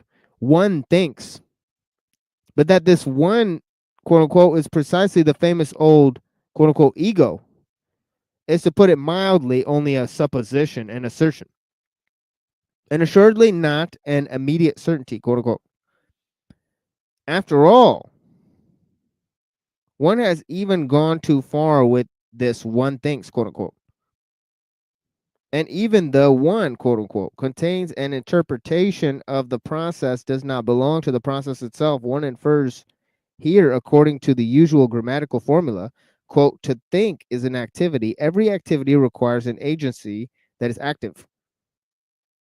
Consequently, it is pretty much on the same lines of the older atomism sought besides the operating power, quote unquote, the material particle wherein it resides and out of which it operates, the atom.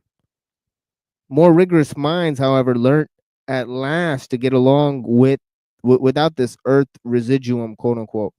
And perhaps someday we shall accustom ourselves, even from the logician's point of view, to get along without the little one, to which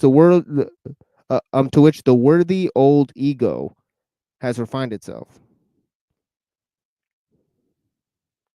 It is certainly not the least charm of a theory that it is refutable. It is precisely thereby that it attracts the more subtle minds. It seems that the 100 times refuted theory of the free will owes its persistence to this charm alone. Someone is always appearing who feels himself strong enough to refute it.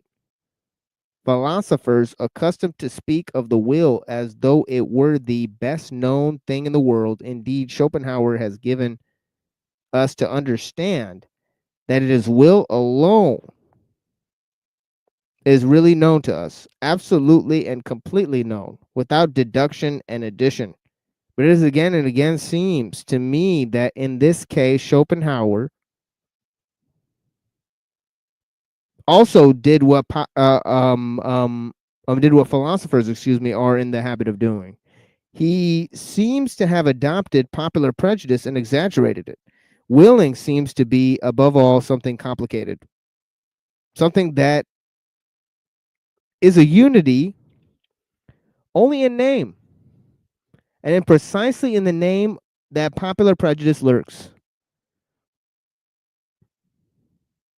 which has got the mastery over the inadequate precautions of philosophers in all ages. So let us for once be more cautious. Let us be unphilosophical, quote unquote. Let us say that in all willing there is firstly a plurality of sensations, namely the sensations of the condition, quote, away from which we go, unquote. The sensations of the condition, quote, towards which we go, unquote.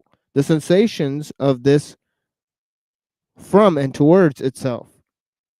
Then besides an accompanying of muscular sensation, which even without the putting in motion, arms and legs commences in action by force of habit directly we, quote unquote, will anything. Therefore, just as sensations, and indeed many kinds of sensations, are to be recognized as ingredients of the will, so in the second place, thinking is also to be recognized. In every act of the will, there is a ruling thought. Let us not imagine it possible to sever this thought from the willing, as if the will could remain over.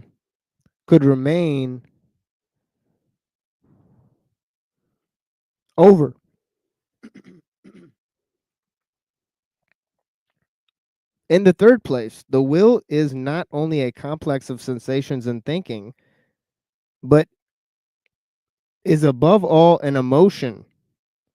And in fact, the emotion of the command, that which is termed freedom of the will, is essential. The emotion of supremacy to him who must obey. This is the important part, and this is where we kind of left off last time. It's Nietzsche's beyond good and evil here.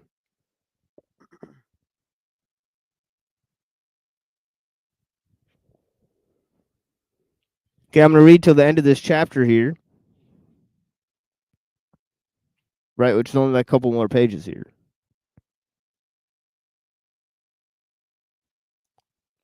Yeah, Nietzsche. Nietzsche. Nietzsche. You can't you can't unlearn how to spell those names sometimes, man. And also Kaczynski. I say it like that because that's how it is spelled. You know, Kaczynski.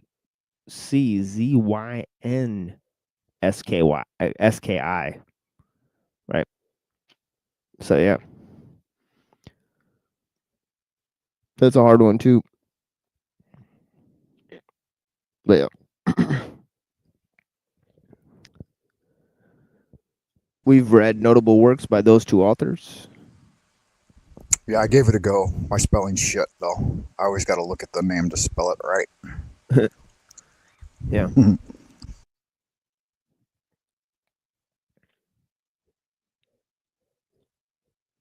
Yeah, but Nietzsche is going to basically say that there is an internal force that obeys the command, that the will, exerts. Right, so the will to life is really just obeying the command. And he's saying that it must establish an internal hierarchy. Right, so he says, a man who wills commands something within himself. I am free. He must obey this consciousness.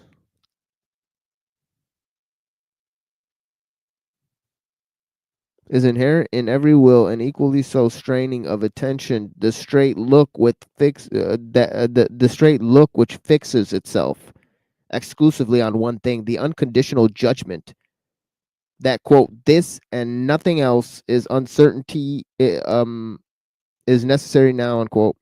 The inward certainty that obedience will be rendered, and whatever else pertains to the position of the commander, a man who wills commands something within himself which renders obedience.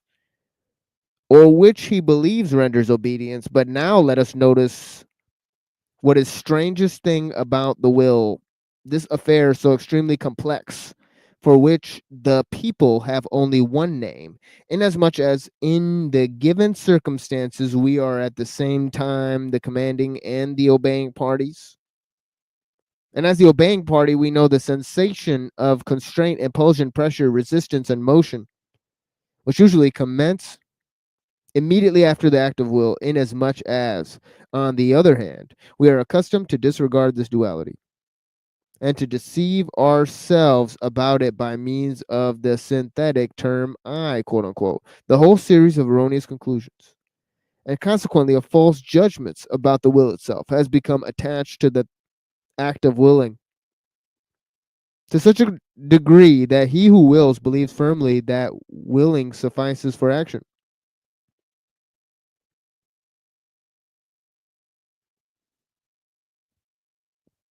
Since in the majority of cases, there's only been exercise of will, the effect of the command, consequently obedience, and therefore action, was to be expected.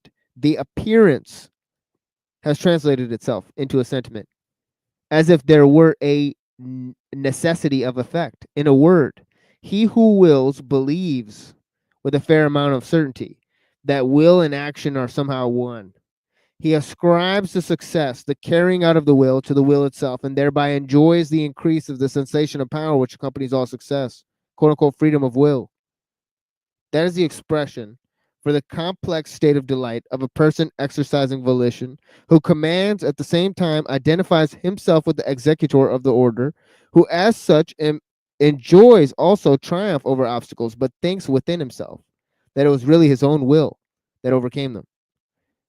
In this way, the person exercising volition adds the feeling of delight of his successful executive instruments, the useful, quote unquote, underwills or undersouls, indeed our body, is but a social structure composed of many souls. To his feelings of delight as commander, what happens here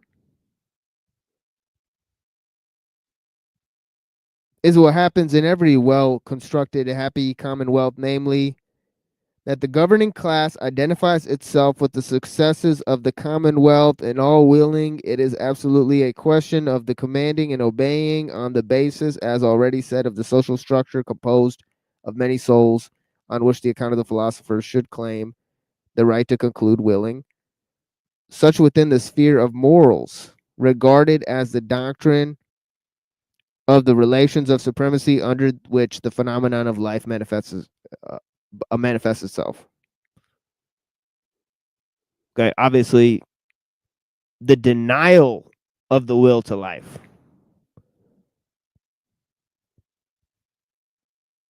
right, was Schopenhauer's whole thing. Right, he said that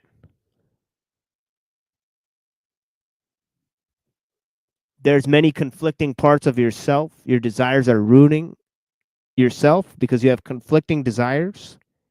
Okay, gave the example of an insect that upon ripping it in two parts, biologists saw that the two parts started attacking each other. So the body is the same thing. Right, so Nietzsche is taking the opposite stance, that no, it's the affirmation of the will to life.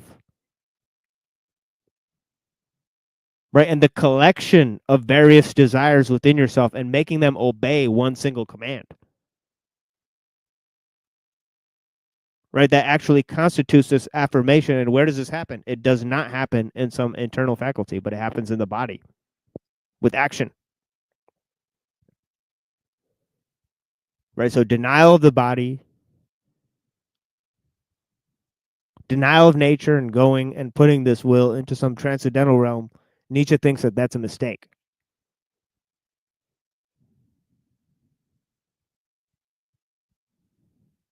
And he's saying the body and the ego can accomplish what, quote unquote, free will think they're doing, right?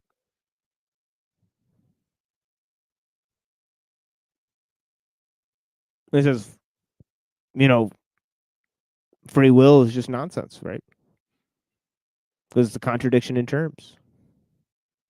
Right? Free means to pick between a bunch of things. Right? But will is to decide on one thing. Right? Freedom is doing whatever you want, and will is choosing what to do.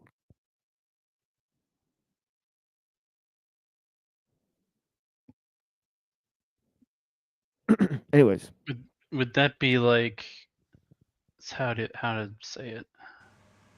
An oxymoron. Oh yeah. Well, yeah, when you phrase it like that, it does sound like an oxymoron. But like freedom would be like akin to instinct, and will would be akin to higher executive function.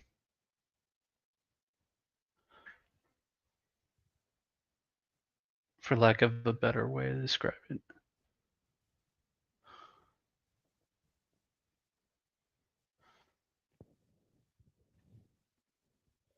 Yeah, I mean the question is how far is he actually going from Plato, right? Once you said that there's this aristocratic nature of the soul. Right?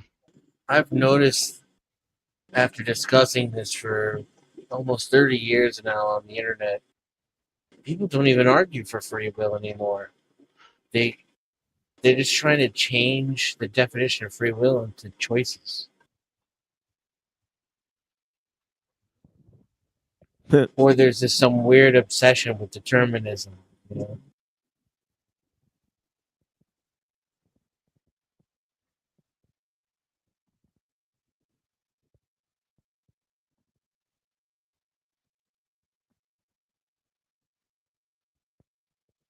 You would think a Christian would think free will is divine.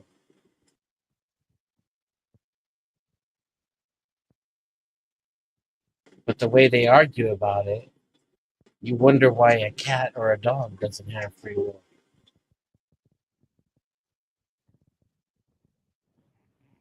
A prairie dog.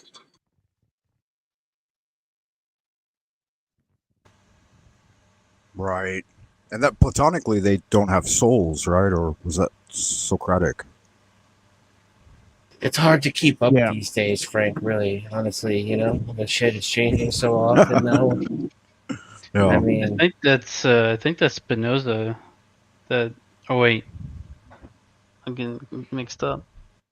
I almost it's miss the real old Bible thumpers of the 80s, you know?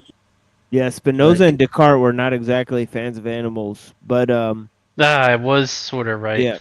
I was Yeah, thinking but it's like it's either Spinoza, Descartes, or Kant.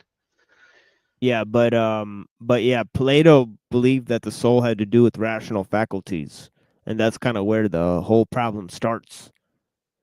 Right? And Nietzsche's good at pointing out, well, no, it's emotions, stupid. It's not I mean, rational faculties, right? And even plants and animals have emotions, right? It's clear. Right. Yeah. Yeah. We may That's why we layer have life, ours and have more enriching stories to tell. And they may be even more complex, as is our brains. But yeah, that's the common root. Stevens.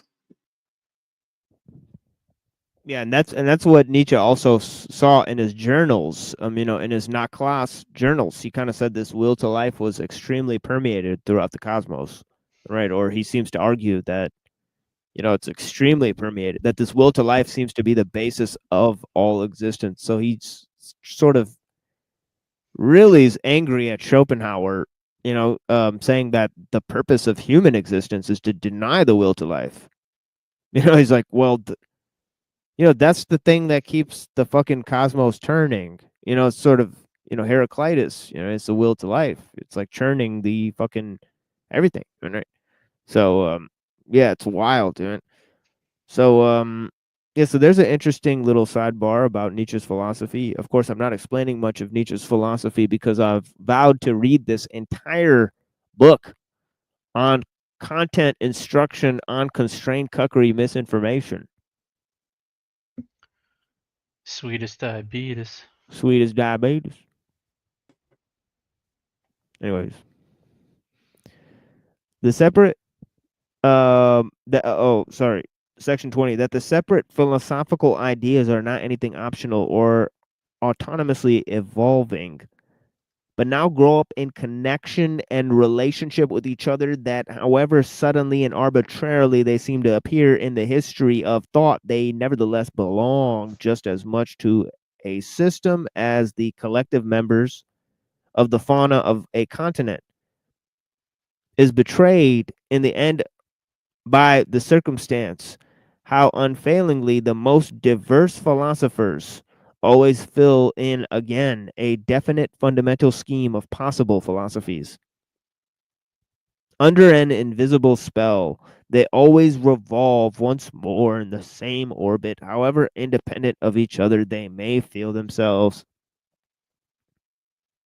With their critical or systematic wills, something within them leads them, something impels them in definite order, the one after the other, to wit, the innate methodology and relationship of their ideas. Their thinking is, in fact, far less a discovery than a re-recognizing, a remembering. Ooh. Anamnesis.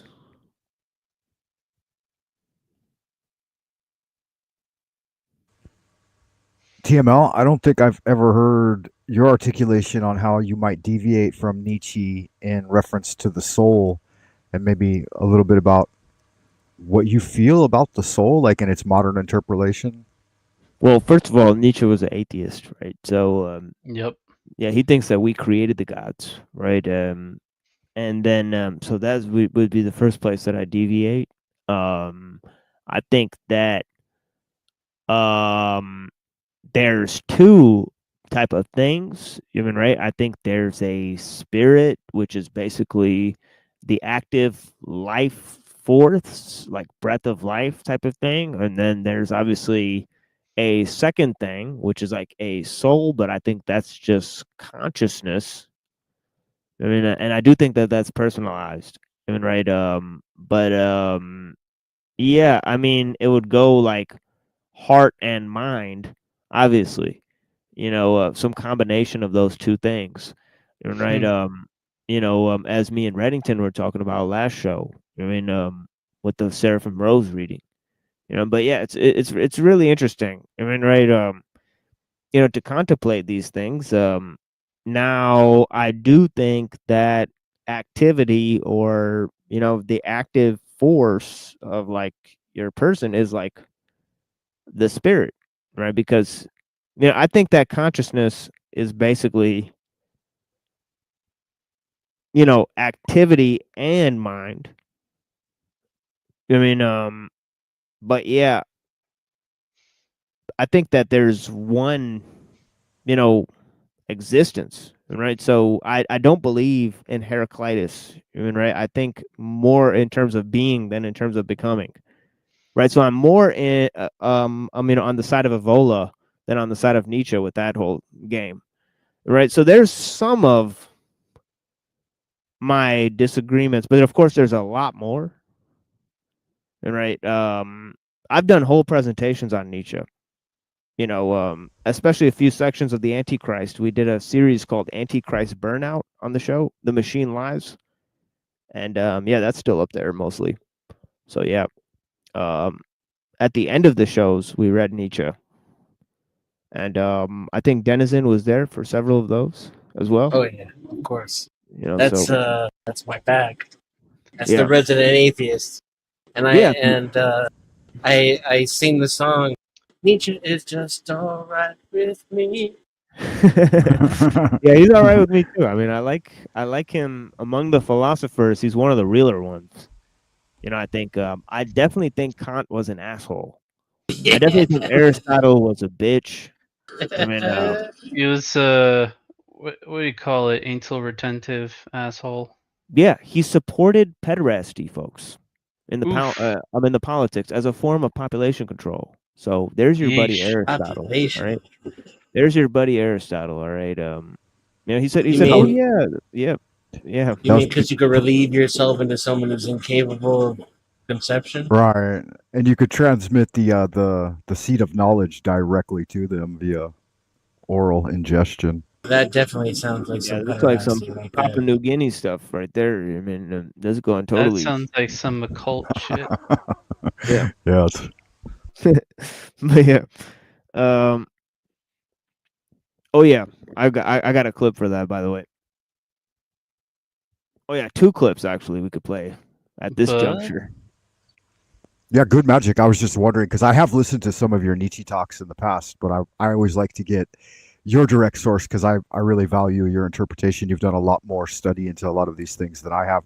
And what you said does track with Chinese Taoism. They allocate like the active force to 3 parts yang spirits within the body and the yin portion being 6. I believe their division is 6 and 3, and then like an id represents a 1 single portion, but the yin represents 6 portions of energy, and that's the reflective principle.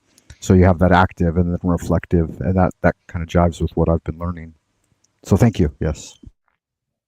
Yeah, this is crazy stuff right here. He's definitely getting into some deep level stuff here. But yeah, check this out. He says mm.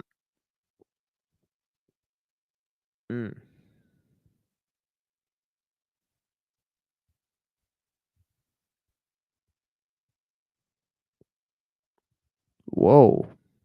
I was like in the middle of a paragraph, wasn't I? This is some stupid shit. All right, yeah, so I guess I'll just start reading here. Oh yeah. He's talking about however independent philosophers think they are, methodology, the relationship of their ideas. Okay, their thinking is in fact far less a discovery. Oh wait, here is where I was. A discovery than a recognizing, a remembering. See? So he's definitely on the side of Plato versus Aristotle there, right? A returning and a homecoming to far off ancient common household of the soul out of which those ideas formerly grew.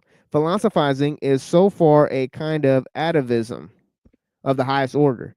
The wonderful family resemblance of all Indian, Greek, and German philosophizing is easily enough explained. In fact, where there is affinity of language owing to the common philosophy of grammar, I mean owing to the unconscious domination and guidance of similar grammatical functions, it cannot but be that everything is prepared at the outset for a similar development and succession of philosophical systems, just as the way seems barred against certain other possibilities of world interpretation.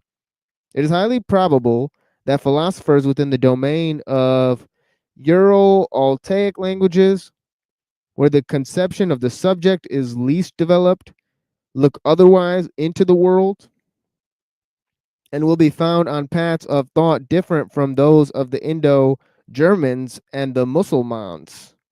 Okay, that means Muslims back in the day, right? The spell of certain grammatical functions is ultimately also the spell of physiological valuations. See, he was a philologist, so he's saying the language is a critical thing that philosophers miss, right? them pesky Mohammedans.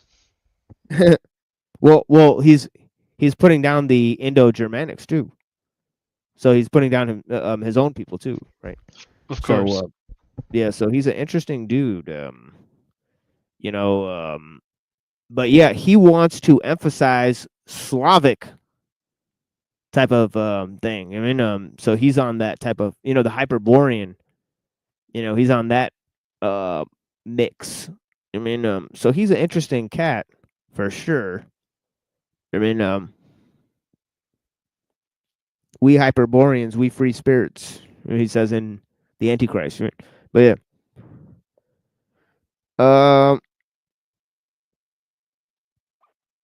So yeah, he's an interesting dude, right? He wants to emphasize his Polish roots and against his Germanic upbringing, right? And he's always putting down the Germans, right? He has a couple of good things to say about Muslims. He has a couple of good things to say about Buddhists versus versus Plato's philosophy in the Antichrist, right? But yeah, on the whole, he's trying to construct a totally new philosophy, as he's saying that, all of the cultures of the world, right, are basically part of the same language system, right? Whether you go to Europe, whether you go to India, okay, and that covers basically a lot of stuff in China too, right? Especially like Buddhism and stuff like that, right? And then so he's talking about Indo-Germanic philosophies. He's definitely talking about Buddhism there, right? So and then he's talking about the Muslims, right? And the Christians, well, they're getting it from the Jews, right? So the whole game is fucking rigged because it's the language game, you see? So Nietzsche's saying the whole fucking game is rigged, right? Anyways, he wants to construct a new way. Hyperboreans, remember? The free spirits, the ones who go to the mountain and live on, like, go against the forces of nature and all that type of stuff, right? Like Zarathustra. Oh, yeah. They're tempered by the harshness of nature. Yeah, there was a great Russian painter. I forget his name at this moment.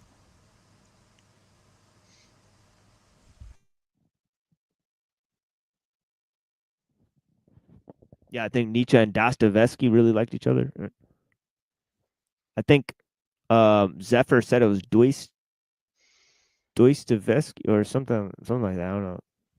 But yeah. Oh, I was thinking Rorik. Nicholas Rorik. Yeah, Rorik. Oh yeah, Rorik was huge. I talked about Rorik because fucking Henry A. Wallace called him Dear Guru in a letter. And yeah, Henry A. Wallace, for people who don't know, he's the guy who put the pyramid on the dollar bill. Dollar bill, y'all. Democracy rules everything around me. Dream. Holla, holla, holla. Exactly. Demonocracy. Yeah. Pretty much. Okay, so we got 2 page and a half here. The cause sui. Oh wait.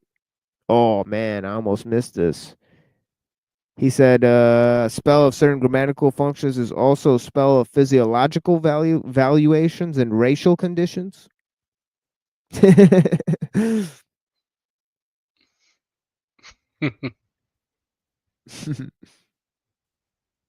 So much, by the way, of rejecting Locke's superficiality. By the way, that's his way of going back to the body, right? Saying, look, we need to go back to thinking like those guys over there, they're less human.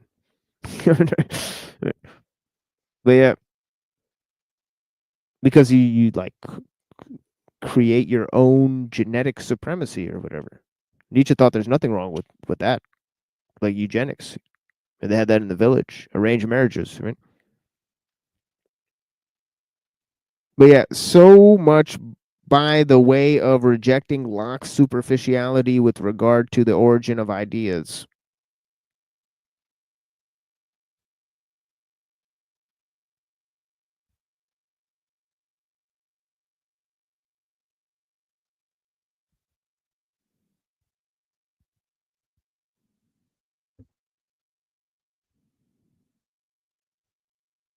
Oh yeah.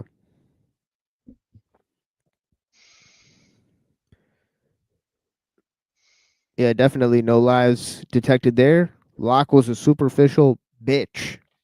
All right, but yeah, let's go on. The cause of sui is the best, and now I'm just going to read. The cause of sui is the best self-contradiction that has yet been conceived. It is a sort of logical violation and unnaturalness. But the extravagant pride of man has managed to entangle himself profoundly and frightfully with this very folly. the desire for freedom of will, quote unquote, in the superlative metaphysical sense, such as still holds sway, unfortunately, in the minds of the half-educated, the desire to bear the entire and ultimate responsibility for one's actions, oneself, and to absolve God, the world, ancestors, chance, and society therefrom, involves nothing less than to be precisely this causa sui, self-generated, and with more than Munchausen daring to pull oneself up into existence by the hair, out of the slough of nothingness. Damn. If anyone should find out in this manner the crass stupidity of the celebrated conception of free will, quote unquote, and put it out of his head altogether, I beg of him to carry his quote unquote enlightenment a step further and also put out of his head the contrary of this monstrous conception of quote unquote free will, I mean non-free will, quote unquote, which is tantamount to a misuse of cause and effect. One should not wrongly materialize quote unquote cause and quote unquote effect as natural philosophers do, and whoever like them naturalizes in thinking and whoever like them naturalize in thinking at present according to the prevailing mechanical doltishness, which makes the cause press and push until it affects its end. One should use quote unquote cause and quote unquote effect only as pure conceptions. That is to say, as conventional fictions, for the purpose of designation and mutual understanding, not for explanation. In being in itself, there is nothing of causal connection, quote unquote, of necessity, or of physiological non-freedom. There, the effect does not follow the cause.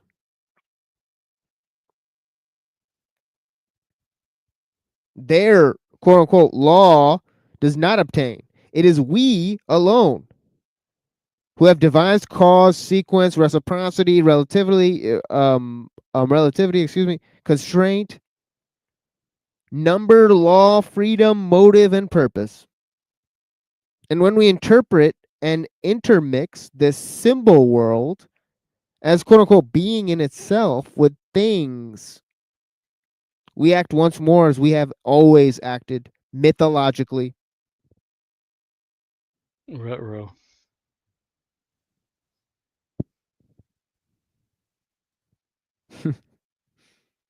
The non-free will, quote unquote, is mythology. In real life, it is only a question of strong and weak wills. There's almost always symptom of which is lacking in himself when a thinker in every causal connection, quote unquote, physiological necessity, quote unquote, manifests something of compulsion, indigence, obsequiousness, oppression, and non-freedom. It is suspicious to have such feelings. The person betrays himself. And in general, if I have observed correctly, the non-freedom of the will is regarded as a problem from two entirely opposite standpoints, but always in profoundly personal manner. Some will not give up their responsibility, quote unquote, their belief in themselves, the personal right to their merits at any price. The vain races belong to this class. Others, on the contrary, do not wish to be answerable for anything or blamed for anything. And owing to an inward self-contempt, seeking to get out of the business, no matter how,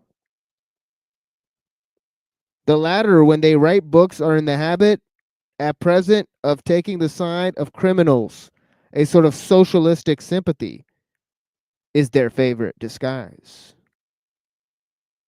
And as matter of fact, the fatalism of the weak-willed embellishes itself surprisingly when it can pose as la religion de la souffrance humaine.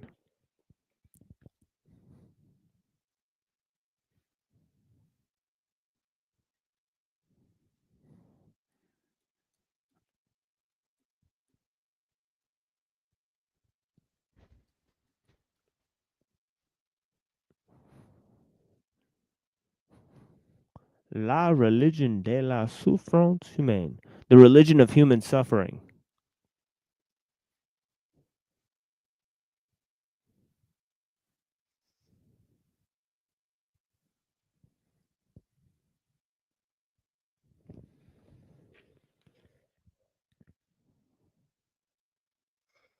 Oh, son of a bitch. He's gonna come with more French in a minute. I can already see it. But yeah. And as a matter of fact, the fatalism of the weak-willed embellishes itself surprisingly when it can pose as a religion of human suffering.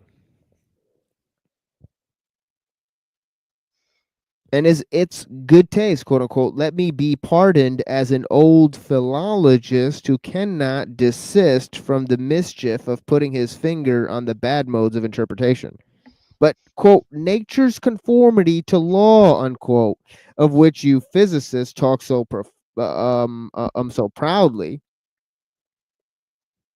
why it exists only owing to your interpretation and bad, quote unquote, philology.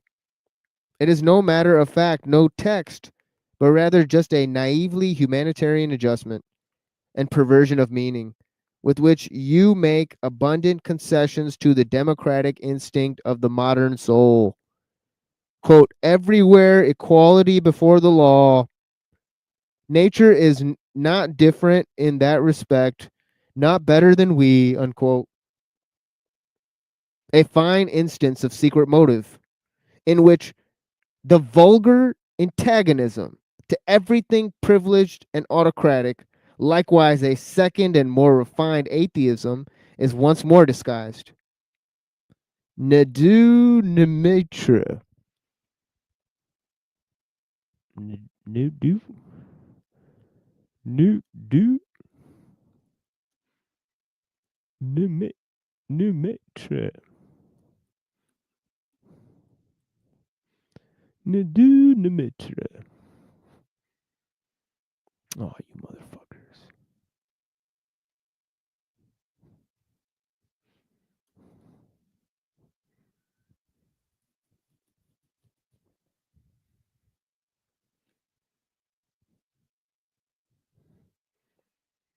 Ne du ne maitre is a powerful anthem of rebellion and freedom, encapsulating the spirit of defiance against authority and societal norms.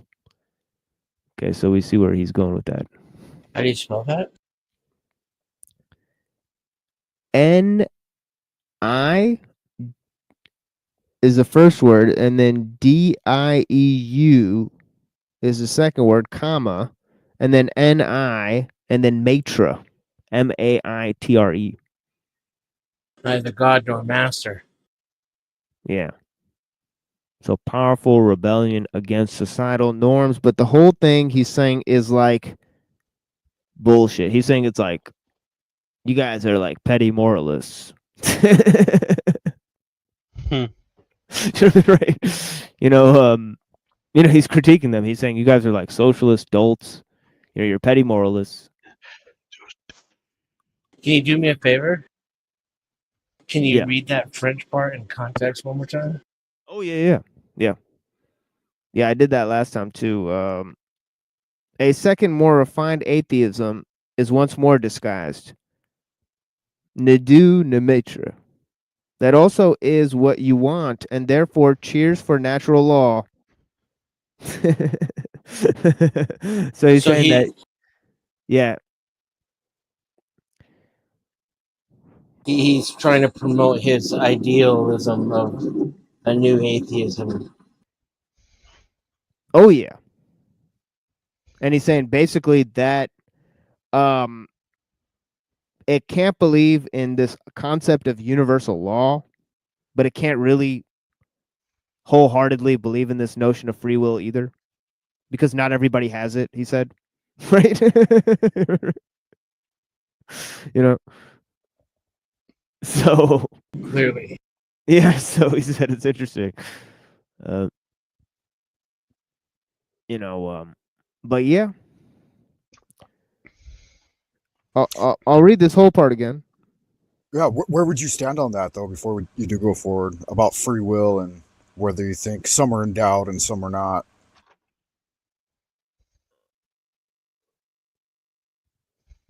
Oh The yeah. amount of Yeah, there's definitely something to that. So the amount of freedom you have is relative. Yeah. Yeah, and that's the thing. I think that all the animals and plants, you know, they have like souls and spirits and things. But I think that, you know, a human can lose his. I think a human can rise to the level of way above the angels, right? But he could also fall to the level way below the beasts and the demons, right? So a human is a special type of thing, right? And yeah, he could definitely lose his soul or his mind and his will, you know, really I think all of those things can be taken away from you. Even Because he has it.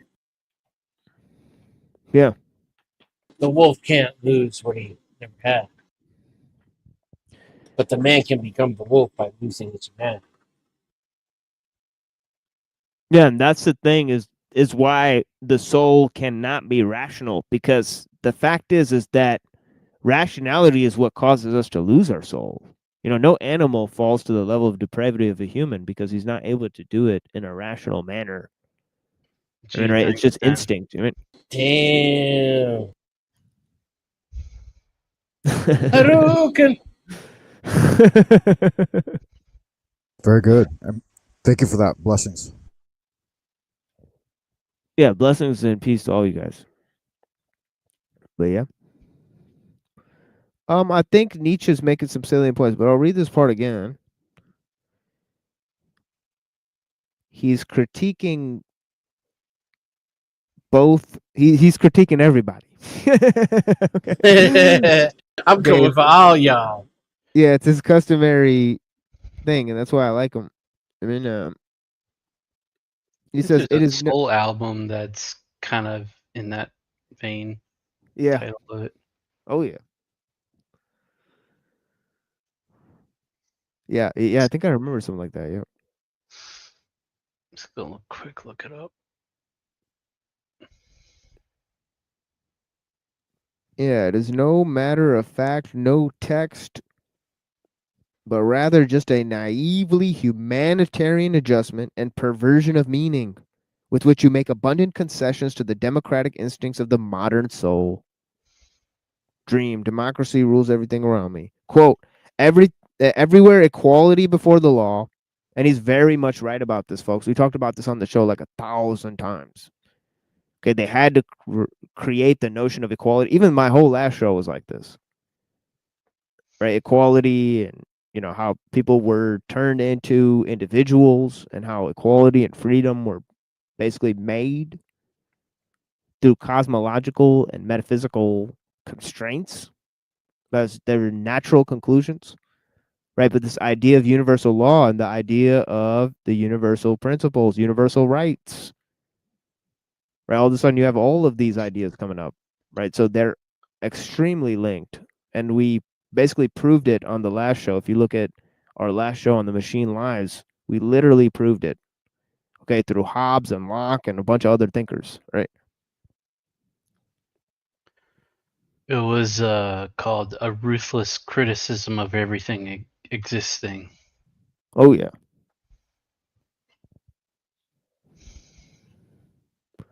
Yeah, you got to take a critical look at things, guys. But yeah, he's critiquing this notion of everywhere equality before the law. Nature is not different in that respect, nor better than we. He thinks this is a self-diminishing quality of the modern sort of atheism, right? He's also sort of talked about, he's dismissed cause and effect. He said it's mechanical doltishness.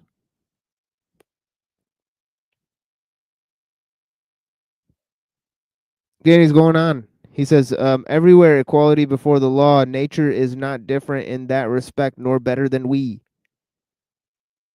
A fine instance of secret motive, he says, in which the vulgar antagonism to everything privileged and autocratic, likewise a second and more refined atheism, is once more disguised. Ne Dieu ne maître. That also is what you want, and therefore cheers for natural law. Is it not so? But as has been said, that is interpretation, not text. And somebody might come along who, with the opposite intentions and modes of interpretation, could read out of the same nature, quote unquote, and with regard to the same phenomenon, just the tyrannically inconsiderate and relentless enforcement of the claims of power and interpreter who should so place the unexceptionalness and unconditionalness of all quote unquote will to power before your eyes, that almost every word and word quote unquote tyranny itself would eventually seem unsuitable, or like a weakening and softening metaphor as being too human, and who should nevertheless end by asserting the same about this world as you do, namely that it is a quote unquote necessary and quote unquote calculable course, not. Man, he's like Borat. However, because laws obtain in it, but because they are absolutely lacking, every power affects its ultimate consequences every moment. Granted that this also is only interpretation, and you will be eager enough to make this objection. Well, no, well, so much the better. All psychology hitherto has run aground on moral prejudices and timidities. It has not dared to launch out into the depths, insofar as it is allowable to recognize in that which has hitherto been written evidence of that which has hitherto been kept silent. It seems as if nobody had yet harbored the notion of psychology as a morphology and development doctrine of the will to power, as I conceive of it. The power of moral prejudice has penetrated deeply into the most intellectual world, the world apparently most indifferent and unprejudiced. See, he doesn't believe that at all. And has obviously operated in an injurious, obstructive, blinding, and distorting manner. A proper physiopsychology has to contend with the unconscious antagonism in the heart of the investigator. It is the quote unquote heart against it. Even a doctrine of the reciprocal conditionless of the good and bad impulses causes refined immorality, distress, and aversion in a still strong and manly conscience. Still more so, a doctrine of the derivation of all good impulses from bad ones. If, however, a person should regard even the emotions of hatred, envy, covetousness, and imperiousness as life conditioning emotions, as factors which must be present, fundamentally and essentially, in the general economy of life, which must therefore be further developed if life is to be further developed, he will suffer from such a view of things as from seasickness.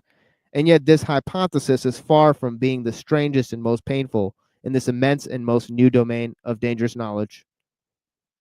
And there can, in fact, and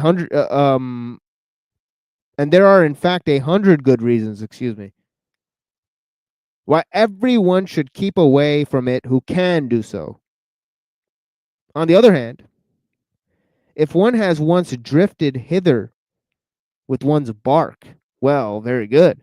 Now let us set our teeth firmly. Let us open our eyes and keep our hand fast on the helm. We sail away right over morality.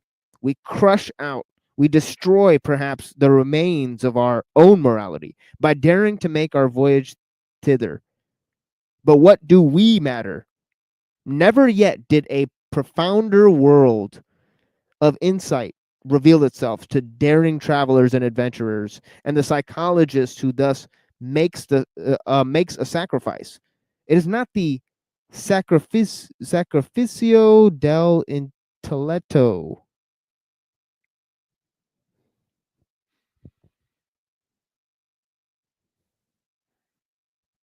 I think that means sacrifice of the intellect. I'm just guessing.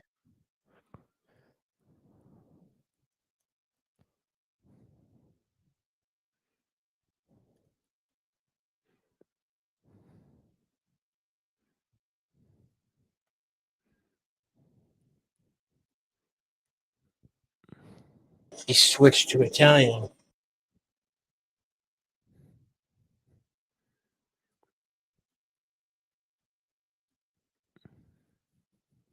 Yep.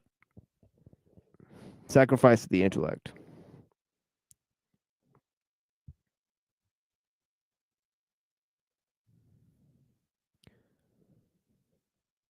Never did a profounder world of insight reveal itself to daring travelers and adventurers, and the psychologist who thus makes a sacrifice.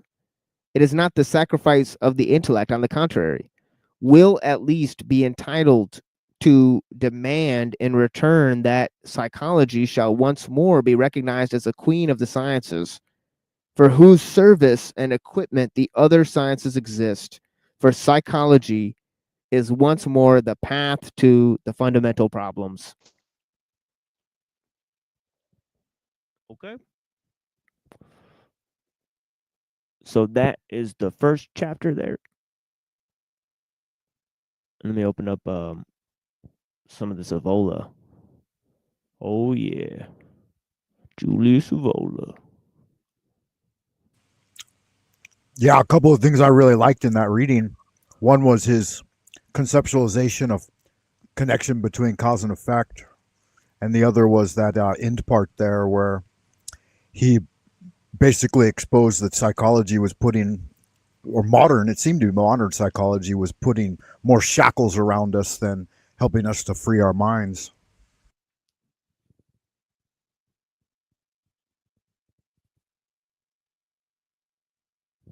Oh yeah. Yeah, but as I said earlier, Nietzsche thinks it's all about becoming, whereas, and of course, we're caught up in the becoming. But here, Evola, he's going to say being is the impetus. Yeah, and you got to go to traditions instead of go beyond the modern world. He said the rejection of the modern world already exists in the ancient world. Right? So he wanted a sort of Gothic futurism. I mean, primitive future for Evola. I mean, and yeah, let's check this out. Evola. We're like 30 minutes into this or whatever.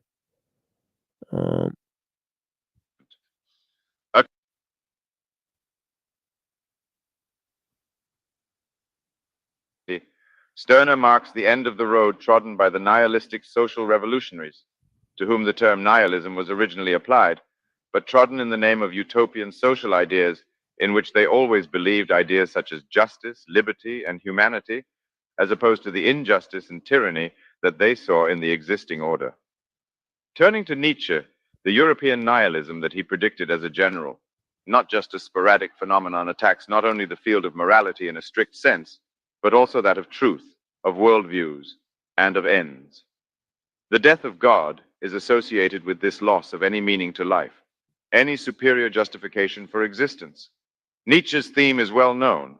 that a need for evasion and a surrender of life have brought about the invention of a world of truth or a world of values, separate from and in opposition to this world, now characterized as false and worthless. Another world has been invented, a world of being, goodness, and spirit as a negation or condemnation of the world of becoming, of the senses and of living reality.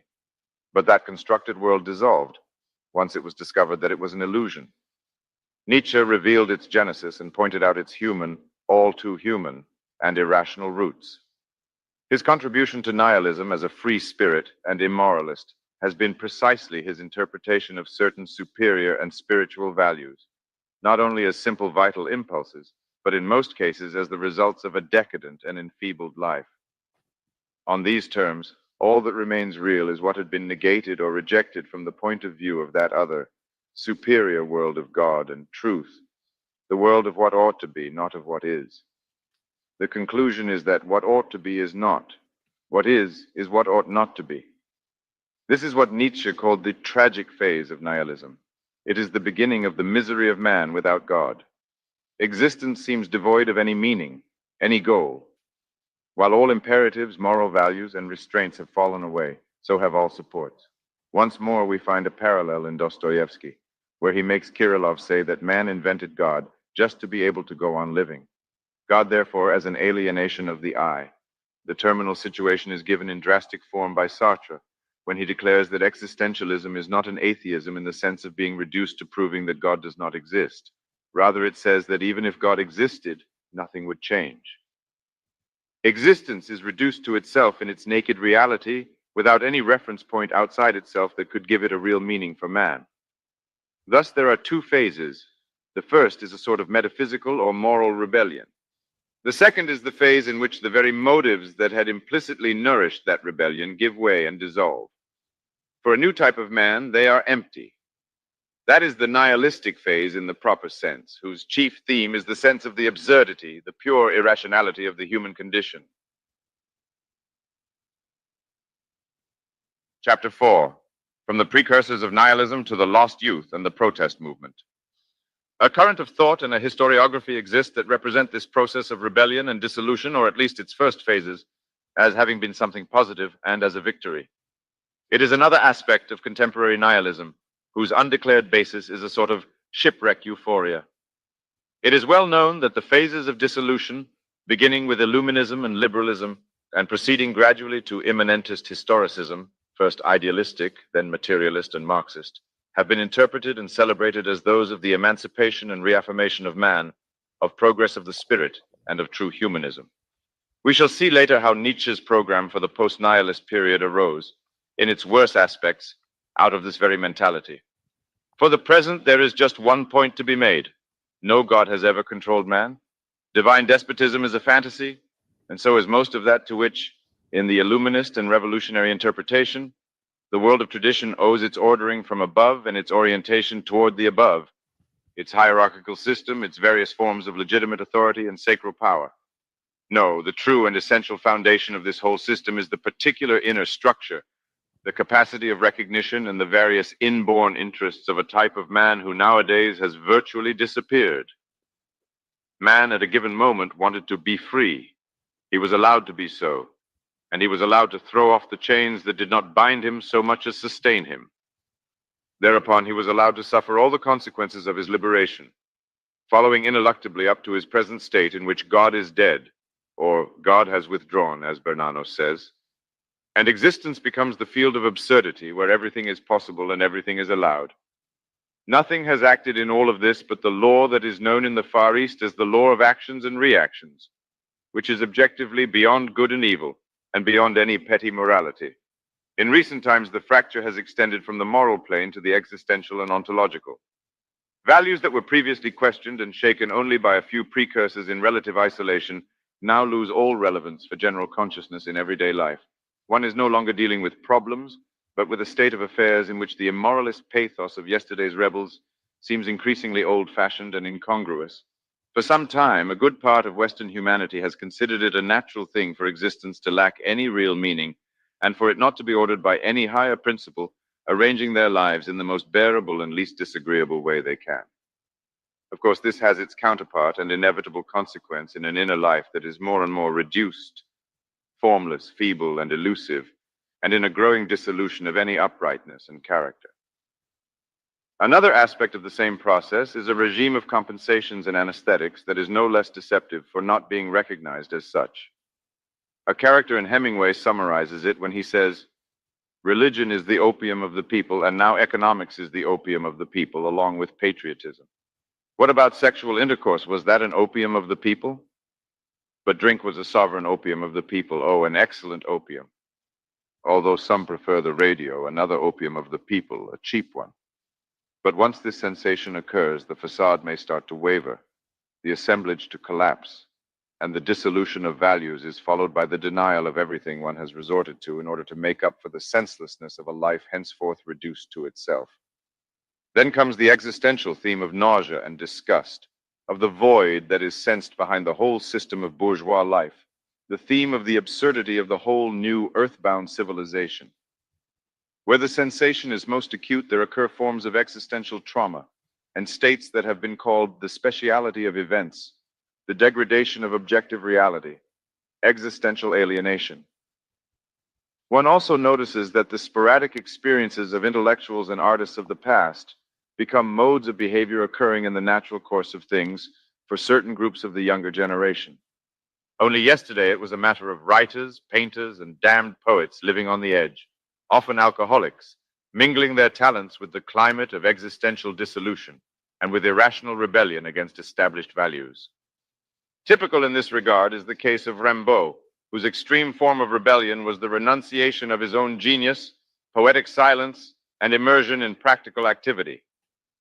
Another is the case of Lautréamont, driven by existential trauma to the morbid exaltation of evil, horror, and formless elementarity. Maldoror, the personage of his poems, says that Tai has received life like a wound and forbidden the suicide from curing his injury. Then there are those isolated individuals given to adventure, like Jack London and the early Ernst Junger, who seek new horizons on distant lands and seas, while for the others everything seems in order, safe and sound, as under the banner of science they hymn the triumphal march of progress, scarcely troubled by the noise of anarchist bombs. Already after World War I, processes of this type had begun to spread, announcing the final phases of nihilism. At first, such harbingers remained at the margins of life, on the frontier zone of art. The most significant and radical of them all was perhaps Dadaism, the end result of the deepest impulses that had nourished the various movements of avant-garde art. But Dadaism negated the very categories of art, showing the transition to the chaotic forms of a life deprived of any rationality, any restraint, any coherence. It was not just the acceptance, but the exaltation of the absurd and the contradictory, of nonsense and pointlessness taken just as they are. Surrealism took up some similar themes in part when it refused to adapt life to the derisory conditions of all existence down here. Sometimes the path was in fact followed to the very end, as with the suicide of surrealists like Vache, Crevel, and Rigaud. The latter reproached the others for being able to do nothing but literature and poetry. Indeed, when the young André Breton declared that the simplest surrealist act would be to go out into the street and shoot passers-by at random, he was anticipating what happened more than once after World War II, when some of the younger generation passed from theory to practice. By absurd and destructive actions, they sought to attain the only possible meaning of existence after rejecting suicide as the radical solution for the metaphysically abandoned individual. With the further traumatization brought about by World War II, and with the collapse of a new set of false values, the same current was effectively diffused in characteristic and endemic fashion among a youth that regarded itself as burned out or lost. Its broad margin of inauthenticity, pose, and caricature does not lessen its value as a living sign of the times now approaching their final nadir. On the one hand, there were the rebels without a cause, the angry young men with their rage and aggression in a world where they felt like strangers, where they saw no sense, no values worth embracing and fighting for. As we have seen, that was the liquidation, in the world where God is dead, of those previous forms of revolt that, despite everything, and even in utopian anarchism, still had a fundamental belief in a just cause to defend, at the price of any destruction and at the sacrifice of one's own life. Nihilism, they referred to the negation of the values of the world and of the society against which one was rebelling, not to those of the rebels themselves. But in its current forms, the rebellion is a sheer irrational movement without a flag. This trend appeared with the Teddy Boys, with their German analogues, the Halbstarken, and the Generazione degli Amazzeri, or Generation of Rubble. Their style was one of aggressive protest, expressed through vandalism and lawless actions valued as pure acts in cold witness to their otherness. In the Slavic countries, there were the hooligans. More significant was the American counterpart, the hipsters and the Beat Generation. Rather than intellectual attitudes, these were existential positions lived out by the young, of which a certain type of novel is merely a reflection. Compared to the British types, they were more cold and unadorned, more corrosive in their opposition to everything pseudo-orderly, rational, and coherent, everything that was square, meaning solid, justified, and safe. They showed a destructive, voiceless rage, as somebody put it, a contempt for those incomprehensible characters who are capable of being seriously involved with a woman, a job, a cause, Norman Podhoretz. The absurdity of what is considered normal, the organized insanity of the normal world, seemed all the more evident to the hipsters in the climate of industrialization and frenetic activity that, despite all the triumphs of science, was meaningless. Alienation from their surroundings, absolute refusal to collaborate or to have any defined position in society were the rule in this milieu, which did not only include the young, and which recruited its members not only from the lower classes, but from all social levels, including the wealthy. Some preferred a new form of nomadic existence, others to live at the most elementary level. The methods used by the hipsters to survive the existential void through strong sensations included alcohol, sex, Negro jazz, high speed, drugs, and even acts of gratuitous criminality, like those suggested in Breton's surrealism. They did not fear experiences of any kind, but sought them out to receive tremendous blows on their own selves. Norman Mailer. The books of Jack Kerouac and the poetry of Allen Ginsberg were inspired in part by this climate. But it had already been announced by some authors who were rightly called the Walt Whitmans, not of the optimistic and hopeful world of the young American democracy, but of a world in collapse. Beside Dos Passos and others of the same group, the early Henry Miller may be called the spiritual father of the currents under discussion. It has been said of him that he is more than a writer or an artist, a kind of collective phenomenon of his epoch, an incarnate and vociferous phenomenon, a raw manifestation of the anguish, the furious despair, and the infinite horror extending behind the crumbling facade. It is the sense of a tabula rasa, the cosmic silence, the void, the end of a whole epoch, in a prophet who proclaims the end of a world at the very moment when it is flowering and radiating, at the apogee of its grandeur and its pestilential contagion. Miller himself wrote these characteristic words. From the beginning, it was never anything but chaos. It was a fluid which enveloped me, which I breathed in through the gills. A stone forest, the center of which was chaos, is the sensation of the ambience in which today's man moves. Sometimes in the dead center, in that very heart of chaos, I danced or drank myself silly, or I made love, or I befriended someone, or I planned a new life. But it was all chaos, all stone, and all hopeless and bewildering. A partly convergent testimony from another direction is that which Hermann Hesse puts into the mouth of one of his characters. I'd rather feel burned by a diabolic pain than to live in these sanely temperate surroundings. A wild desire flares up in me for intense emotions, sensations, a rage against this whole toneless, flat, normal, sterilized life, and a wish to destroy something, perhaps a warehouse, a cathedral, or myself, and to commit outrageous follies. This, in fact, is what I've always most hated, abhorred, and cursed. This satisfaction, this complacent healthiness, this plump bourgeois optimism, this life of the mediocre, normal, common man. Paul van den Bosch, in his Les Enfants des Absurdes, wrote, "We are the ghosts of a war that we have not fought. Having opened our eyes on a disenchanted world, we are more than any others the children of the absurd. On certain days, the senselessness of the world weighs on us like a deformity. It seems to us that God has died of old age and we exist without a goal. We are not embittered, we start from zero. We were born among the ruins. When we were born, the gold was already transmuted into lead."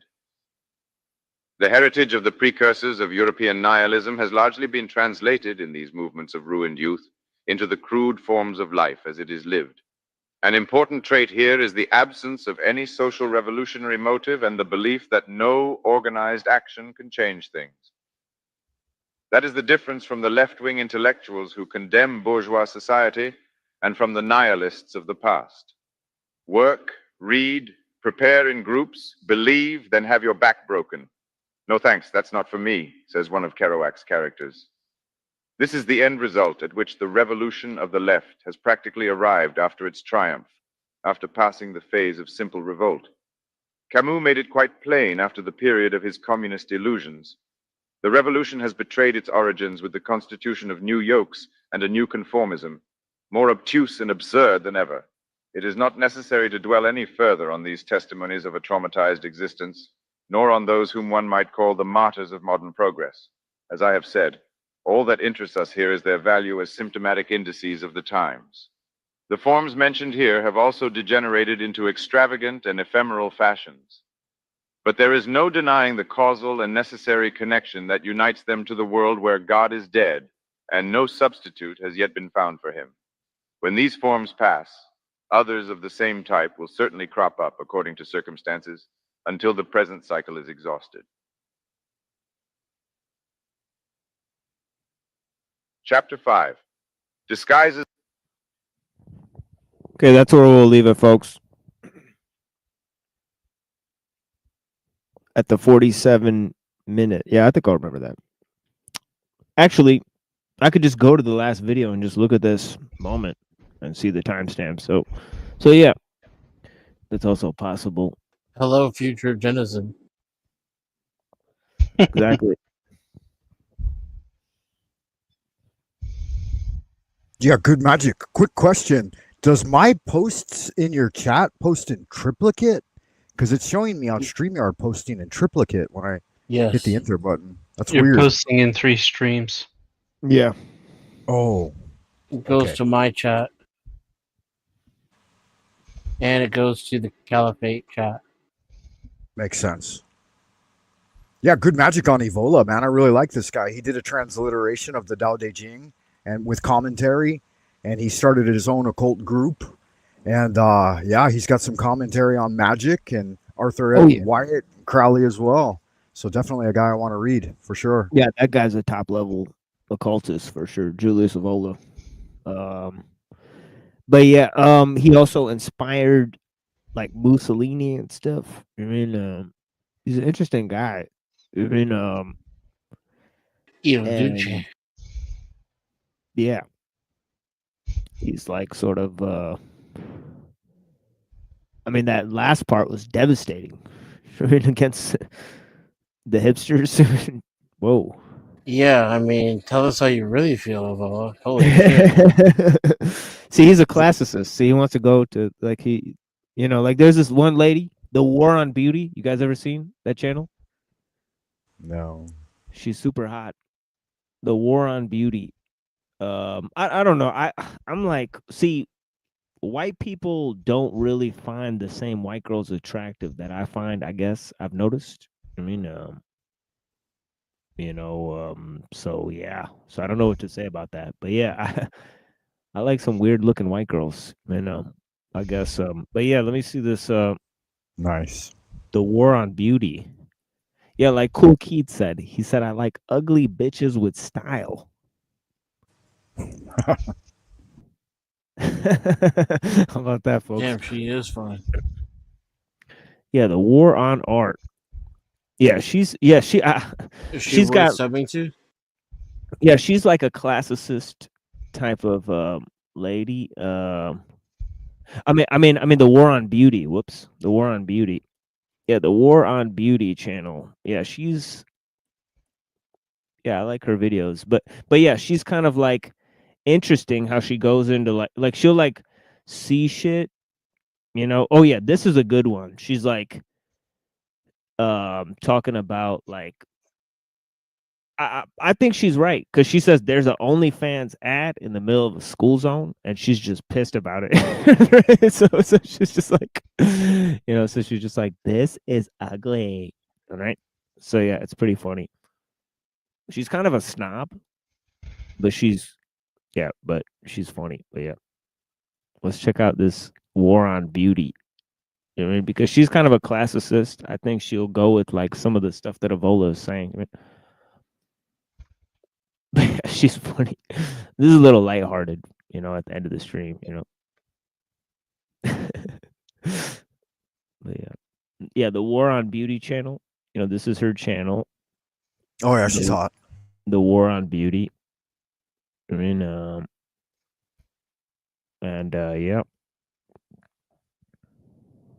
Oh yeah, I guess I should subscribe to her. But she's got 21.6K subscribers. I don't think she needs me to do that, but yeah.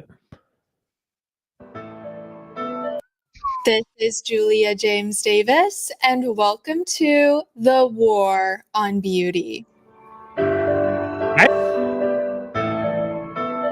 Last week, I was driving along one of the main thoroughfares in Los Angeles, Robertson Boulevard, and I was riding as passenger, so I was gazing out the window, and what I saw was really one grim sight after another. Monstrous concrete buildings that looked straight out of a dystopian sci-fi, homeless people lying on the ground, and empty storefronts with broken windows. All of the decay that has sadly started to become normal in America. But as we drove on, I saw something that literally took my breath away in a very bad way. My jaw dropped as I saw, as clear as day, a billboard advertising an OnlyFans models page. Out of all of the ugly sights, this one struck me as a new level of perverseness that I just had never seen, especially considering this billboard seemed to be in a school zone. This billboard really touches on the heart of the matter of why the West has so quickly descended into ugliness and total decay.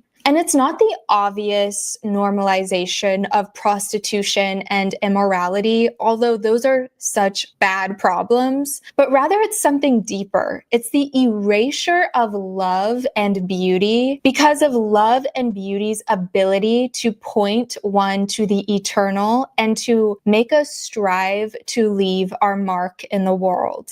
In our new world where you can order pot gummies and it will be delivered to you by a robot in mere minutes, and we can sit in our beds all day binge watching Netflix, and we can pay to see every crevice of the most beautiful girl in the world. If you're in the city, man, they ain't no robots out here in the woods.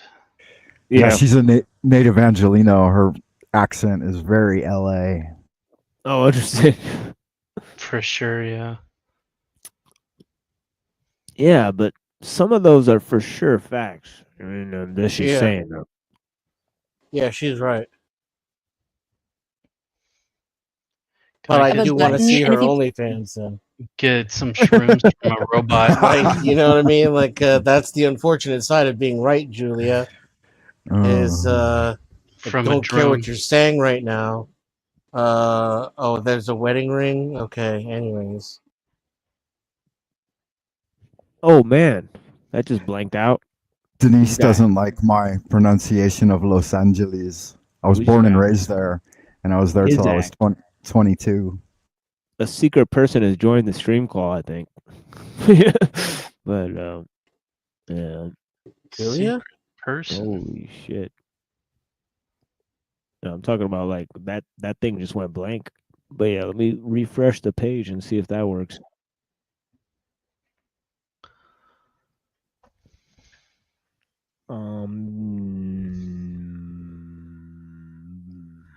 But yeah, I wonder what she's gonna say about Play-Doh. It says Play-Doh here, so pretty weird. But yeah, She's gonna play with dough.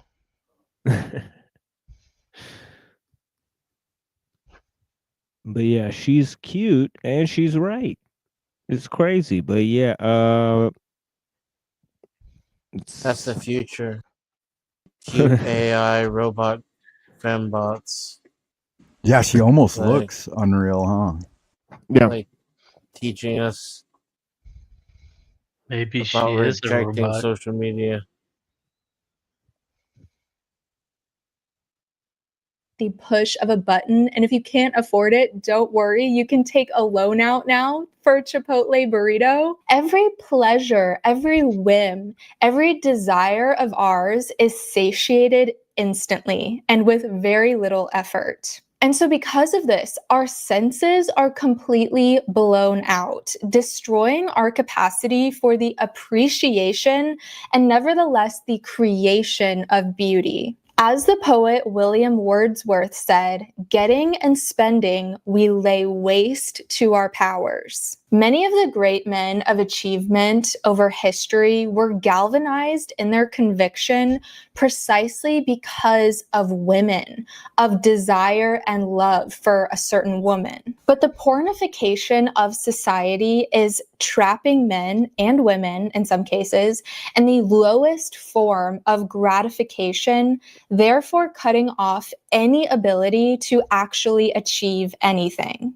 In Plato's Symposium, Socrates, speaking as Diotima, perfectly describes how this physical lust is the lowest on the ladder of love and also the lowest form of drive. But that if you can ascend that ladder, this is really the key to meeting the eternal. He, speaking as Diotima, says, like someone using a staircase, he should go from 1 to 2, and from 2 to all beautiful bodies, and from beautiful bodies to beautiful practices, and from practices to beautiful forms of learning. From forms of learning, he should end up at that form of learning, which is nothing other than that beauty itself, so that he can complete the process of learning what beauty really is. She continues, in that form of life, my dear Socrates, if in any, human life should be lived, gazing on beauty itself. If you ever saw that, it would seem to be on a different level from gold and clothes and beautiful boys and young men. The understanding that there's nothing more powerful than transmuted desire is... Real quick, if I may. Funny that he was saying that to Socrates, who was infamously known as the ugliest man alive. Oh yeah. And also it's interesting that Plato, has this character that, is the teacher of love. It's a feminine character, right? Where he makes it a feminine character that Socrates is speaking as. So it's very interesting sort of thing. And this is supposedly a real person, according to the Socrates in the play, that taught him love. Oh, baby. I'll gladly pay you Tuesday for a hamburger today. Ooh, baby. I would argue at face level just a little bit too with her idea that pornography absolutely destroys all appreciation of beauty. I don't find that to be true. And just as a bit of a adult video connoisseur from time to time, I've never, even though I've, been interacting with it for 40 years now. Yeah, approximately 40 years. I've never gone from like basic 8 adult video to so-called degenerate stuff. I've never gone down that loophole, and they say it's inevitable, which it's not, because obviously I've been able to appreciate a certain level of it my entire life, and it's always made me more interested in the women around me, and not in a sexual way necessarily. But I agree with her in the fact that a man's greatest production often does come from love of a particular woman or muse. Yeah. And I think it goes back to what we were saying before, that although you may be able to overcome such desires, it seems like it's not true for everyone. That could be a case that, as we were saying about free will, that certain people are not able to handle that sort of thing, and it's disseminated to them regardless of that fact, right? So, right. I would agree with that too, but I would agree a little bit to the inverse of the way she set it up, that we go from this to that. I think that if we have the opportunity and people are raised with that thing in reverse order, like descending down from beauty into the world, then yeah, lust is the least among these things. Like she talked about the love of learning and the love of discovering what beauty truly is. I think that somehow that's a little bit backwards, only from my own perspective, though. And again, you're right; it is entirely isolated to my own experiential evidence. Yeah, yeah, but true facts nonetheless. Blessings.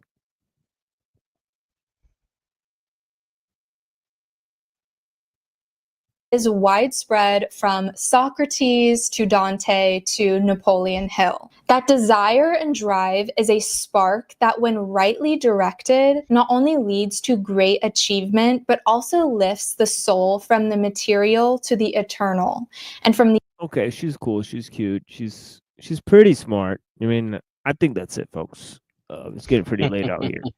Yeah, no, she's dialed in. I like her a lot. Yeah. But yeah, you're right though. You know, overly simplistic at times. You're as well. But yeah, blessings to all the people that are here. I want to go around and have everybody give some closing statements. I've way over time, you know. I did not plan on being here for the whole 6 hours here. I thought it would be like 5 or so. But yeah, blessings.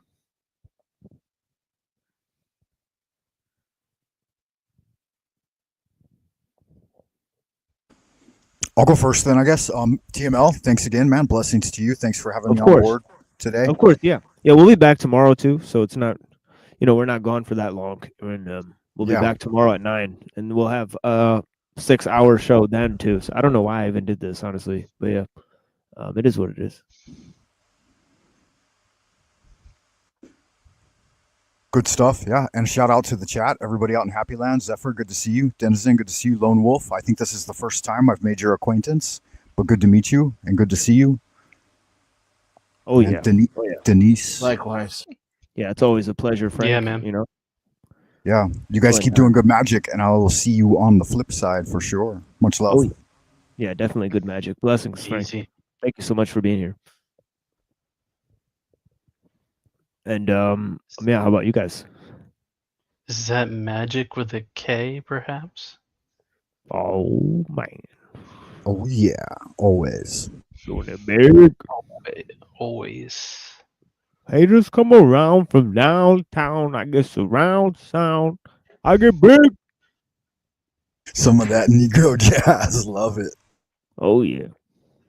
Yeah, maybe I should get that out. I think I have that. Haters, bro. Haters come around from downtown. They get surround sound. Got put on them hater blockers. Put on Cool Keith. But yeah, I think what I wanted to unveil to you guys is real resources against liberalism, not lightweight shit like Jordan Peterson and this crackpot. Okay, and Andrew, Android Wilson and all these, but let's go to the roots of the problem. Julius Evola and Nietzsche disagree about things, right? And there's other thinkers as well, right? Obviously, both of them disagree with Ellul, right, about certain things, but nonetheless, all of these thinkers have something very important to tell us about society, folks. And that's why we're charting down this path, on looking at techno-liberalism. And yeah. Tech Zionism. Yeah.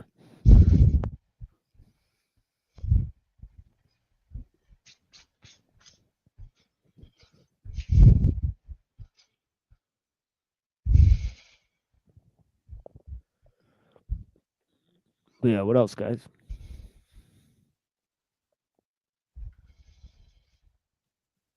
Yeah, I think maybe Denizen stepped away, to be honest. I'm here. Oh, you are here.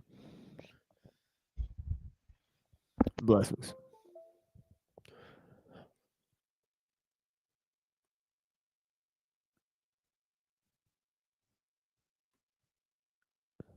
Haters.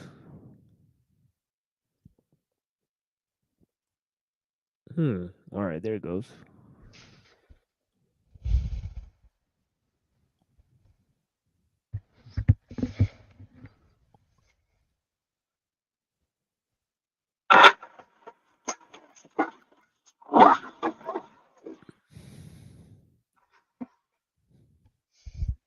Whoops.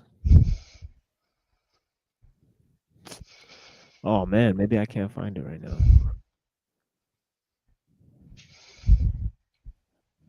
Damn.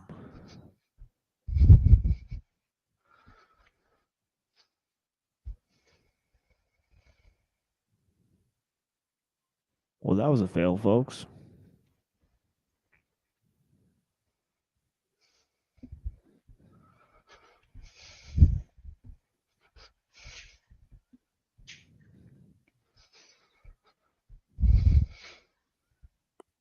Yeah, it's very low possibility I'll find it at this moment.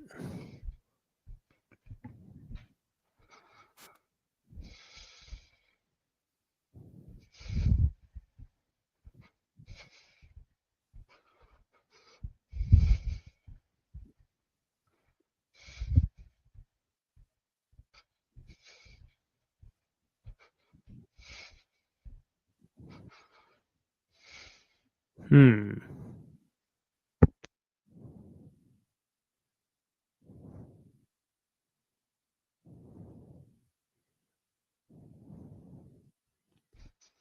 Yeah, that'll be a no ski for that one, folks.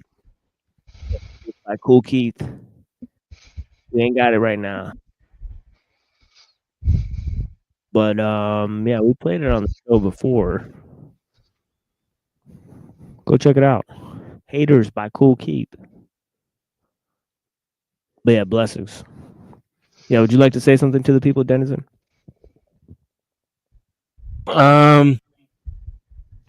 Just that I appreciate being allowed to participate in the conversation, and I hope to carry over some of that to my channel as well.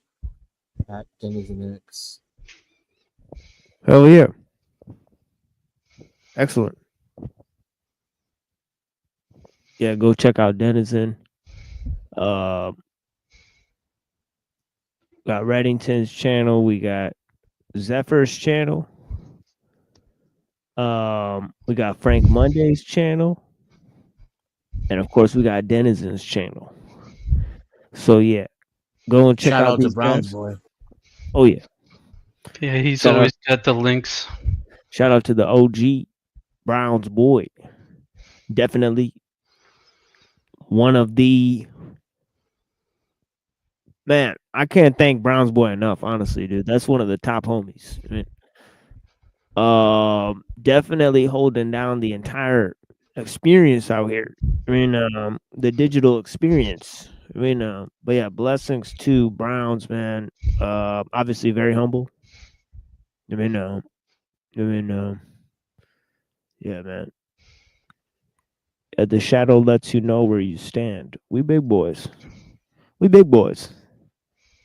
Yeah, blessings to all the people. You know what I mean? This has been The Machine Lies, where we talk about the lies of the machine on the machine that lies. And you got to say what you got to say before you don't have the ability to say what you can say. Whatever comes up, comes out. Okay. And yeah, you rather ask forgiveness than permission, folks. Don't ask why if you know it's wrong. Start a well intentioned fight. See the lies fly out in defense. How do you know something is true unless you know it for yourself? I mean, all truth comes from within. I mean, yeah. We need to question everything, question ourselves, question me, hold each other accountable.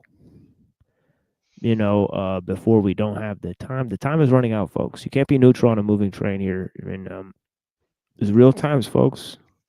There's real life actors afoot, as we've seen. But yeah,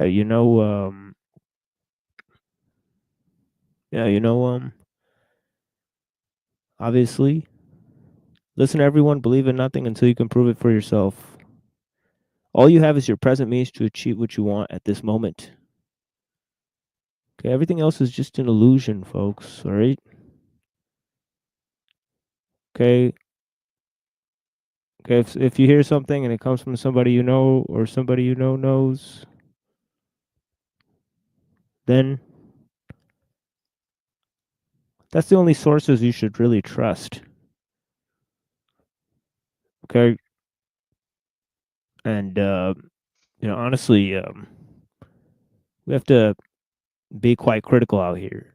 Be critical of the whole thing. Be critical of techno-liberalism. That is the whole thing. That's the whole shebang bang. See, we try to be as abstract in our critique as we can. But then we start to focus and dwell on practical issues, folks, because that's how it goes. Okay, the world is ruled by symbols and signs, not words and laws. Okay? And man is the symbol-making animal. Mm-hmm. So let's all do this together, folks. I got your back. And I trust you'll have mine. Blessings to all you people. And, and yeah, that's it. That's it for the show. Some music now.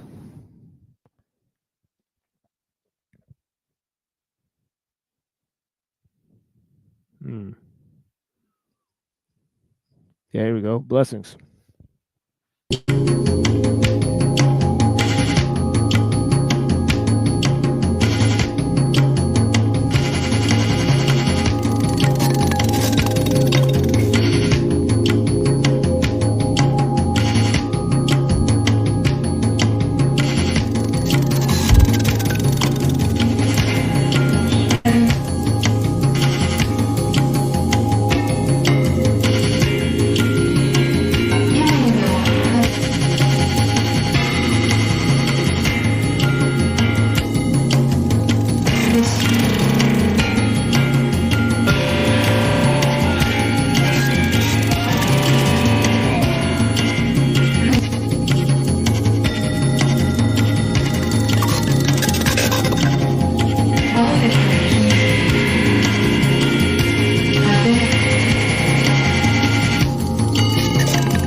Okay, have a blessed night, everybody. Thank you so much for being here.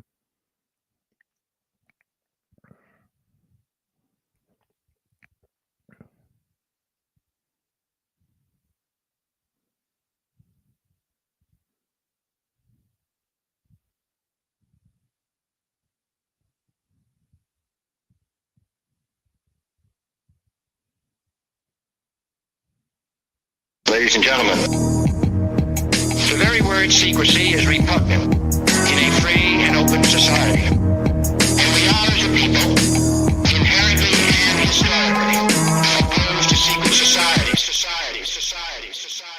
Worshipping Jesus, praising Allah, they pray in the Buddha. It's a holy war in the age of computers, revenge of the Arabs. Castro probably died in Cuba. His brother through marriage, his destiny is follow the rulers. The English is with us, North Koreans testing the waters. They sons and they daughters are training for America's slaughter. The planet is hotter, getting hotter than lava. If I had $1 for every time they mention Osama, the wicked, the winning, the cunning, the coming, they humming, the gunning, the Jews are dropping bombs and they blowing up hundreds. Chavez is dripping, Venezuelan oil conglomerate. Up in Alaska, the pipeline is polluting the continent. Hell with the Vatican. Benedict is conflict with faggots is. He don't want them changing or arranging up marriages. Babies and carriages twisted by domestic disturbances. Urgent emergencies freaking all your neighbors and urban as hell with their purposes. Gasoline is peaking and rocking. And is the Arab and Israeli conflict really the problem? Just look at Obama. He shares an ancestor with Cheney. We living in Harvard, the television wilding for ratings. I'm tired of waiting. I got a feeling something go happen. Ain't nobody skating. I dreamed about the splitting of atoms. I really can't fathom the chemicals our food is containing. They grabbing our children and sticking them up in basic training. It's so entertaining to witness all these millions of people just gather together and worship all those symbols of evil. It's starting upheaval and gathering our secret society. Something primeval inside of me that crave notoriety. They shit on your blessings. They tortured me in school with their lessons. Sat me in front of a man and made me give him confession. This country's oppression has got us going through a recession. Your worldly possessions will all be taken soon with discretion. They killing in Burma, erasing more than half of they populace. Choppers is drifting across the Gaza Strip and they mocking us. People are screaming, the gun and bucks and scatters its metal. You know you ain't dreaming, it's just another day in the ghetto.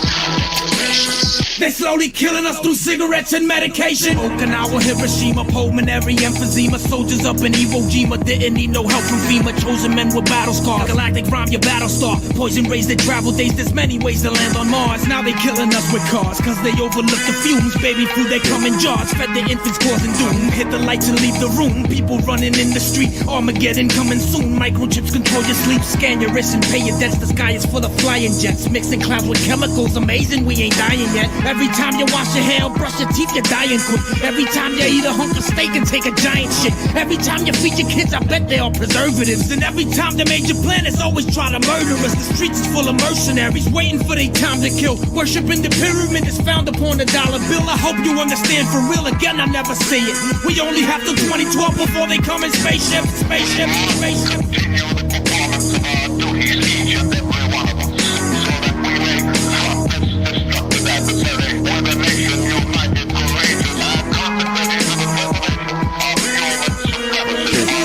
The horror began in June 1984. Los Angeles was under siege. Death waited in the dark at the hands of a man they called the Night Stalker. After a 14-month reign of terror, he was finally caught. It was only then that his true identity was discovered.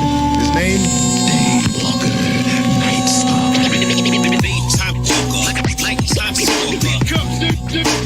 Nighttime stalker. I stroll through the dark conditions. Night stalker. A top street talker. Nighttime stalker. Here comes the nighttime stalker.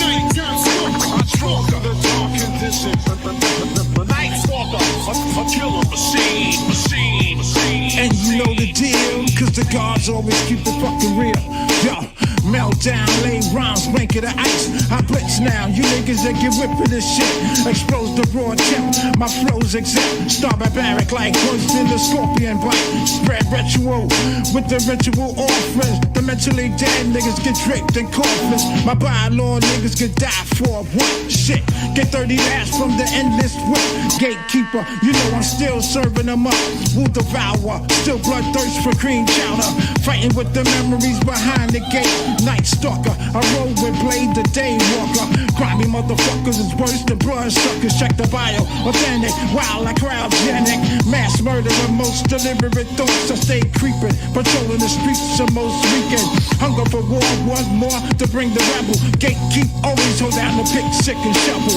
Arraignment, all out assault, for containment on rap zombies. I got enough back to raise an army. Raider of the dark, the spark will summon this. Wanna die? You think you can fuck with nemesis? Yo, I stay a threat like offshore bet. Fueling jet, long range jets and cigarettes.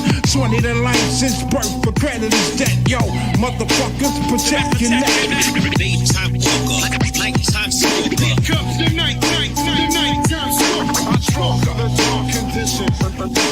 Night stalker, motherfucker.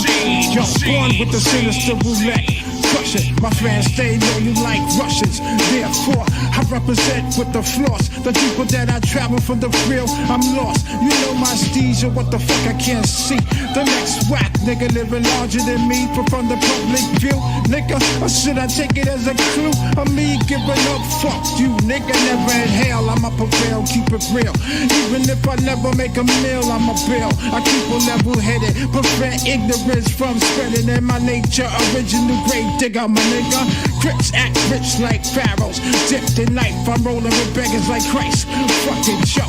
If I never make ducats, doesn't mean to stop dropping signs, cause I love it, yo, I do it for real, yo. Nighttime stalker. Comes the nighttime stalker.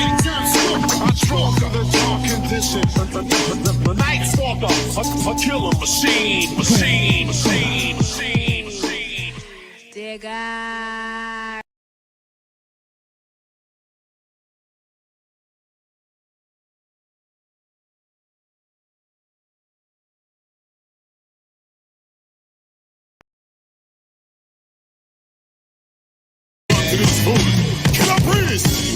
Talk to them, not Huey.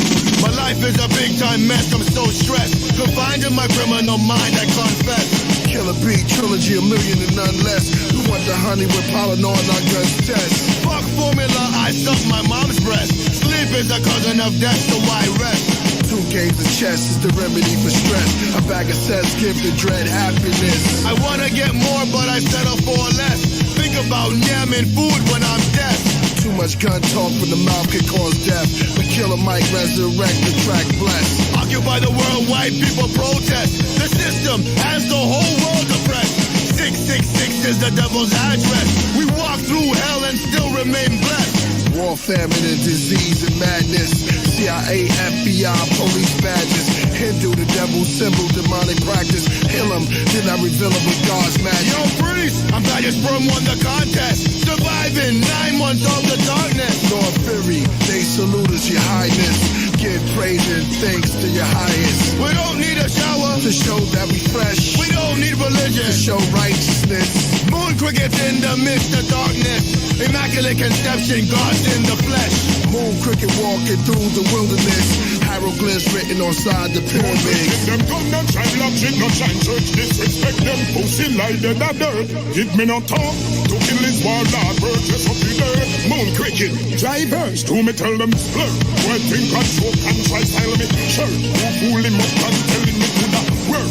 Knock him, let me pop out, now you're full birth. Big piece of gold, girl, it don't mean that it hurts. Pass me the goddamn man, that's the bottom. We're about to conduct the next king. Kill breeze! Moon cricket. Oh my Lord, merciless! Me and Dreads cutting heads like samurais. Speak truth to black youth, the 12 tribes. Praying of you's on my mind to kill lies. My third leg fits between a girl's thighs. The holy war coming, Edomite start running. Straight from the dungeon, the priest is now summoned. Now your finger drumming, electric guitar strumming. The order of Absalom keeps the devil running. We battle all rappers, read all the chapters. Predict world disasters, moon cricket masters. Jamaica's Jerusalem, big up all the rastas. Ex-slaves running wild, never get captured. So prepare slaughter, throw the ram on the altar. Open up the Torah and spit the spirit water. Sacrifice Lucifer's wife and his daughter, or die trying and be remembered as a martyr. We drop bombs, order Absalom, Shalom.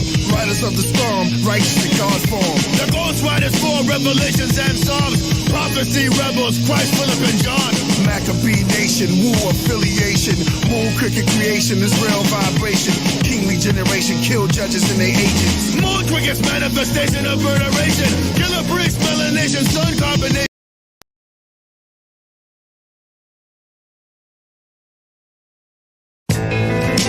Yeah, Scaramanga, Al-Jabbar, Ashakar, saying Jabbar L, saying, God well, you know, moving in ships and chariots, come through Sagittarius, can't stand me though, why?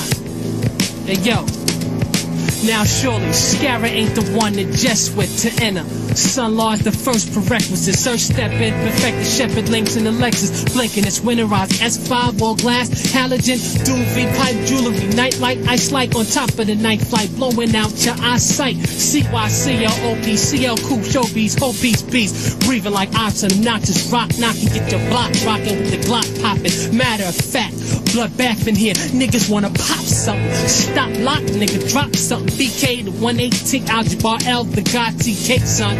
Break casually, OTB summer sands, gun spit the loudest, that's just the proudest. Blockheads chit chatting, jump, wanna get crunk, the Glock 10 spit at him. Unbearably tall, sun sweat, and all that, but I'm above the young games. Experience behind the gun name for larger targets. Revolver lock wits on kids like the chamber. Who want another banger? Think that's Dibzo, and I'm Scaramanga Shala, outfitted in Ralphlin and bounce with it. I could come out with it, so cool out. Young niggas, 30-year-old niggas with guns that can knock the fool out of niggas. Son niggas when the jewels out, nigga. Nick Jules, big tools, spit jewels, rip through your top banana. You Tony Montana, what's that, Joe? It's only my cannon, scarab spit arrows, illest album reporter. Jabbar as Falco, Sun Lords count dough, long dough, big cars, fly jewels. Yo son, count slow. Excellent whiz puller, Uzai L fuller, wrist blades like a cruller, sitting on deep dish donut. So what? Fills the flow nut, floss nut. Dimes call me pro nut, the pro cut, low cut, valley wave century, millennium, posed up new vibe, smelling Asiatic, crazy wild, swelling niggas with tactical, max spit, critical, beat down. The God Al-Jabbar L will see clowns and 3 pounds of Bengal. We lounge with crinkle, singles, me not eat and live, keep my people surrounded with that evil. Jabbar L, motivational character, powerful, all-seeing, understanding, knowledge, infinite being, looking through the canon of scholars, Nikon, Bison, Tyson Eyes, wise one, thoroughly attributed to shine is directional line, the pattern bearer, Saturn wearer is the 7-eye, Gemini, heaven eye, sight observer, night like this, the revolver burn up, mortal felon, 4-4 leave, your portal swelling, walk a welling, that means the snorkel we wear, bearing emblems of Taurus. Is this the Browns North Cut 10 shot? When gems hot, send dots up and down, navigational, sun launch travel, space station, cellular communications, I'm telling you. Big jewels, big tools, spit jewels, rip through your top banana. You Tony Montana, what's that, Joe? It's only my cannon, scarab spit arrows, illest album reporter. Jabbar as Falco, Sun Lords count dough, long dough, big cars, fly jewels. Your son count slow. Count slow. Cross beside it like when fire desire is a Cyrus life. The Amin Ra shine thorough like a Benz car. Jim Jiu-Jitsu, me my pen transform into a pistol. Bristol Harvey, yay taste 8-pounder. Wait my hammer spray, standing on Manor Rays in Tampa Bay. Lamp on waves, polar damn the damage of the gamma rays. Sun large, Vanna stay neutral. Sway juice crew, bloodbath 4-page blue through. Blinking halogen, hand wrist, ear to ear boulder. Bucking in shoulder, brandish rapier. Granted we late here. Told you it's Cobra, damn niggas spazzed out and went ape here. You know the shape here. Flagrant 850, Jacob ear caresser here to finesse it. Jabbar Al to do it. God spit fluid in earth. Since y'all heard Sweetus' birth, but I knew what it's worth. I to stay seeing mine. Roman time defined. MM11, gem, sun from one sentence the funds come cascading. Rap blading with catch matrix like the movie Ruby colored. That mean the fire in his heart cause he truly love it. I call this one beloved. 1 Samuel 1, ask the God he planned on life well. Niggas need to read the manuals. For the jewels, read the manual. Read the manual. Big jewels, big tools, spit jewels, rip through your top banana. You Tony Montana with Stack Joe? It's only my cannon, scary spit arrows, illest album recorder. Jabbar ass Pharaoh, some lives count low. Low though, big cars flying jewels. Your son counts slow. Counts slow.